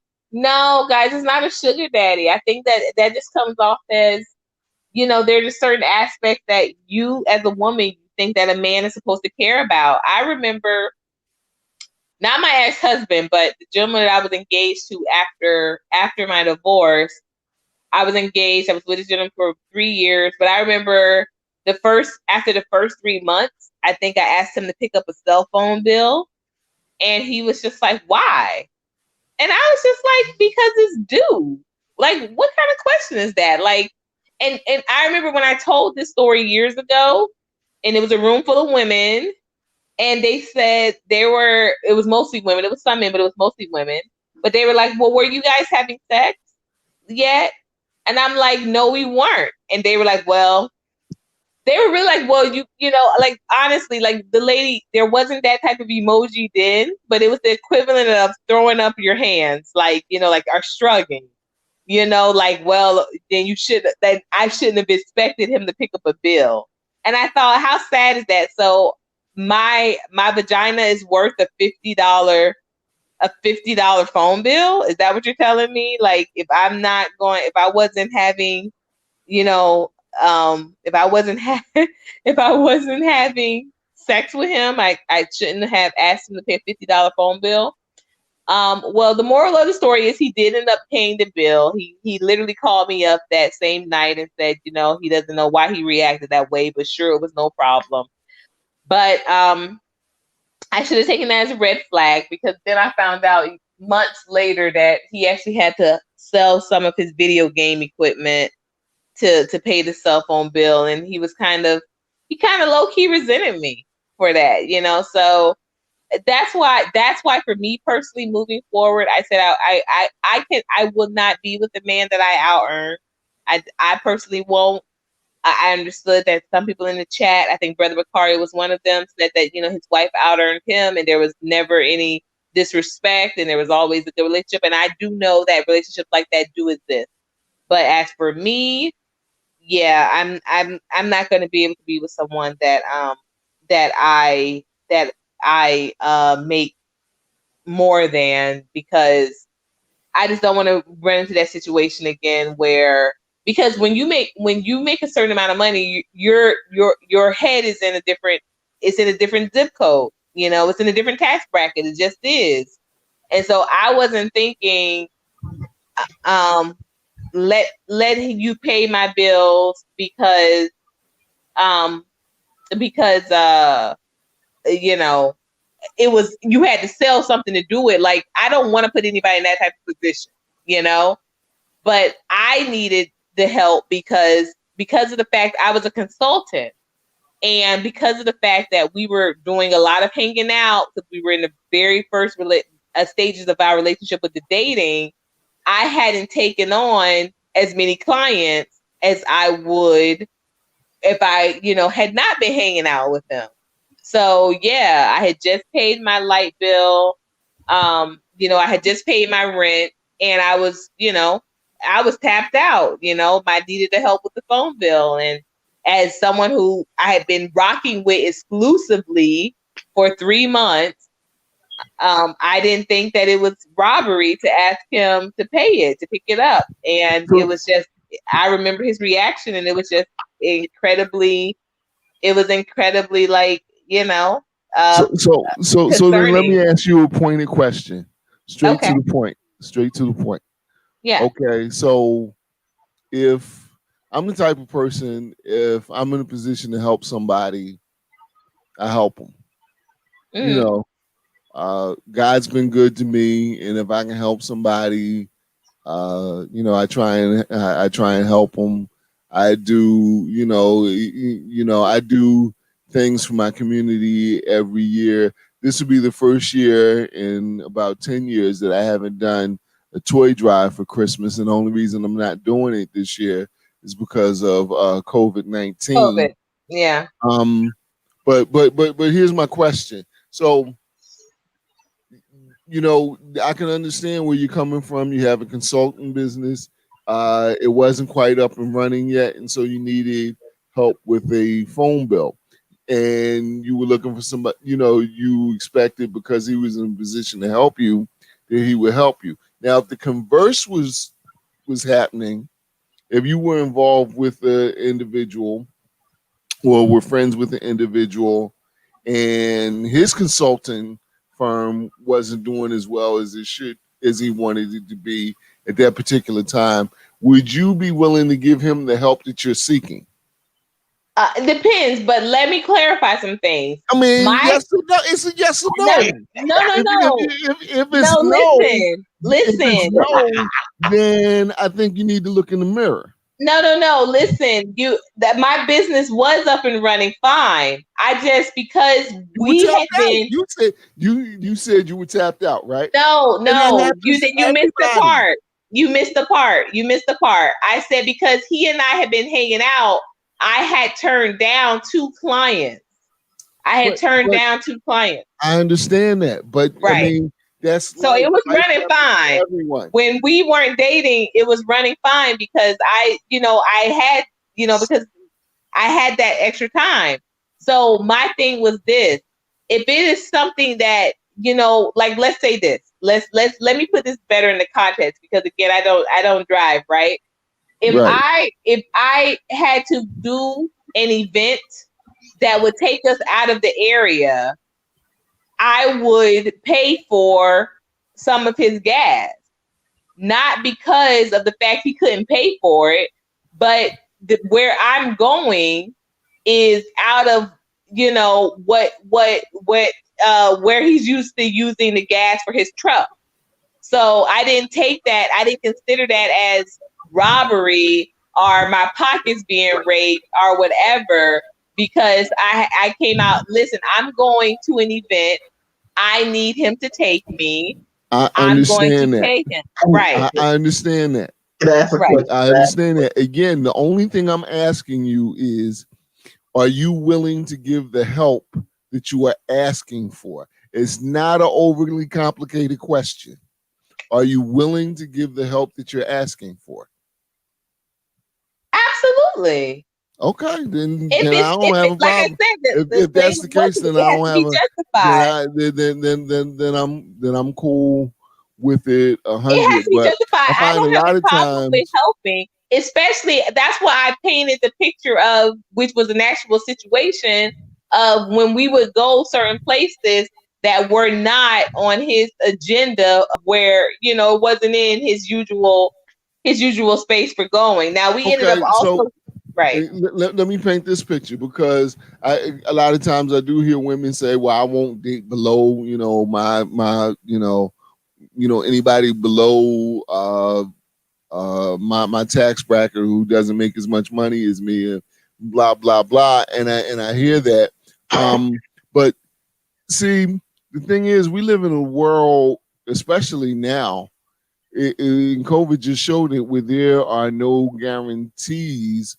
You could have been dating Erica Badu, like I could be dating Erica Badu, right? Before, like a year ago, right? Okay, so now I would be in a position where now I'm doing better than Erica Badu, and now they're saying there may not be concerts again until 2021 and late 2021. So she got no, she's got no clear aspects for making any income anytime soon. I mean, 2 cents a record off a CD, that people don't buy CDs no more. So things happen, and you can be on top today and on the bottom tomorrow. And then that's just talking about money. Let's take money out of the equation. Let's say the two of us are dating, we make the same amount of money, and or I make twice the money that you are. And then you come back from the doctors and say, Ray, I got some bad news. Well, what's the bad news, honey? We'll get through it. Well, the bad news is I'm very, very sick. Oh, sick? You're not as healthy as I am. So you know what? You go ahead and handle that. I'm going to go find me a healthy woman. He's cooking. He's cooking. I do have a question, actually, Chris. Yes, I have a question. When you said facts, why do you all feel like I was moving the goalposts? I was just clarifying the two situations were not, that wasn't the same as what I was saying. I wasn't saying that my business wasn't, it was very productive and I was able to pay all my bills the month before, but the months previously. But that's because I was able to take on all of the client load. Because of the fact that we were spending more time, I didn't take on a couple of more clients, and those couple of other clients would pay that bill. Now, I painted the picture of saying that when we were going out of area, I would make adjustments and make sure that I was paying gas, because it's not like saying, oh, well, you were going to go here anyway. He wasn't. And so that's spending extra gas. So I'm trying to kind of understand where you guys feel like I was trying to deflect. I really am honestly trying to understand. Okay. Brother, you was cooking so well. I just wanna dip my spoon in. Can I dip my spoon in? You was cooking right there. I want to dip my spoon in. Can I dip my spoon in? Oh, okay, you can definitely dip your spoon in. I just want to say again, because pineapple. I just said, as long as you're willing to give the help that you're asking for, I'm 100% cool. Well, I understand that, but so what I was going to say is this. Okay, so reason why it blatantly seemed like you were moving the goalpost, because he asked you a straightforward, direct question. But he had some information wrong. That's why I was trying to clarify what the situation was, because he said if his business wasn't doing well, and I said it's not about my business not doing well. My business wasn't doing well because of the fact that I was hanging out with him. Well, when a man hangs out with a woman, you only got 24 hours in a day. Right. You only got 7 days in a week. So if I'm hanging out with a new female friend who I'm trying to build something with, You're wooing. that takes away from my possible time I have to make money or anything else. So Right. No, we didn't have those same type of schedules. So Mr. CR, that's what I was trying to clarify. He was on a job where and actually he was a radiologist technician. So I think he did like 2 days a week. During those 2 days a week, I never said, hey, I need one of those days. And I'm very big on, I like a man to give me my time. And in my past, it was really bad, but not during that point in time. But if I had literally told him, hey, take off this time for work for me, and then at the end of the month, I'm expecting for him not to have it. That's why I'm like, that's why I was trying to just make that very clear. So you're saying that he blatantly said, I know you have this set aside time to work to make money. And no, I'm not saying that's not what he said. No, what was understood when we met was when we were dating, because he was like, yeah, what do you do? Because we met at some talk. Actually, it was to bring Umar Johnson down to speak. And so he said, so I was like, oh, I'm a consultant. So, I just kind of like take all these like community jobs, helping people find grants and da-da-da-da-da. And he was like, oh, you must always be busy. And I was like, yeah, I'm busy pretty much. But, I feel like if you're sitting still, you can get into trouble if you're sitting still. And so he was just like, well, okay, well, what if I would want you to sit still with me for a little bit? Would that be cool? Exactly. He tried to get into trouble. I feel you keep rocking. Right. And so I was like, well, what type of trouble we get into? Like, it was cute and all in the beginning. And like I said, the first month we weren't spending that much time. Bills were okay, cool. Second month, things got very tight. I remember, like, very tight. By that third month, we were spending a lot more time. So I'm just trying to be as very specific as possible. And I think that, from what I saw, I'm like, I think, like, there's like some generalization maybe happening. I don't know. But like I said, also, I can be very selfish, but not with money. But the reason why I said I wanted to make sure that the next gentleman that I was with made more than me was because hearing that he had to sell, he kind of resented the fact that he had to sell equipment months later. Like, he was still kind of harping on that. I'm like, I don't want to be a cause for something like that. You know what I mean? Like, I just don't want those type of, I don't want you to feel like you're in a bad position because of me. And I don't want to feel like I'm in a bad position because of you. So that's what I was getting.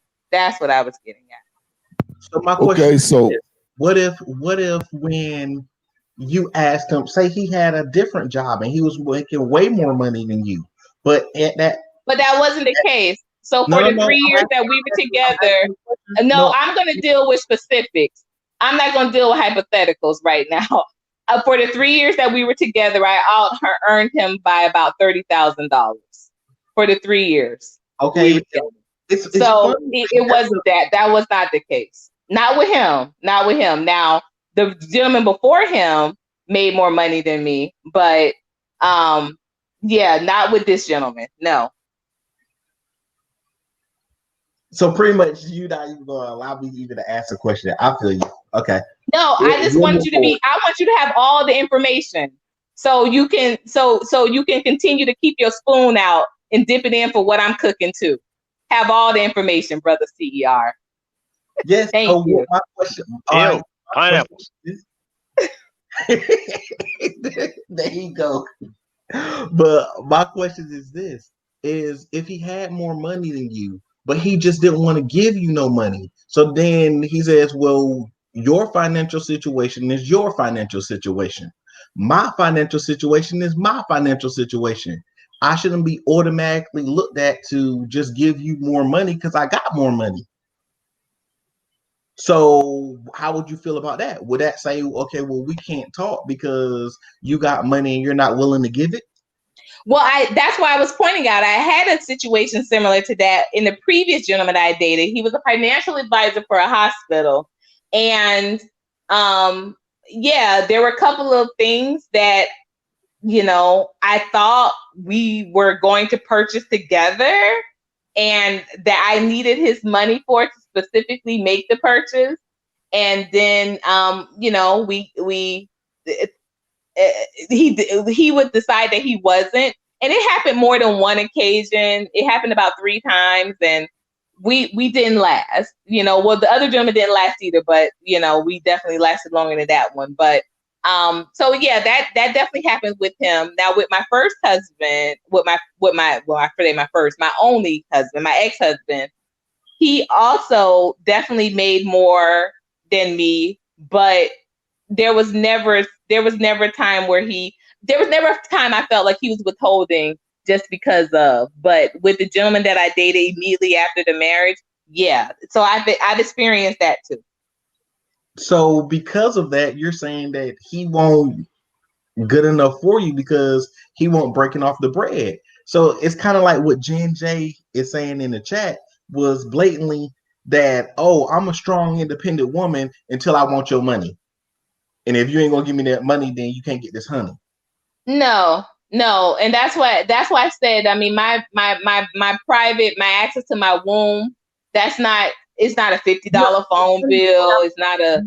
Your honey don't have to just be what's between your legs. Your honey is supposed to be. No, you just said my honey. Yeah, your honey can be referring to any of your goodness. Your goodness shouldn't be that's the problem. If money and equated with your vagina is the only way you equate relationship. No, it's not the only way. I just thought that's kind of because that was the comments of the ladies in that room. And so that's just the mind state I was on, but it's not, because I know I have a lot more to offer, and I definitely am I'm a very, very like spiritual, sensual person. So I definitely do. I definitely know I have more to offer than that. Okay, so my question is this. If, again, the money issue is saying that if he's not breaking off no bread, then he's not good enough. He's not good enough for you because he's not giving you money. Maybe he has the money, but he just don't want to give it to you. Like you said, some things have to be earned. And why should you be able to get everything and you're not a wife, but he's not supposed to get everything because he's not your husband? I don't think that was the case there. You know, we were 3 months in. That wasn't the case. And it wouldn't be the case now. And, you know, I haven't dated anyone since then, so I don't know how it goes down, or how it would go down now. But I can say this. I do have a business partner, right? This business partner is in his late 20s, and he has definitely gone above and beyond. Just like when I tell you the things that he pays for and has paid for, things that have nothing to do with our business, but he, you know, has done and provided, it blows my mind. And I do kind of always, you know, kind of question, well, kind of what's going on here, because I've never had that type of situation. But, you know, like I say, I deal with specific. I don't really do a lot of hypotheticals, like a what ifs. I can only tell you what I've experienced. That's why I know for a fact, yes, there are men out there that are nasty with their money and don't give, even though they have, like the financial advisor was to me. There are some men out there who make great livings, but they don't hold it over your head like my ex-husband was. And then there are some men that I think that kind of low key, it does bother them that a woman is making more than them, and it's a resentfulness there, and you know that also does exist because I've experienced it. So I can only tell you what I would do in situations that I have actually been in. Hypotheticals, I don't. I don't do fantasies and I don't do hypotheticals. Okay. All right. Can I say something? Yeah. Yes, sir. I didn't mean to interrupt you. Oh no, I did. I hope I wasn't interrupting you. See, I'm hoping that to me, this is a much more productive conversation than kind of the other one that was had before, just because the temperature and the tone, and I wish I could get Courtney to open her mind just a little bit more, but but it's all good because I will say this to back you up, Courtney. One thing that we have to be real about as well as individuals is our personal happiness. And if you know that there's something that's going to make you personally happy, you shouldn't let me or anyone else shame you out of what you want and what you like. There's certain aspects about women that I know are deal breakers with me.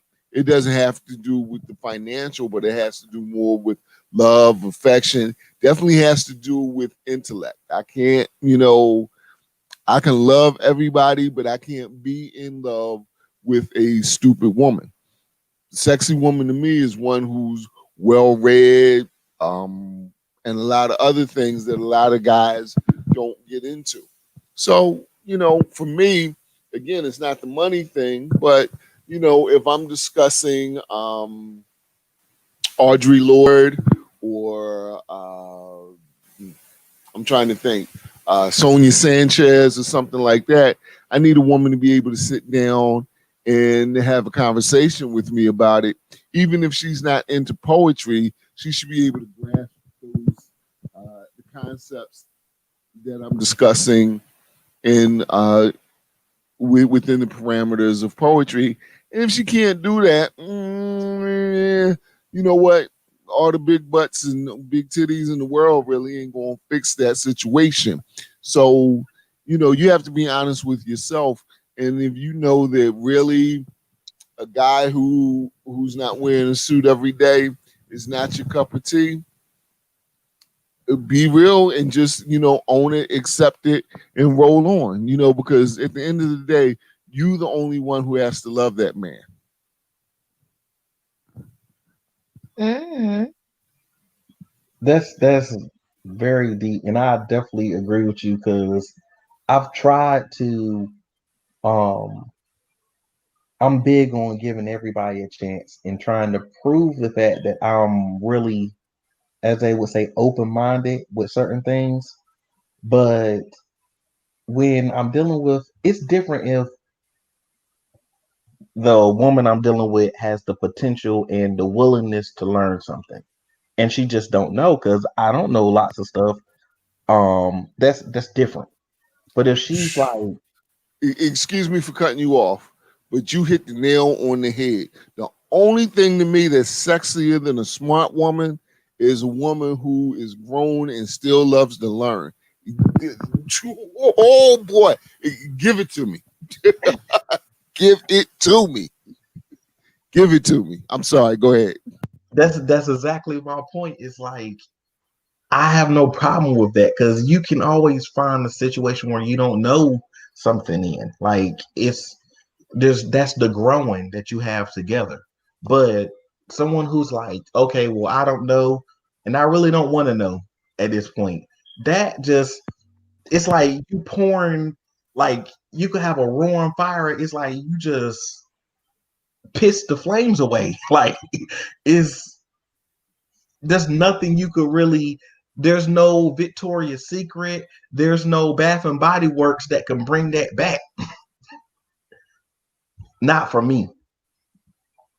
You ain't shopping enough, bruh.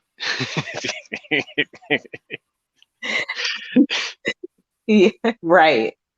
If no, I can't no. If she's not willing to even she's like, okay, well, I'm not mentally there and I don't want to get mentally there. I just want to stay ignorant and stupid. And that's just what it is. I can't get with that. That's a turnoff. I can't get with it. I can't. What's your name, brother? Christopher. Christopher, I'm Raymond. Nice to meet you, sir. And I'm right there with you. But the thing is, it's a big, beautiful world. So if somebody ain't where we are on that doesn't always make them a bad person, just not a good fit for gentlemen like us. I think Courtney fell asleep. No, I'm right here. I definitely agree with that. I'm right here. Yeah, I'm kind of fighting my urge not to come across as a troll right now. Control me, brother. Let's get into it. Yeah, I was coming. I really I was looking at something earlier, and it's more directed at brother Chris right here. Respectfully, if you want to talk about the religion, I'll be your Huckleberry. But I don't know if we got enough time for that today. But we can definitely get that work. Okay. I'm gonna put my email in the chat and we can make that happen. I love that, and I love that quote that you gave. That's one of my favorite movies. Yeah. Oh man, let me tell you what. I can tell you that I used to visit his grave. It was in my hometown. So Wow. yeah, we can have some discussions. Thank you for putting those blowers up, Jen J. One thing I like doing is painting verbal pictures for people to disseminate in their imaginations so that I can get my point across and get people to see things from my perspective without, trying to lob off my head.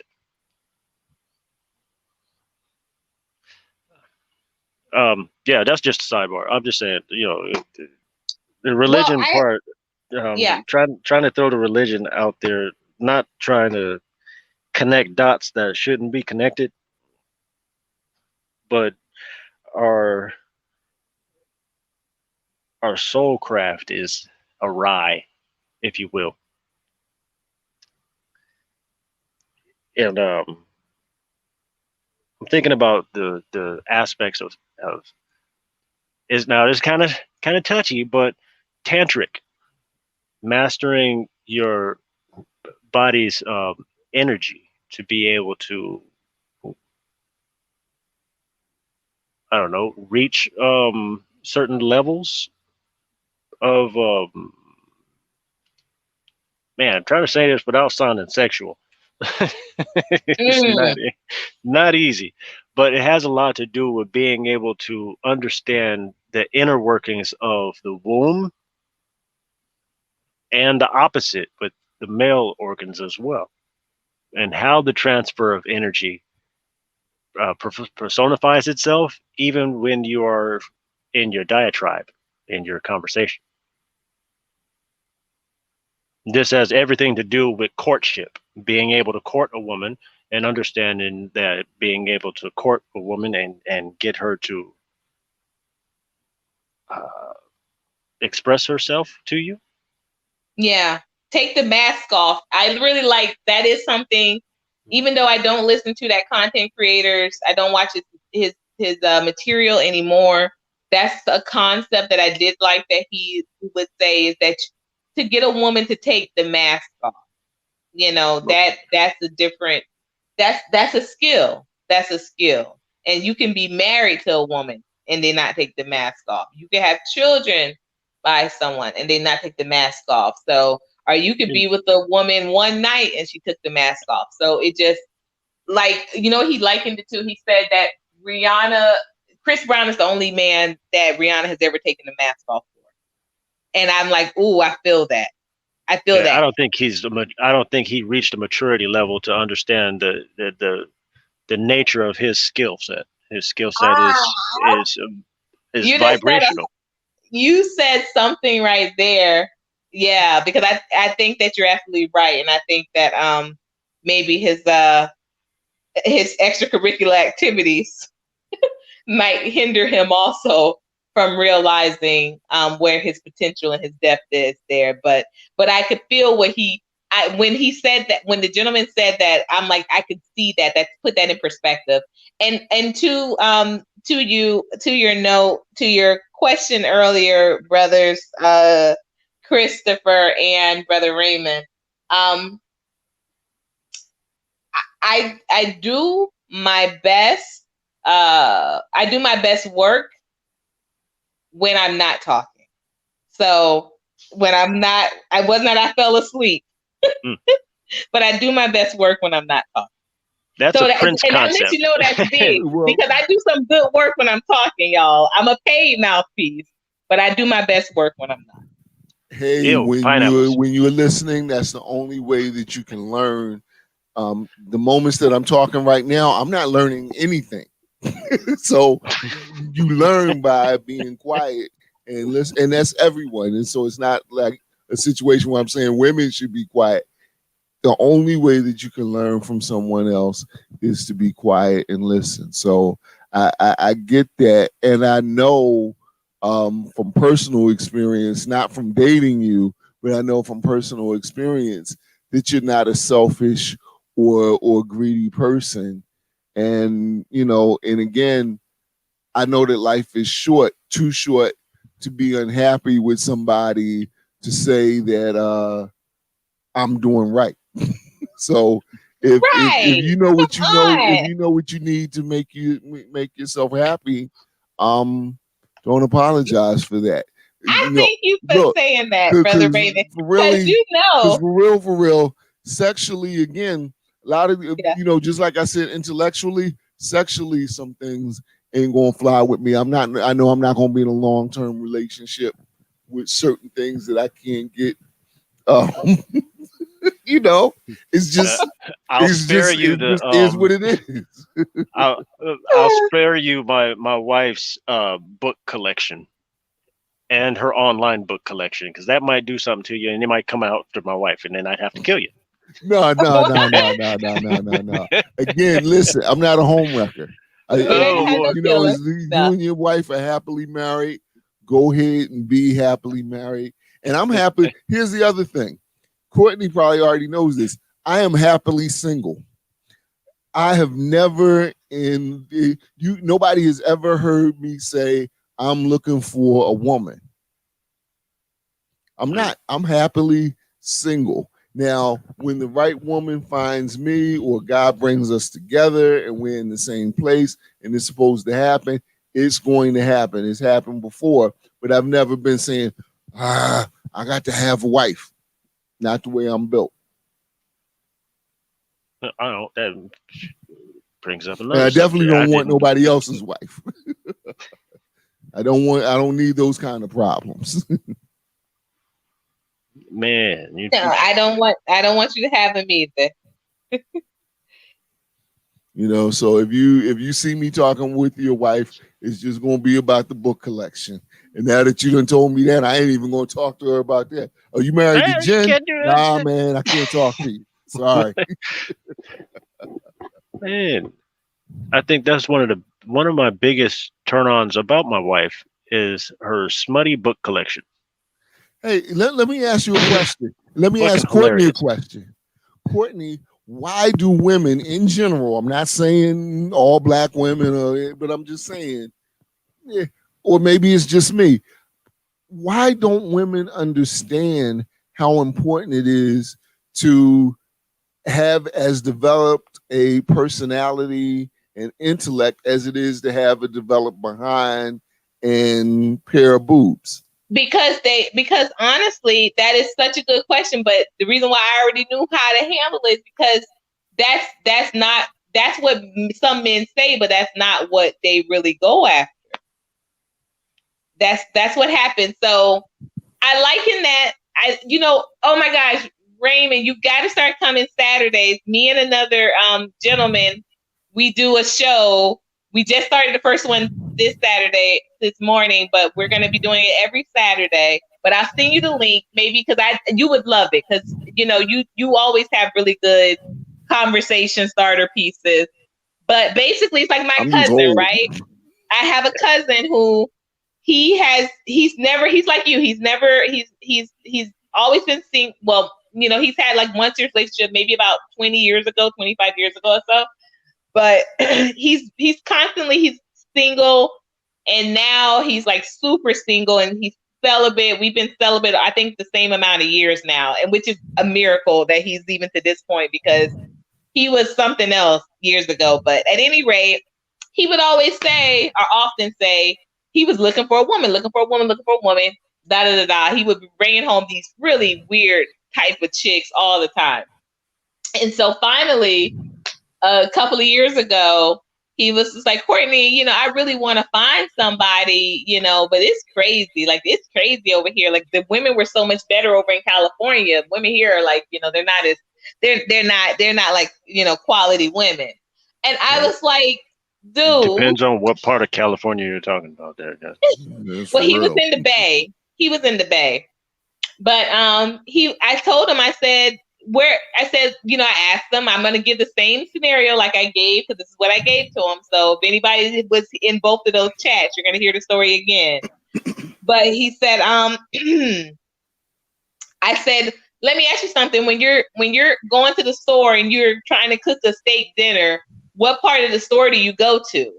And he said, oh, I go to the meat department. Yeah, I'm going to get a steak, right? And I'm like, yeah. And I said, so you want size, right? You want potatoes, right? And he's like, yeah, of course. And I said, so where are you going to go to get the potatoes? And he's like, oh, I would go to the produce section. And I said, oh, and while you're in the produce section, do you just get potatoes, or, you know, what would you do over there? He's like, oh yeah, I might get some mushrooms, some onions, you know, make a nice little sauce. And I was like, oh, that sounds good. He said, yeah, I'll probably get a salad too, because I'm going to get some salad also. And my dad's name is Richard. He said, yeah, because Uncle Richard's got me on these salads, so I'm going to get some salad too. And I said, right. And I said, so tell me, why didn't you want to go down the potato chip aisle? And he was like, you said I'm cooking steak. Why would I go down potato chip aisle? And I said, my point exactly. You say you want this. Let's talk about it. Can we talk about it? You say you want the steak. You say you want the steak. You say you're going to get some size to the steak, but here you are in the potato chip aisle. You over in the cracker aisle. You over that in goes the. to what Chris said before. You trying to get his sisters a chance. You're trying to give them a chance to show what they have and see what they got and see what kind of potential. But this is what I will say, and we'll probably agree. I learned a long time ago, dating potential really don't work out.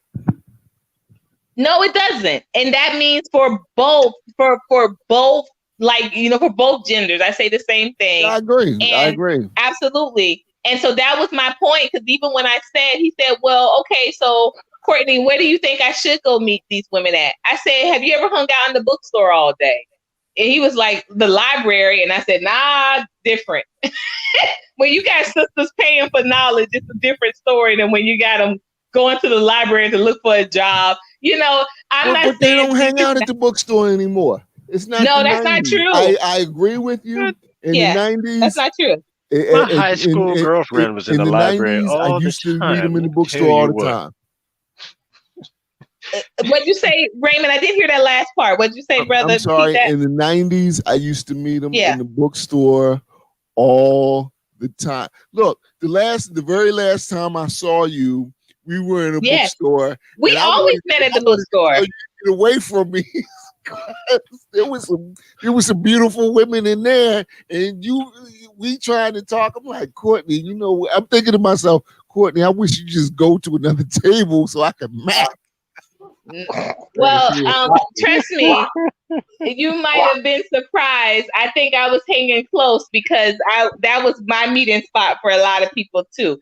But I'm just joking though. But I'm seriously, I don't see them in the bookstore anymore, and I still go, but I don't see the women in the bookstore anymore because they're doing online. But this was but exactly around the time that you were seeing them, that was when we were having a conversation. But Oh, that's okay, what I I'm got saying, that he wasn't, he was thinking, I'm gonna go. He said, why can't I just meet a nice girl like this girl I met at the gas station? She turned out totally crazy. And I'm like, okay, first of all, everybody's out there inhaling fumes. Like, you know, you were probably high anyway, kind of low key, that you probably didn't realize that she was crazy until your fumes wore off. I said, she probably was already crazy. And he was like, oh, that, you know, so where else would you suggest? And it was like he was trying to kind of meet women at places of convenience for him, instead of him making an effort to go to the meat department, go to the produce department. Because even if you over in the produce department and you picking up the potatoes, you're seeing at least some other real decent things that you can do to add onto this menu. And that's why I think happens more often than not, that you may not consider that. That's why women, they just want to put into effort into their bodies, because they have been with men that said, I really like a woman's mind, but when they on top, they looking at Beyonce fucking hard, looking at Beyonce, not looking at them, and that makes you feel like shit.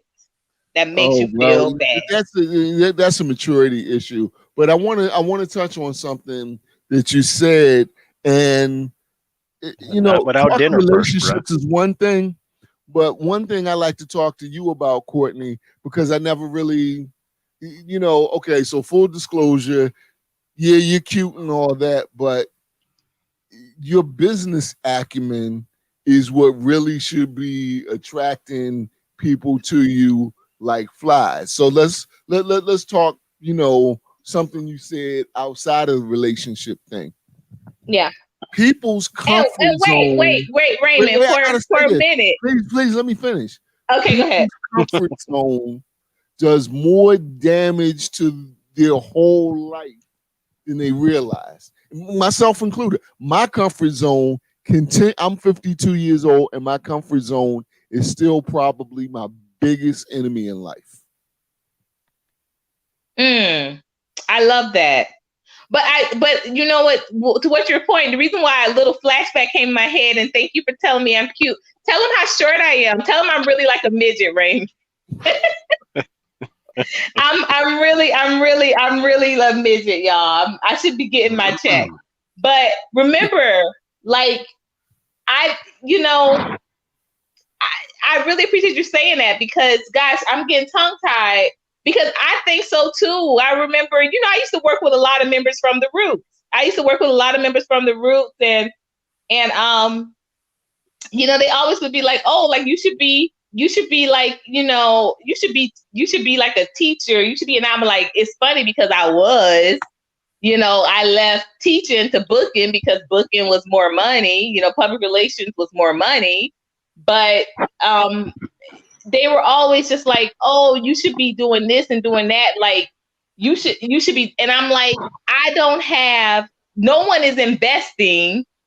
And I remember telling Dice Raw this. I said, nobody's investing. Nobody was interested in investing in Oprah until Oprah invested in Oprah. That's real. That's real. People don't realize Oprah had won. She was Miss, what was that, Tuskegee? She was Miss Tuskegee. Like, she was supposed to be beautiful. But people always was dogging this woman about her looks, about her weight. Nobody was investing in Oprah until Oprah invested in Oprah. Because I remember people was just like, you're so smart, you could be big in Oprah. But you're not investing. You're proving my point about comfort zone. Because again, when Oprah started, she was employed by the same people who employed Phil Donahue. As soon as she got her money together, she said, you know what? I'm buying the rights to my show and I'm producing my own damn show. Phil Donahue never did that. Surely didn't. He was like the god of talk shows at the time, But Oprah was the first one before Jenny Jones. I don't know if she ever owned her show. Before Ricky Lake, I don't know if she ever owned her show. I don't know if Sally Jessy, I don't know if any of them ever owned her show, but Oprah saved the little pennies and bought the rights to her show and started to produce it herself. Again, it's so easy to say, I'm just going to take this check and go home, as opposed to saying, let me own the damn show. That's where the money is. But that's what I mean. You're in Miami-Dade County, right? No, I moved. I moved back to Atlanta. Oh, okay. All right. So let's say, you know, Dominique Wilkins and Lenny Wilkins and everybody who had been a famous Atlanta Hawk said, okay, you know what? We're going to buy the Atlanta Hawks, or better yet, we're going to start our own league. Okay. The power in that is something that I think a lot of Black people overlook. That's how you become, like, people ask Oprah how you can become the next Oprah, and it ain't no secret. It's going to take sacrifice, and it's going to take moving out of your comfort zone. It's moving out of your comfort zone, but I think one of the things that I really want to keep drumming home is that the people asking, why aren't you doing this, this, and this? They aren't investing in this, this, and this. Exactly. It's kind of like what Cardi B said, and even though y'all know it's getting late if I'm quoting anything Cardi B say, but oh my God. You know, but when she said, but she was absolutely right when she said all the same people that say, oh, you know, why are you always making songs about your pussy? You know, when she made Be Careful, they was like, well, nobody want to hear that. So she said, now I'm going to go back to making songs about my pussy. And she ain't stopped since. And that is really what happens. I'm still trying to figure out. I know. I'm still trying to figure out why are we still calling Cardi B black? She is not. I'm not. I've never. You better check my pedigree. I've never. I stand corrected. But I can't stomach her energy, let alone her music. I can't even with her. That is, oh my God. So Jen J said a whole word. I highlight that. I don't know if you all can see that. Just check it out. But where she said, it seems like nightlife is it. I don't see my brothers at the tech events. Let me tell y'all, that's a whole word right there. In 2004, I accidentally... There's your library, bruh. The tech event. Take notes. There she is right there. Yeah, exactly. Because I'm telling y'all, in 2004, I went to the All-Star games that were in LA, and it just so happened I was in the same hotel that it was a big tech event for. And I ended up, long story short, I ended up falling out with the girl that I, got the room with.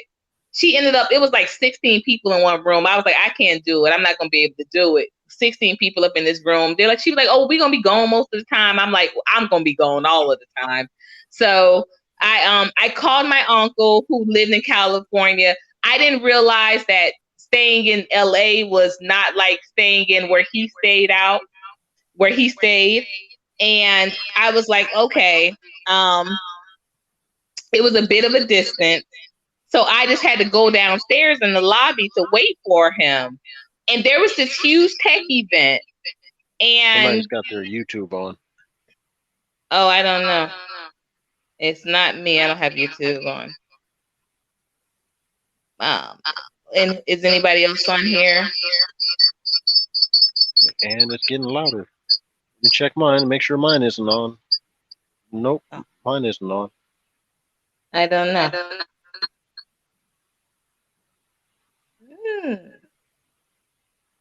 So let's hear your thought. But yeah, so the thing of it was they were very friendly. That is horrible. What is that? Let me. It sounds like somebody's got their YouTube playing and the StreamYard playing at the same time. Yeah, but now what is that mic sound? I've never heard that. I feel like somebody's like live streaming. I mean, I feel like somebody's like doing some other stuff on this one. But, it happens when just two things that happens. Either somebody's playing the StreamYard and the YouTube at the same time, or somebody removed their mic and now it's playing on the other thing. Because I feel it's like an echo. There it is. All right, now we're good.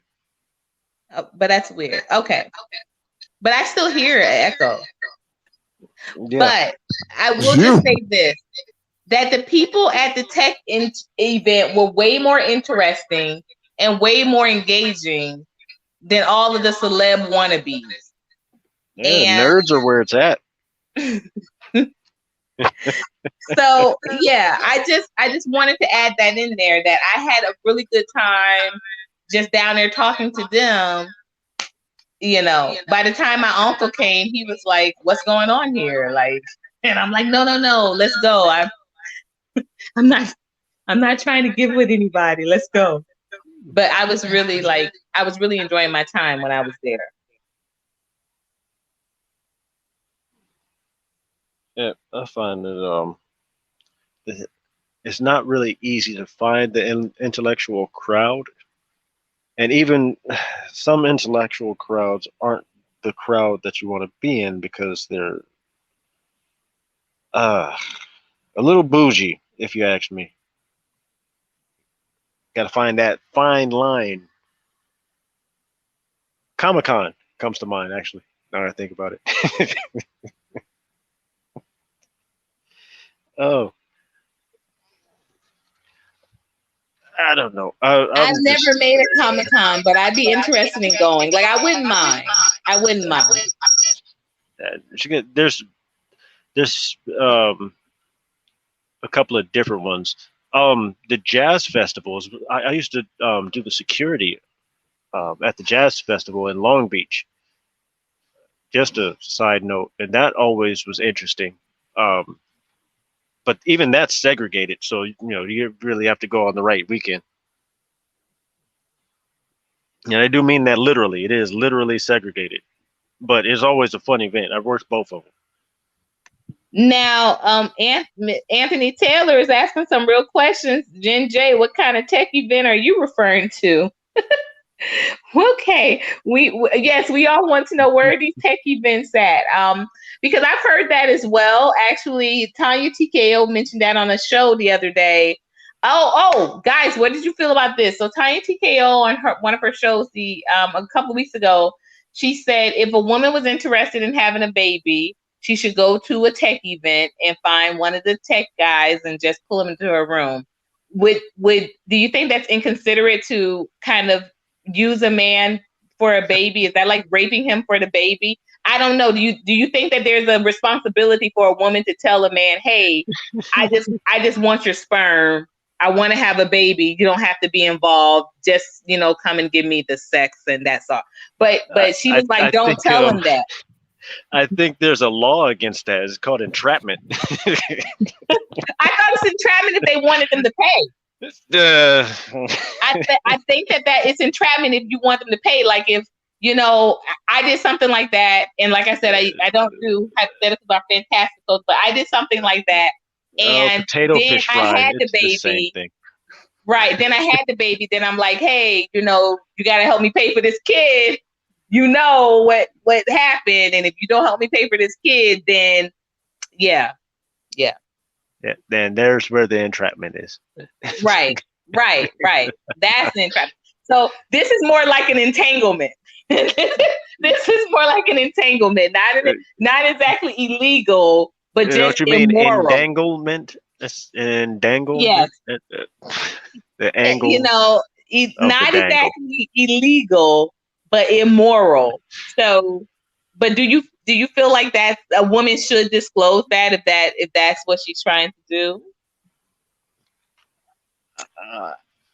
I don't know. I think that kind of defeats the whole purpose of trying to get what you're after. I mean, if she's setting a trap, you don't tell, "Hey, there's a trap here." I mean, but it's not a trap. It's not a trap. It's a baby. She wants a baby. That's not a trap. I don't know. I don't feel like sperm banks for that sort of thing. I mean, no, but with sperm banks, yeah, but you know who it is, but you may not know. You know what I mean? Like, there's always mixed up with sperm banks. So, you can make an arrangement. Gamble. Yeah, you can make an arrangement with the sperm bank but hey, this guy's got good genes. He's really intelligent. You can make an arrangement for them to meet there. You pay him a certain amount for his, seed and whatnot, and No, you sign but your some contracts. women, they still do want the moment. Like, some women still do want the moment. You know, what was that good Spike Lee movie? I loved it. The one where the guy had all of the kids. Did you guys see it? Hate Me. No. Not a good Spike Lee. Oh yeah, we had all of the kids.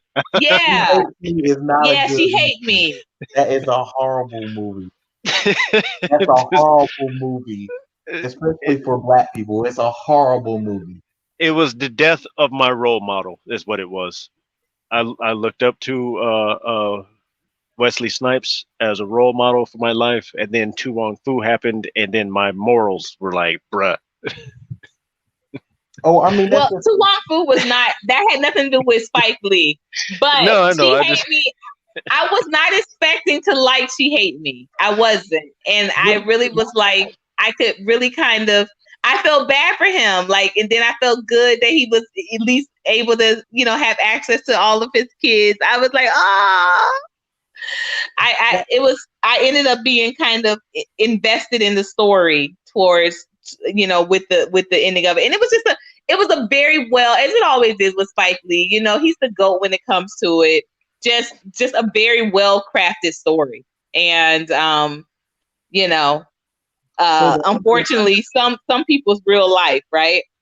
Yeah, but the underlying point of that story is pretty much a Black man is only worth for his penis and his sperm. Yeah, that was his work. So it's a horrible story. It's a very horrible story. That's a white agenda story. Can I intercept? Yeah, there you go. Please. Okay, so I get that part, Chris.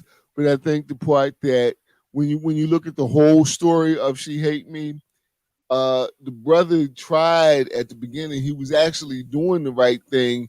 He was like at a Fortune 500 investment company or something like that. And then the white people fingered him as the front man for these, you know, for these fraudulent practices that was happening. And they actually took him out in cuffs. So I mean, he had to do something, and Kerry Washington came to him with this proposition to, you know, do what he did. So, you know, It ain't like he was just like he was walking around saying, you know what, I ain't got no job. Let me figure out how I'm gonna make this come up. And that's what she did. That is a Black woman pimping you out.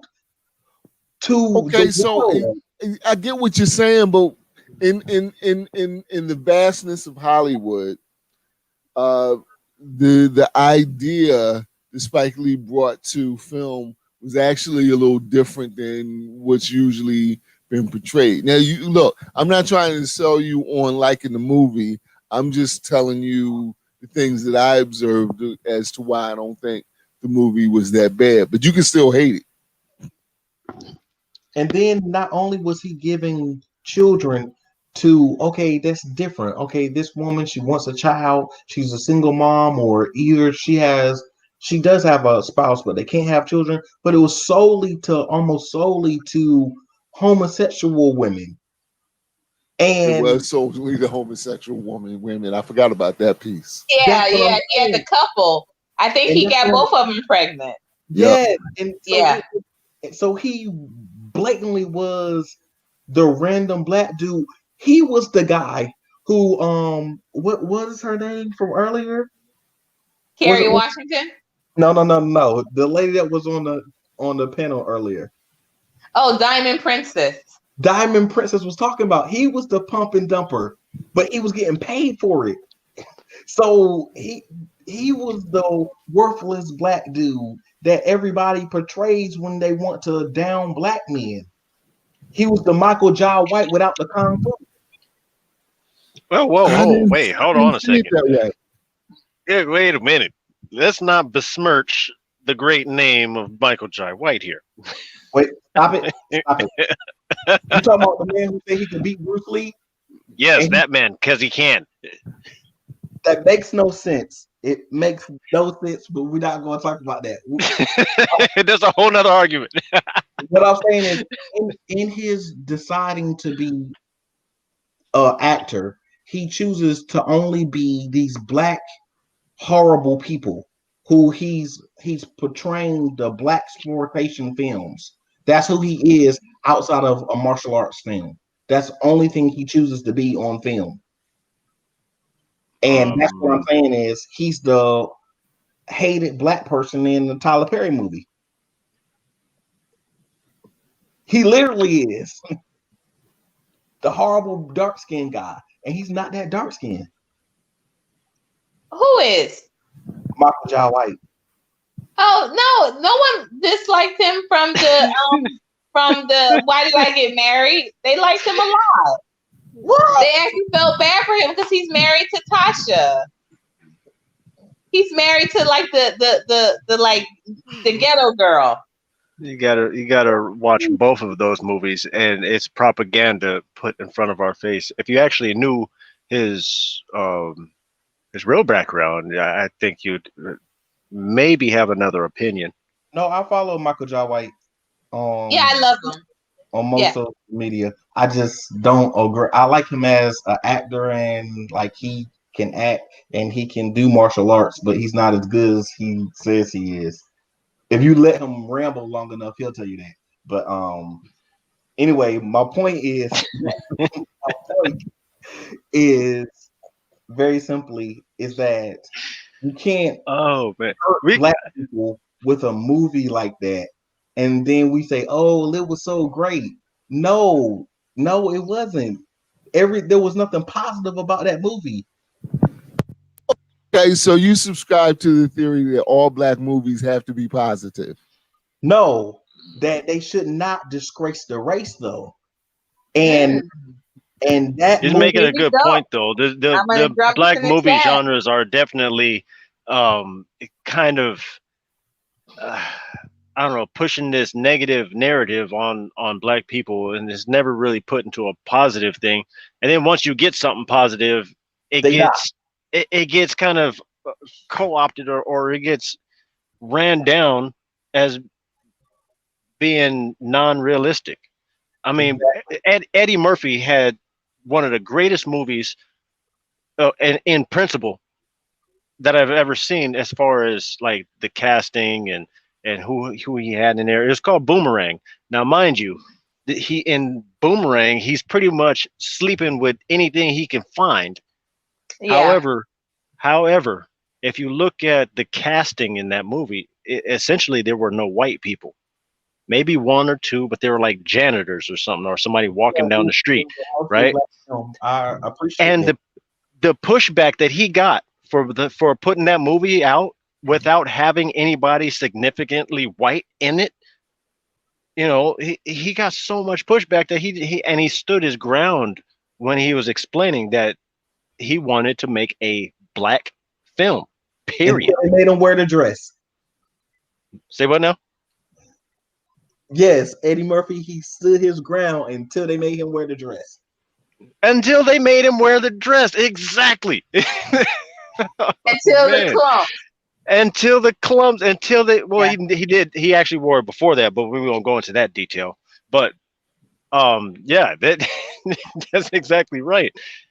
You know, when you start diving into some of this stuff, you start seeing like the small little devious kind of undermining that they do of all of black film, where they push this sort of Hollywood agenda where you have to paint black people a certain way in order for it to be acceptable to make money.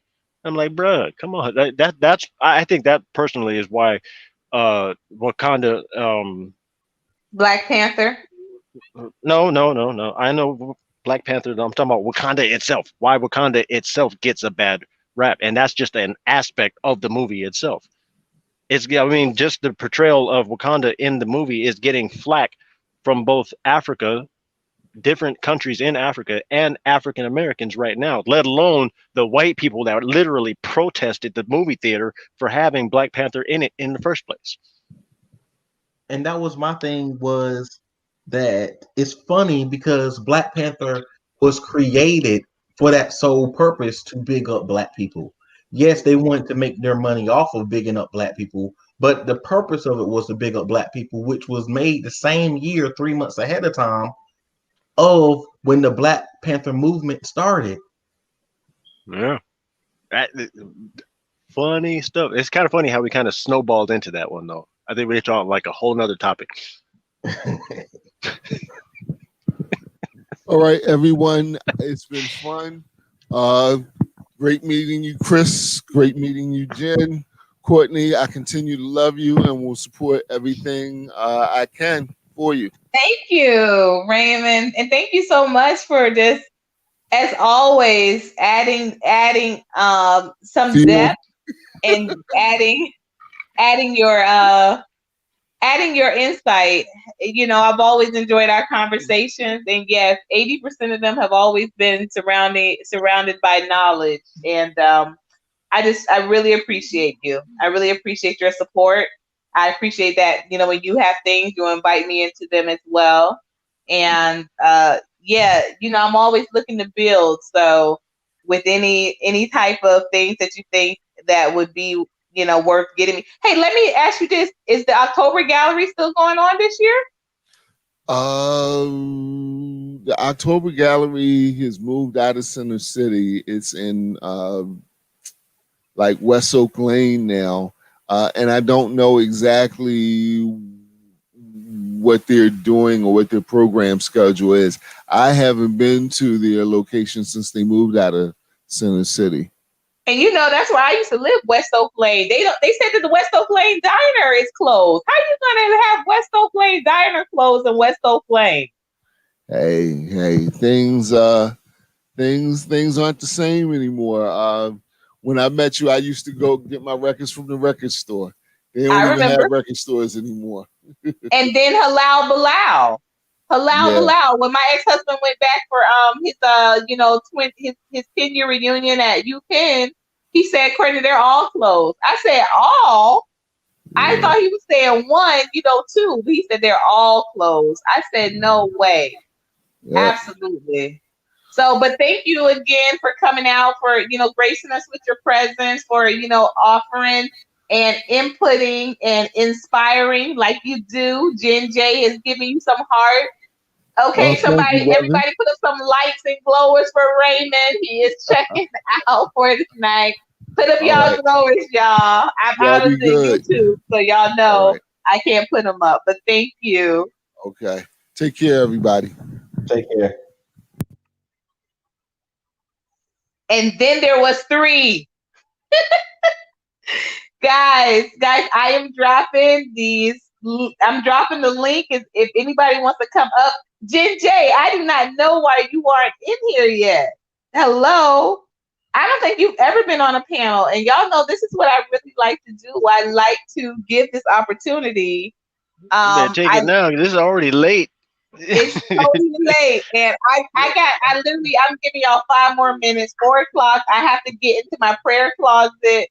Because I was supposed to do that 5 hours in the chat right now. I can't believe that, y'all. And I told the kids, I said I'm going for something epic, but I didn't know it would be this. But this has been incredible. This has been incredible. I want to thank again Diamond Princess for opening up the show with me, Mom and Daughter for having some time, Brother CK always for CK is the pleasant troll. He over there talking about Courtney moving the line and whatnot. Whatever, let's talk about it. But thank you for always doing what you do.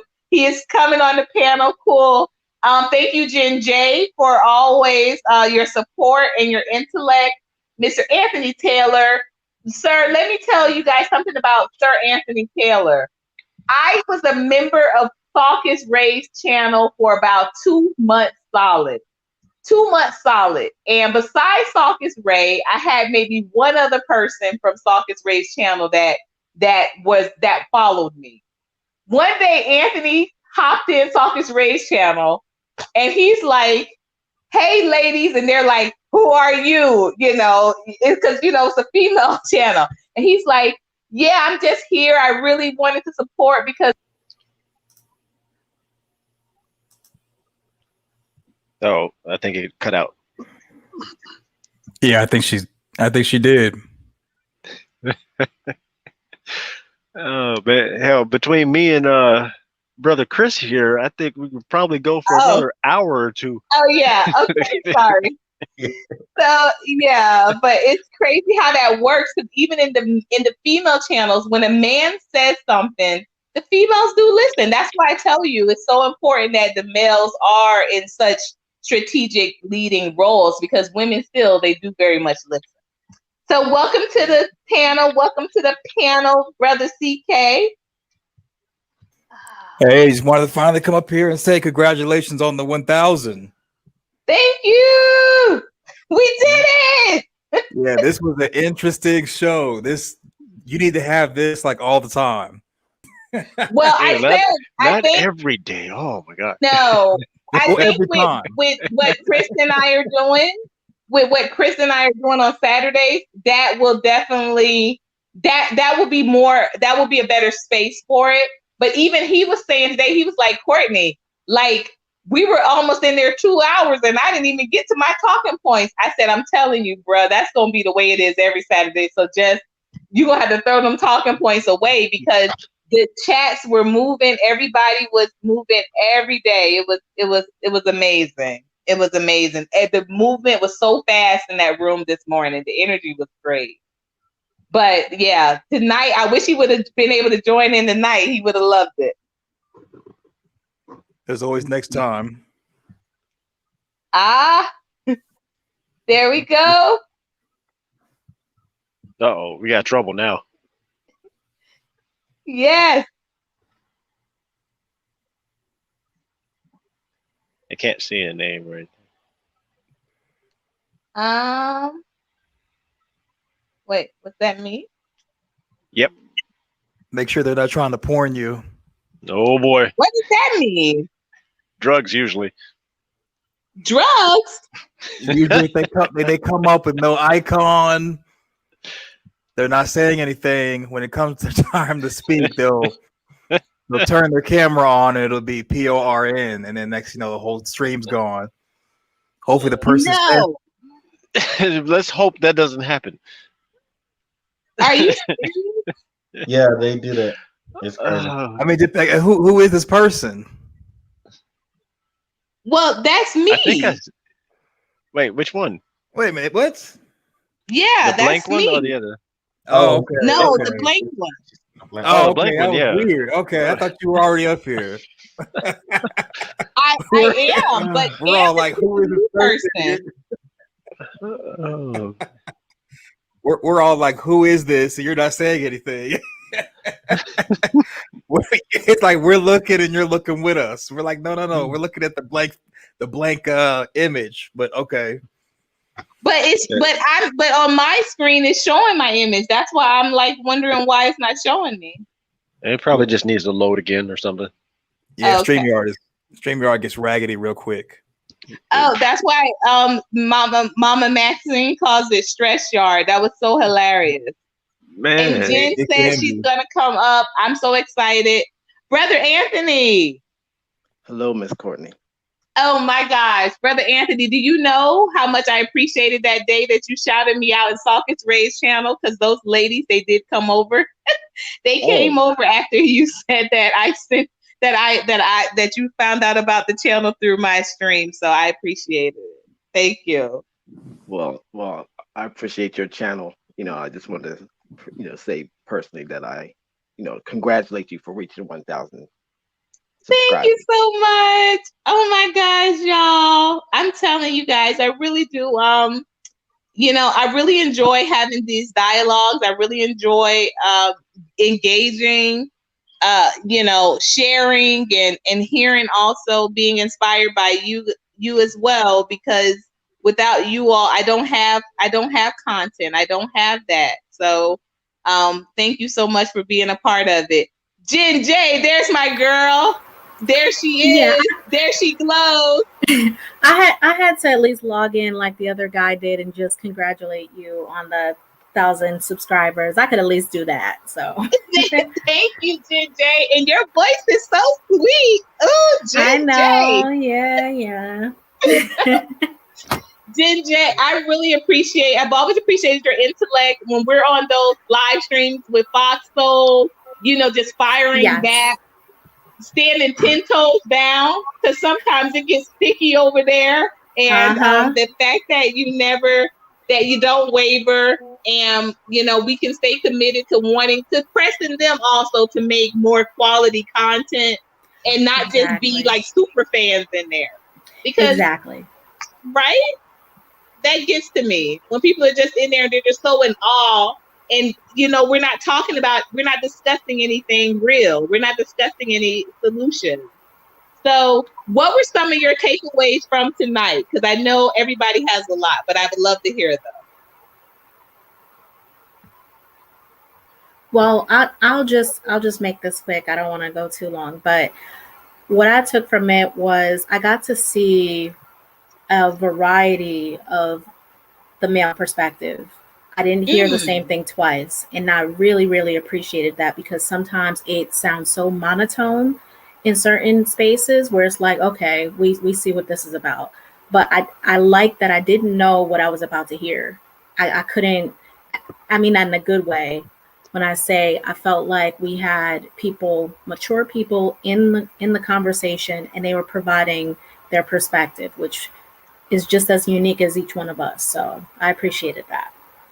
And thank you for sharing. And thank you for being a part of this epic night. My gosh, look at there, 5 hours and 28 minutes. This is crazy. Brother CER, tonight, what are your takeaways? Let me hear them. I would say one of my biggest takeaways was I just appreciated the fact that everybody came in and gave you the honor that you were due. We are good at sometimes being critical in a positive or a negative way of each other, but honoring each other is something that I feel that we should do more of. And that was one of my biggest things, is we gave all different types of information different ways, and we had different ideas and feelings, but we connected on a different level, but still made sure that we, for the most part, I wouldn't say everything was respectful, but for the most part, respected you and your channel, and first and foremost gave you the respect and congratulated you, because you deserve, I would say everything and more. Thank you so much, Brother Christopher. And I want to let you know, just like from the bottom of my heart, any man that can convince me that Michael Jordan is not somebody worth admiring, I'm telling you, you got my respect. You have my respect, because I am a Michael Jordan lover to my core. And I do appreciate your perspective. And I also, I appreciate our talks beyond the board. Brother Christopher and I, CER and I, we met on Takara Williams' channel. And just in such a short amount of time, he's been inviting me into some other circles and having me kind of realize that there's some other building and networking opportunities also out there that I honestly just wasn't tapped into. So I really appreciate when people are when they are authentic, not just on the boards, y'all, but behind the board. So as you can see, I listed his email address. I can tell you that he's a great a person to bounce ideas off of. Very engaging, and very well thought out with a lot of principles about with a lot of perspectives about celebrities and spirituality. So thank you again, Brother Neo. What you got for us? Just me trying to maintain focus and not troll everybody again. No, the takeaways. I got a lot of steel sharpening steel kind of energy, where we can challenge each other's point of views and learn something and grow from that. I mean, because we suffer from a lot of blunt perspectives without a lot of usage coming from it, and we don't get a chance to really, question our belief system, or like whatever our personal little beliefs are. we don't necessarily get a chance to match it up against somebody else that may have something that counters that belief. Right? We definitely need a lot more of that, in my opinion. And this was pretty much 5.5 hours of that. So, it was. This was epic, y'all. This was like a marathon of a chess game. I mean, right. You know what? And it was incredible. Me and Chris didn't necessarily get a chance to really duel it out yet. So maybe that will happen next time. Y'all gonna get me definitely. Y'all gonna get me beat up. We're gonna do a slumber party. We got to do it. Brother Sir Anthony, tonight, what has been some of your takeaways from tonight? Well, unfortunately, I joined a little later than I wished, but I enjoyed the interaction with the brothers and how you held your own, especially when they were holding your feet to the fire for a little bit. And I like the fact they do that. Yeah, and you held your own. But I like that this is a safe space in a sense. Because it is. Yeah, you mentioned Sister Salkis, and when I go over there, I try to be more of a spectator than a participator because I recognize that it's a space for the ladies, and you don't know this, but I spend most of my time in the manosphere, and coming here is like it's nice. And speaking of that, last but not least, I want to give a big shout out, a mega shout out to my brother CK, Screen Learning Content. Let me tell you, met him a short while ago, had him on as a guest. First of all, saw his content, said, I think we can vibe. Reached out to him. I said, hey, would you want to come on to be a guest? He said, sure. He jumped on. Immediately after that, I said, hey, I've been thinking about this idea because I was on this other YouTuber's channel and it was amazing. It was networking. Do you think it can work? And not only did he say yes, but he brought his crew in and we've been rocking and building ever since. So brother CK, you can close us out tonight with the last word. Thank you so much for your support and just for doing what you do. Thank you. Yeah, I feel special to get the last word. Just being in the chat the whole night. One thing I really liked that I thought was positive was you gave, I'm not going to say honor, but you gave a shout out to mom and daughter. And we have to kind of understand that for growth, we definitely can have unity, but there's nothing wrong with seeking assistance from those who want to help us, even if they don't look like us. And I thought that was really good. There were some negatives tonight in regards to expanding options. I think it was a good exchange.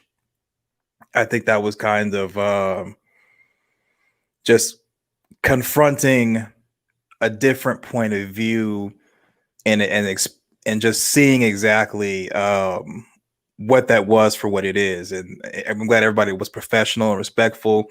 And it shows that we can come together intellectually. I pretty much have started to say that we are the intelligence sector, since they have the baby mama sector, the drama sector, the beef sector, the manosphere sector. They got all these sectors, but I think that we actually can have intellectual dialogue, grow, build, and actually have some really value added content and discussion that we can take and use in the real world.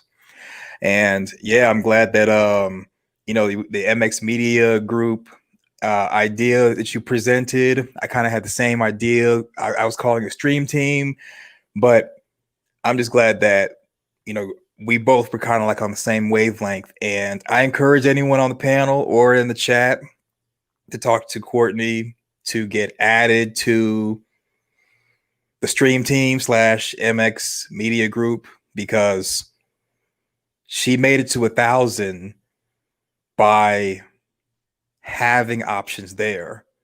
And there's no sense in all of us to be on social media, to be in America, to exist, period, and not be able to build off of each other. Because if you limit your options, even if we limit with each other, we limit our results. So congratulations on 1,000 again. This was a really exciting marathon. It was very intriguing, a lot of intellectual dialogue. And I think the number one takeaway is that it is possible for us to build, be intelligent, be lucrative, and ultimately achieve upward mobility. And glow up. And glow up.